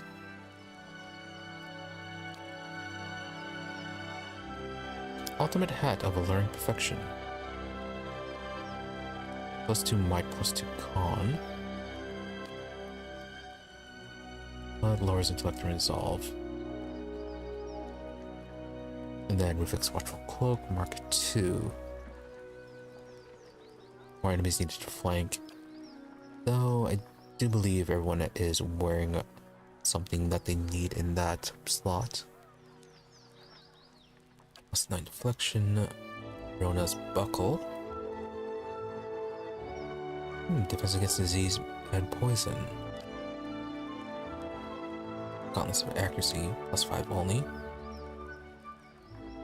Scrolls, bunch of traps, ingredients.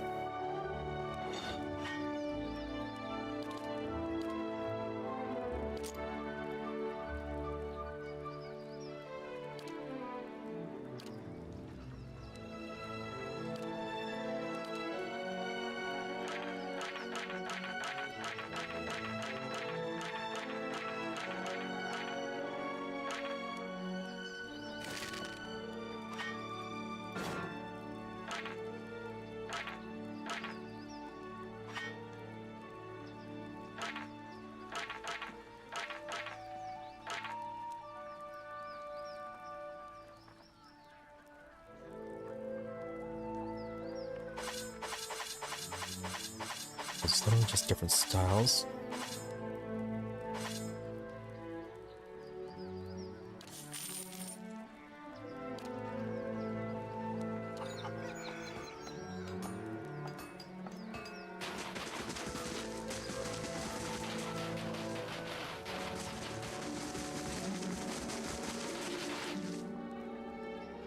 Right, now, you. Thermal Pearl. Thermal Pearl you saw was really an egg. To show you the... probably wouldn't matter. Little creature sticks its head out of your pack and looks at Tilior with bulging blue eyes. Jaw flaps silently for a few seconds. Tilior, I've never seen one so small. The little fellow looks downright tame. How about I buy it from you? Or his pass-through would take an interest in something like this. Only for 500? No. We say just watch your fingers when he gets big. Still looking for someone to take care of those dangerous folk roaming the area if you're up to it. Yes, yes, we will be on it.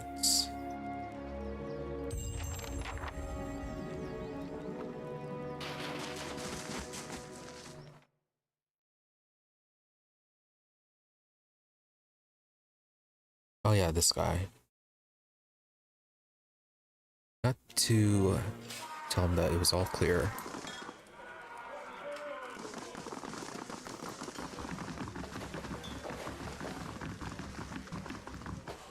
Any progress with Davala?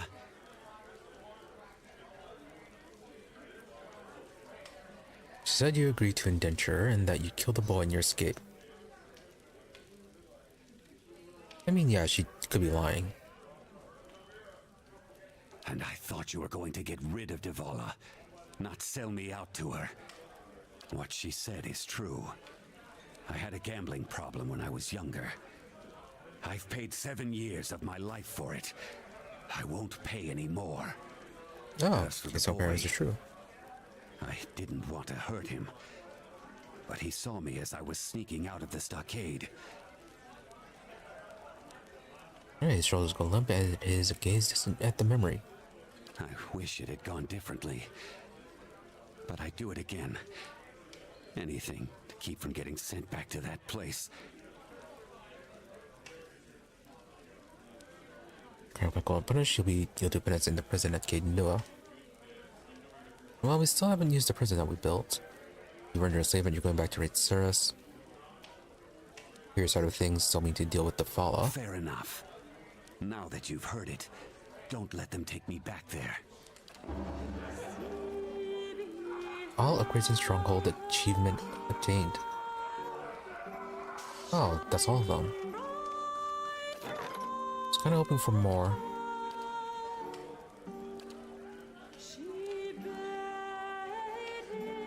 Oh, well, I guess we are done with Stronghold aside from the events that pop up. And then also still the exploration of the ruins. Have you taken care of Davala? She won't give up now that she knows I'm here. Oh, we can't just tell him it's all clear. It's not a yoke around my neck. And I suppose it's better than dying in this frozen crater of a town.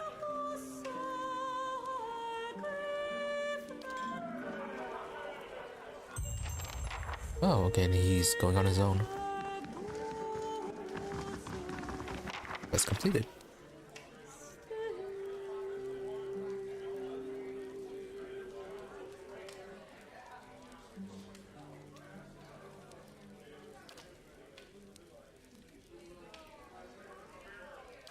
That was up here.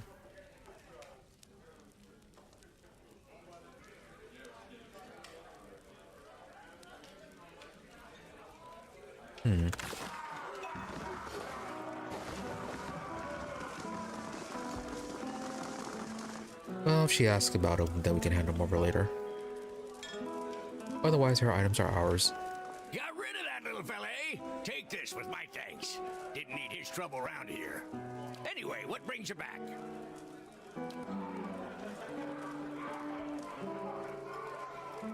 Oh, okay, no pull. I was wondering what you gave us. Oh, right, we were here for a rest. Back to warm your hands, eh? Top quality.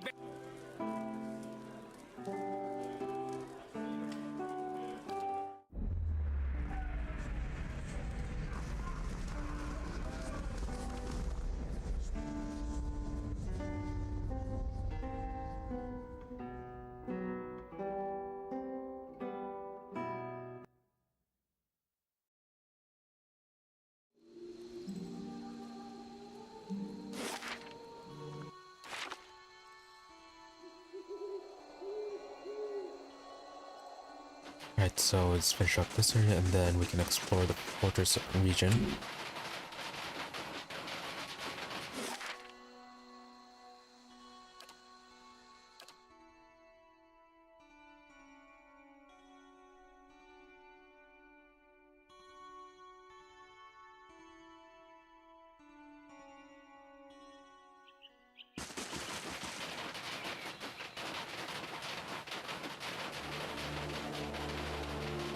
And then everything should be gone from up here aside from these guys.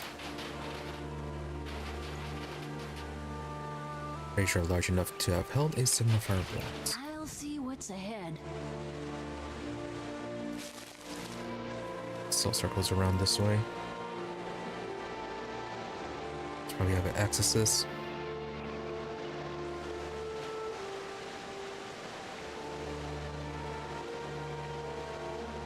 And then you guys, will you be more difficult than all these fish people? And you're a paladin too. How fancy. 2 paladins, a few priestesses. Alright, let's have you off to the side here. I'm going to try to take over the priestess.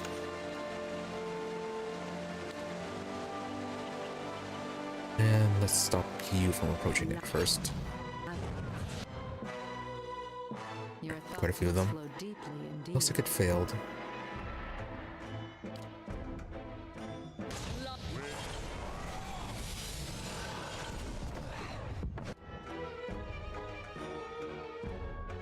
Okay, no, it actually worked.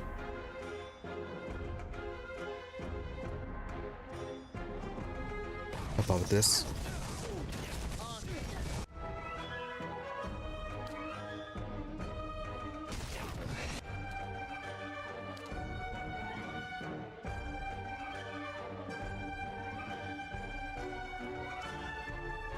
Aloth, you are getting quite bullied. Spread out.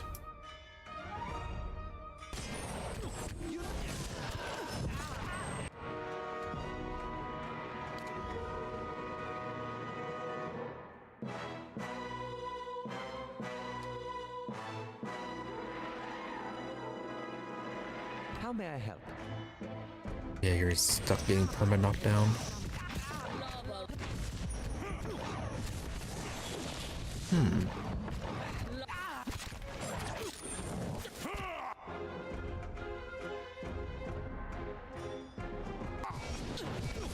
Quite tough.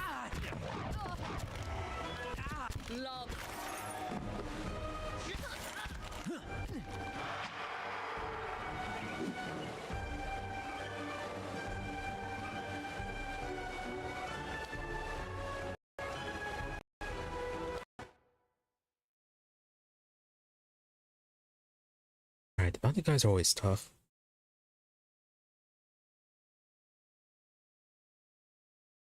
Definitely have to use all of our spells.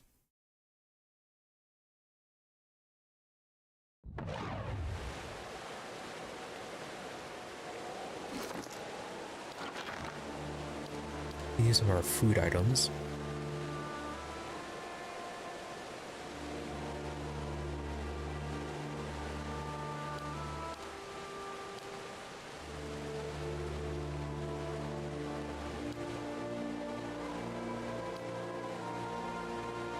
You get the boost in damage reduction for one.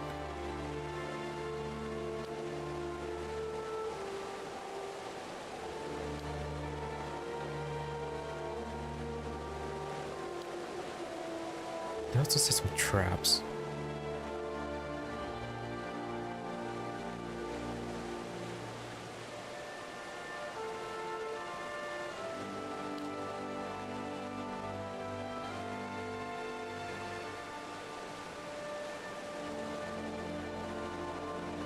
Yes, for cooking something.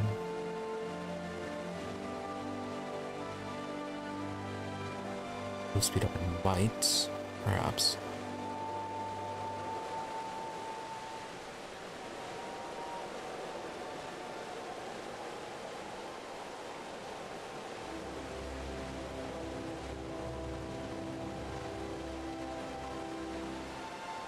Number of potions we could craft. Prevent death for 20 seconds. Yeah, 20 seconds though. The moment we try to use them, it'll probably be a bit too late, and yeah, they'll probably be killed before they can even activate it.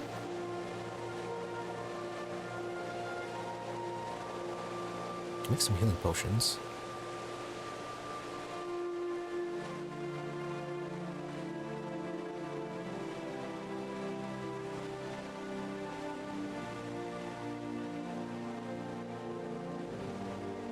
Bonus attack speed and endurance.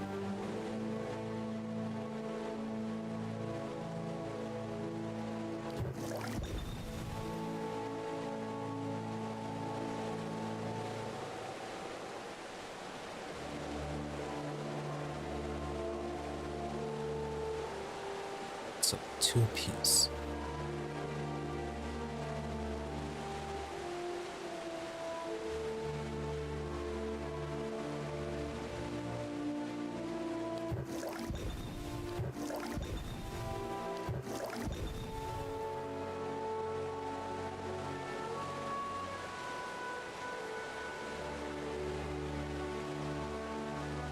Oh, that one's even better.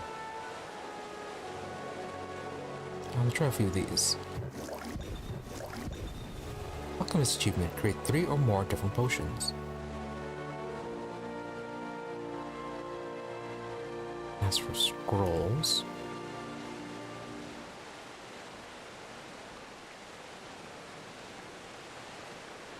oh yeah, revival would be useful.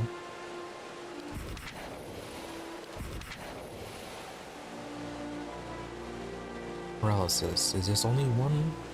No, it's an AoE. AoE for 7.8 seconds.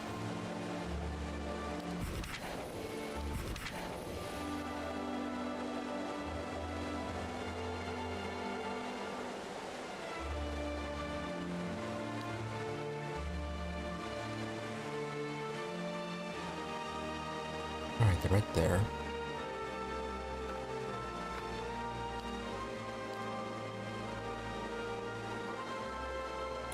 Bring the ale and pass that around.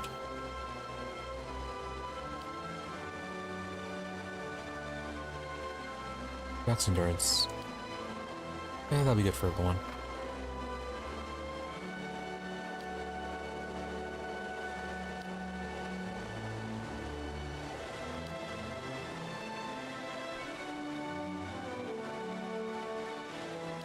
Try with this one. Oh yeah, we have our little summon here.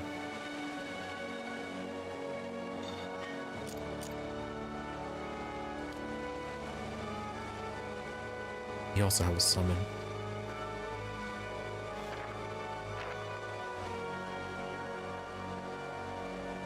You also have your defensive spells, so you have to be sure and use those. This is attack speed.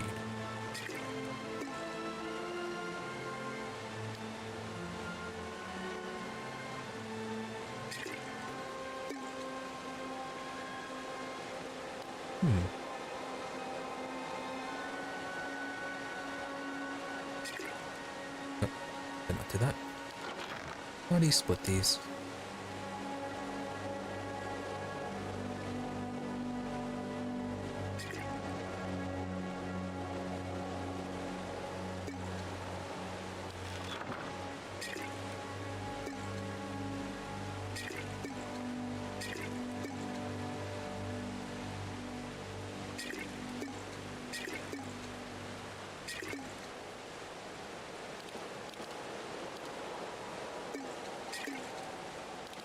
Alright, double click.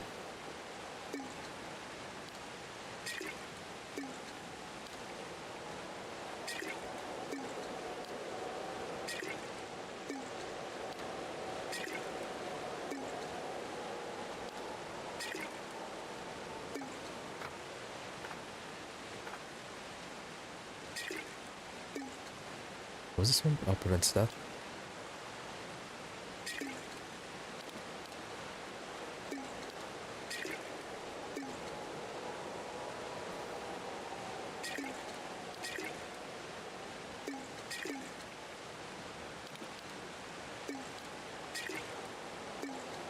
Try this setup.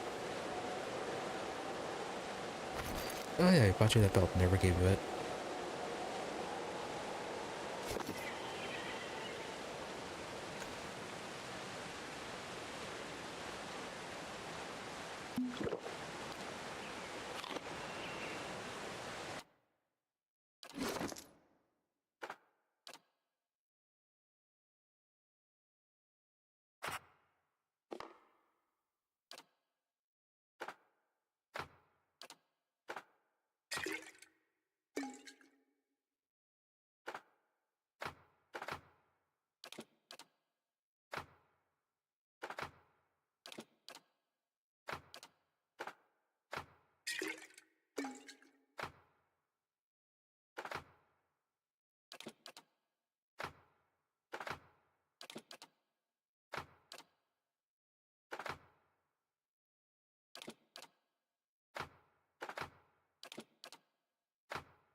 Everyone have their items? Yes.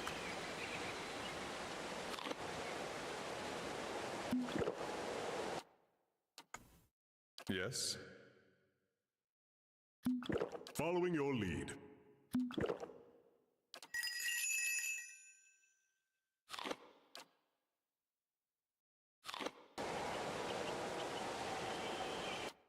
Oh, and I don't think she got the jerky. Zawa is ready. Yes? Your thoughts must flow deeply indeed.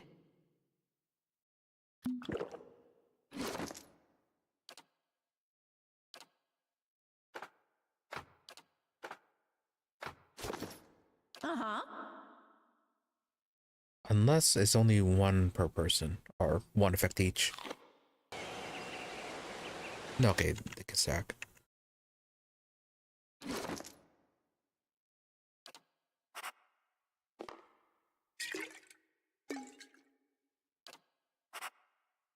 Let's see, how long does it last?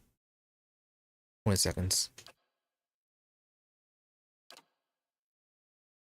I guess I'd be fine for an opening. Keep them distracted.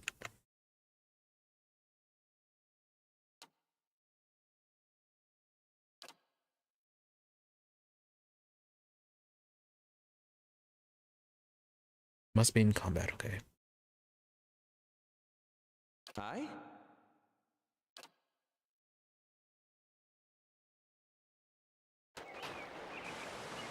Aztec worth and wrath!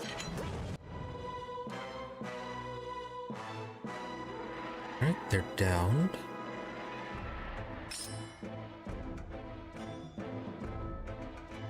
Yes? How may I help? Okay, there's a slight delay for you. Your thoughts must flow deeply indeed. Tell me.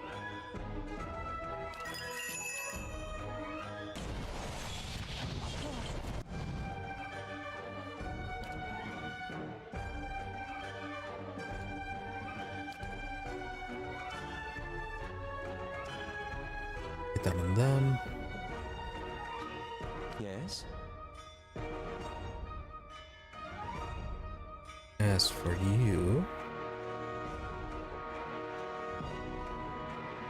Lead the way.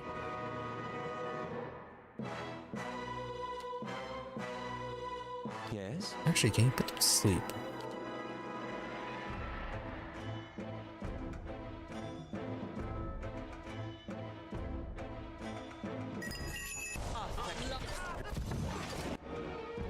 Helped. In that case, as they're all asleep, I'll come over here and first halt that one.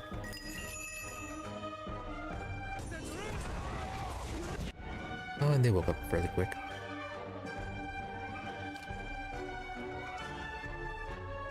It's not on you.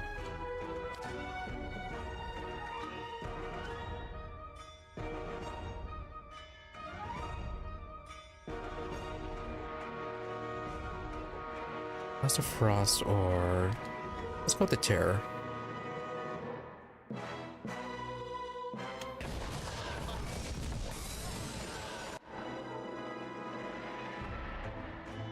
Focus on this one. Did not last long.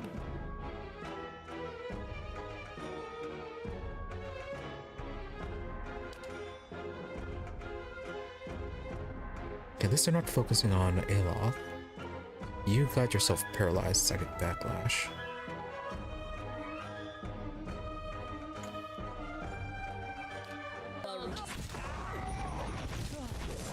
Oh, now they're going after him.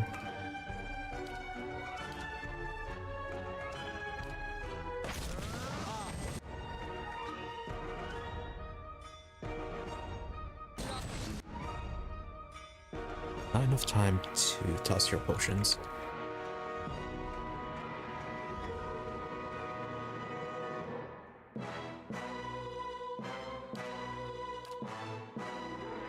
Your thoughts must flow deeply indeed.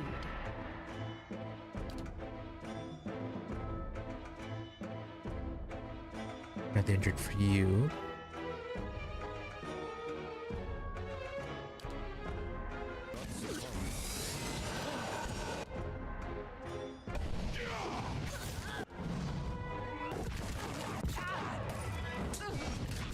You died a bit too quick.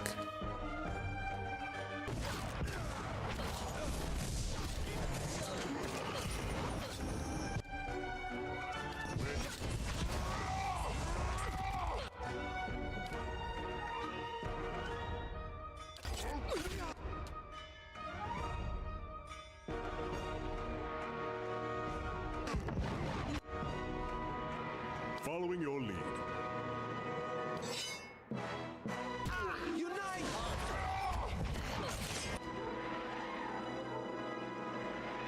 Generation burned this door.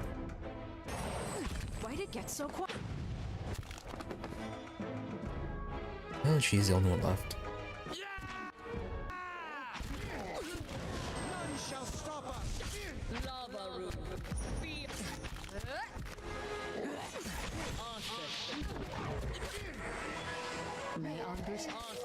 May Andrus tides wash. Better.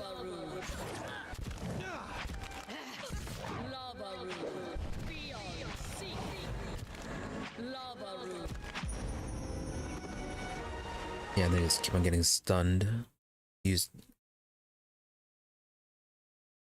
stunned a bit too many times, can't use their potions.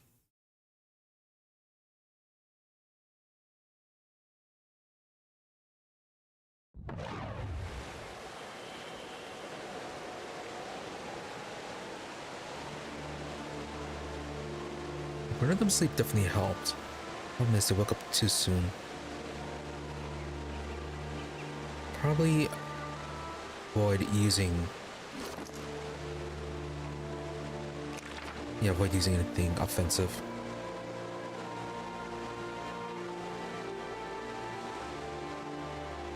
Iron Flame could be helpful.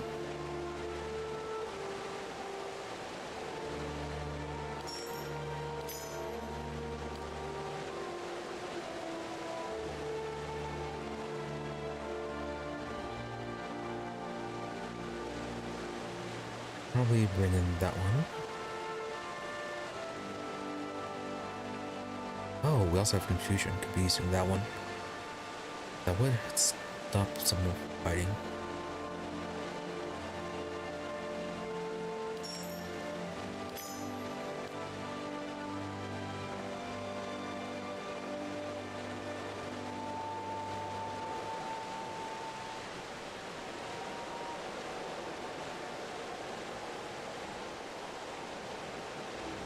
Okay, we should also be casting Arcane Dampener. That one. Go with the Repulsive Visage. Let's try this setup.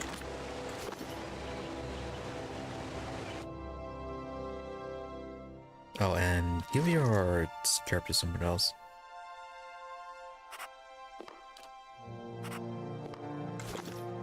Hi?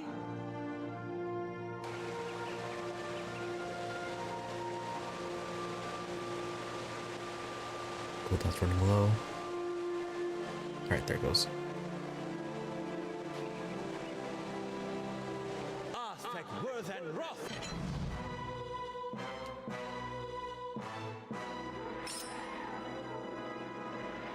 Yes?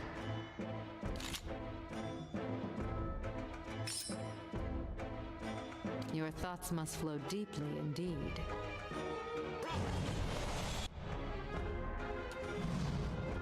Right, they are all down.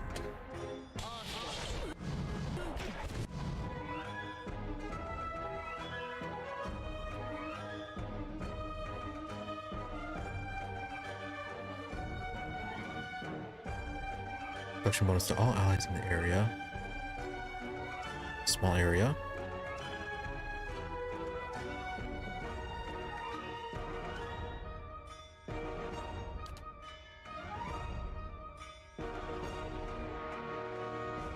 Toss that down there.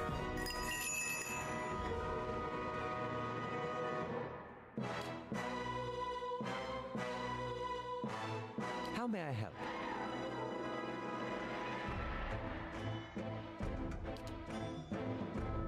Okay, lay on the arcing dampener there.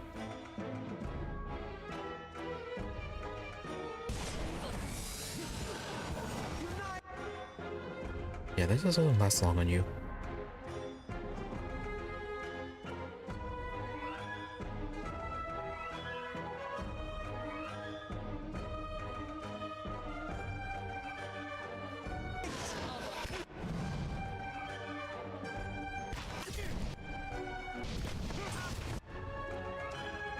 And they just swarm him.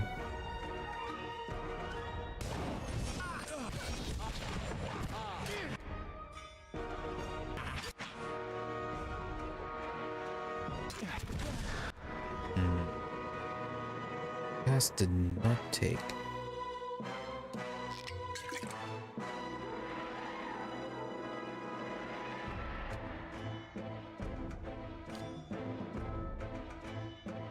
Your thoughts must flow deeply indeed. Okay, Daddy's down.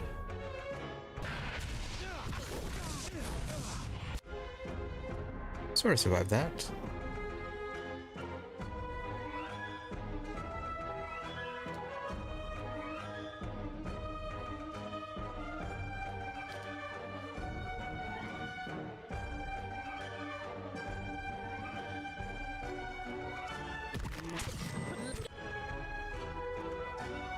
Sort of helped.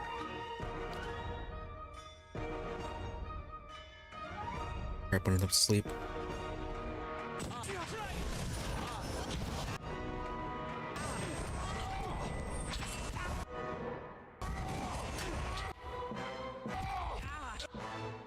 Alright, that got him away.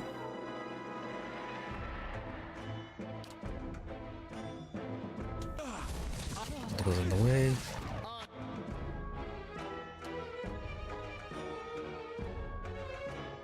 Let's get another heal. No, let's revive the fallen.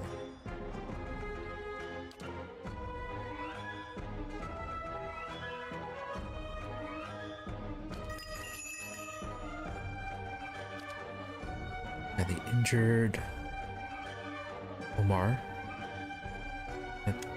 Try you again.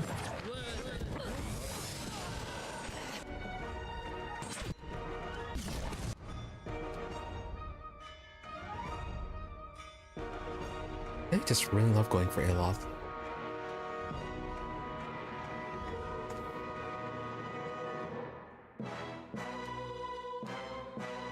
Yeah, and he was the only one with the scrolls.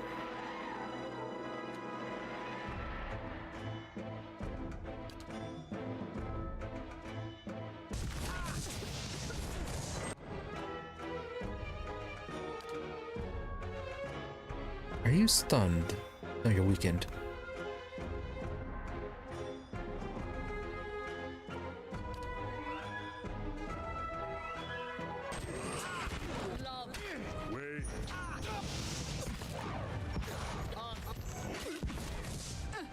Yeah, they just permanently interrupt you.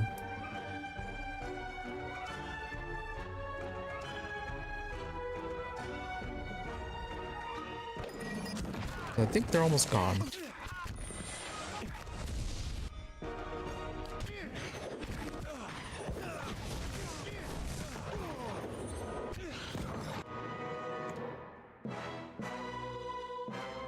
Yes?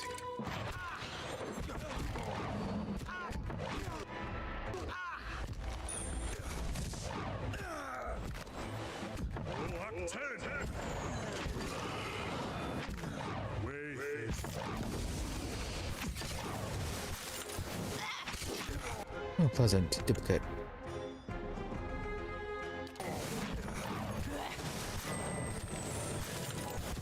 Rest well, my...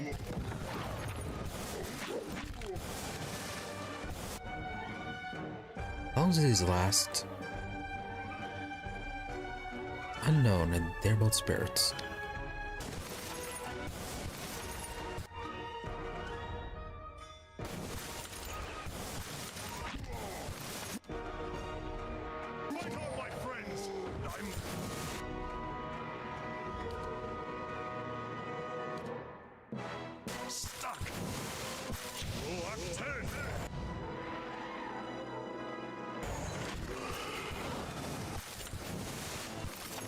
This process lasts forever.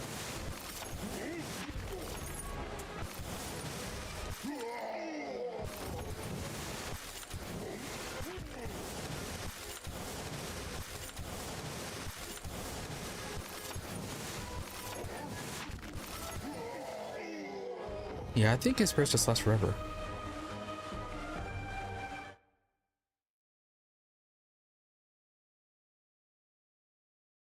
Right, well, definitely a much better attempt.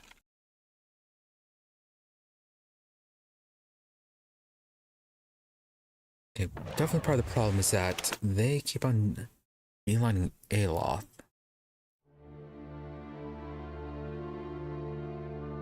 So probably once he casts a spell, gonna have to... Yes? Yeah, summon the tentacles. Have them act as a bit of a decoy. Oh, but the range is only 15 seconds.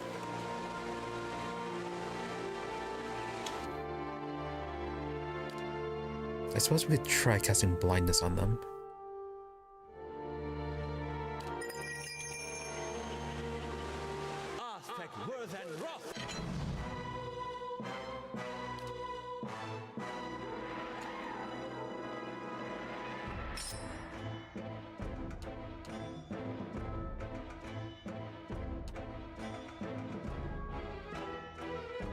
Oh, you have one of these.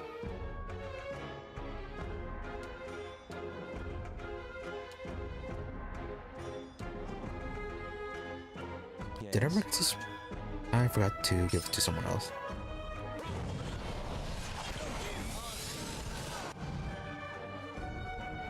How may I help?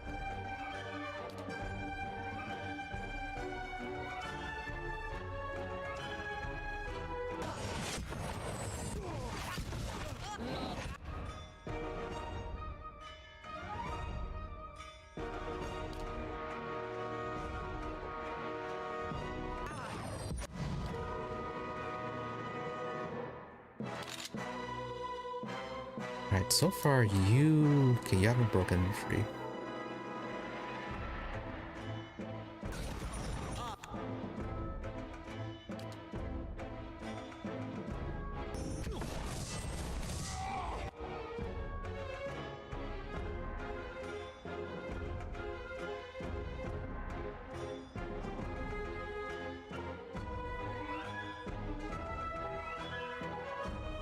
Alright, cast that one. Hopefully that will activate properly.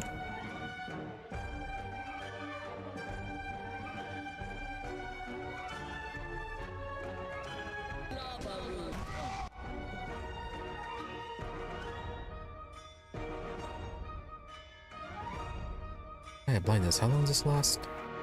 9 seconds.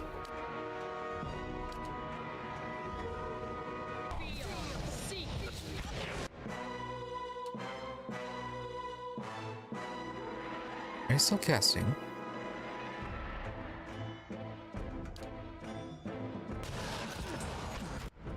Yeah, you're still casting.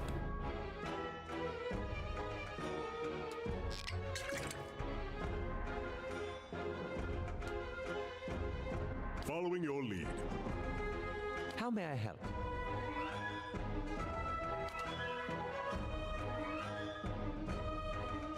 Right. Go to sleep once again.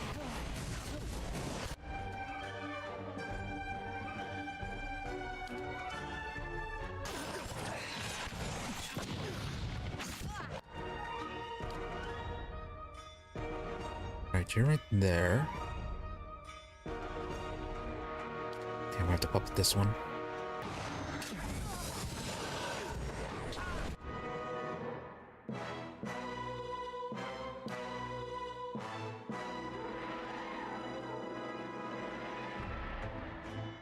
See, that worked for now.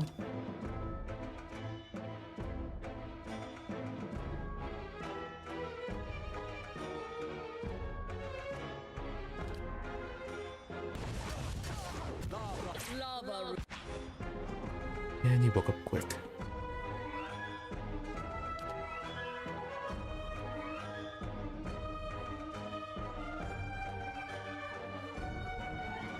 Oh, he actually died without summoning. Oh, okay, put those guys to sleep again.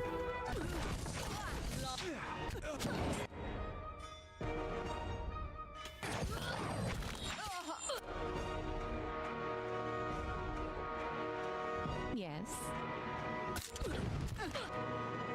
Don't go after the ones that's asleep.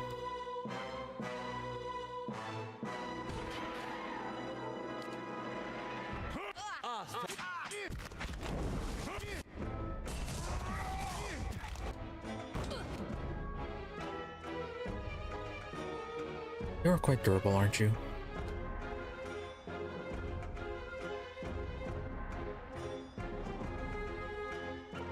Why are you running after that one? How about with this one? Aye?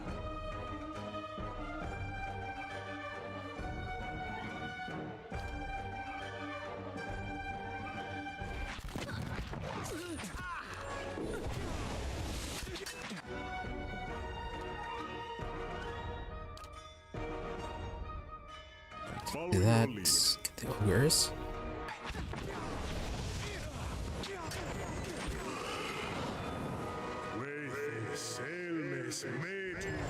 There we go.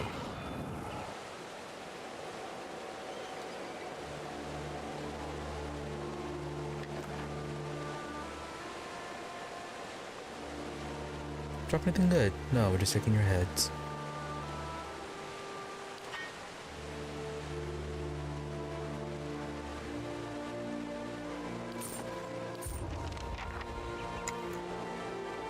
Yeah, tough fight. Yep. We haven't even finished all the bounties.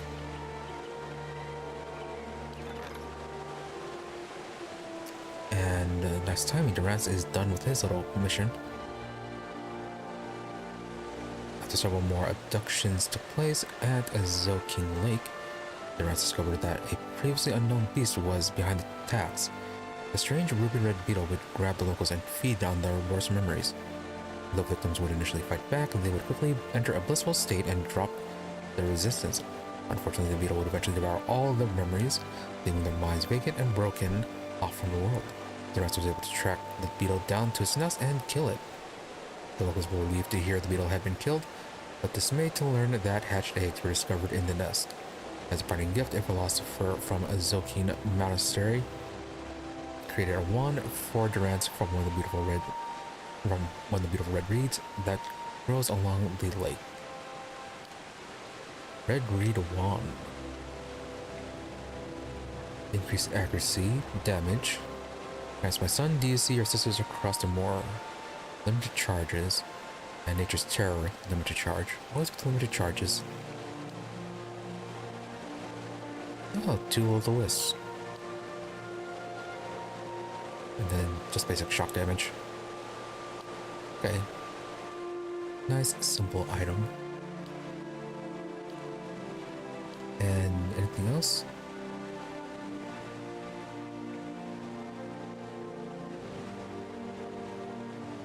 Oh, okay. This guy. Apparently he's still gonna be here. Just real for action. Just release him.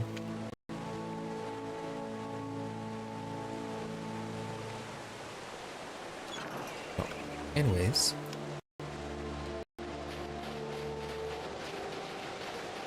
Let's see, I don't think anybody went down during all that.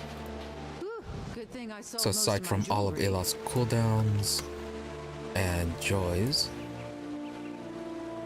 yeah, not much reason to actually rest. And with that, I believe that is a good place to end things for the day. Good progress in ignoring the main quest for the DLC, but we got a lot of exploration done. Yeah, as I said at the start, it's not a terribly long DLC.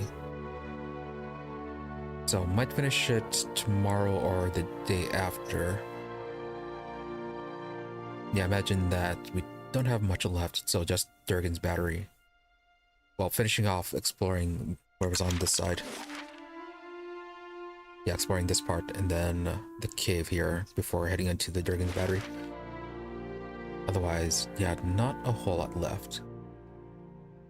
But that is all for tomorrow. So yeah, that's tomorrow, and then Wednesday we'll be back to RimWorld. Mentioned this yesterday, but wasn't quite able to figure out what was happening with the gray screen. So ended up just putting all the mods back and rearranging things a bit. Reverted to the previous save and just kind of played forward again. So things should be mostly the same. A little bit different aside from that there's now a global warming effect. But we'll be playing from that in our remote playthrough. And yeah, the error shouldn't be that much of an issue. Because when I was replaying things, it wasn't occurring then. So the issue was less the mods, I think, and more of just something being outright broken with the save itself.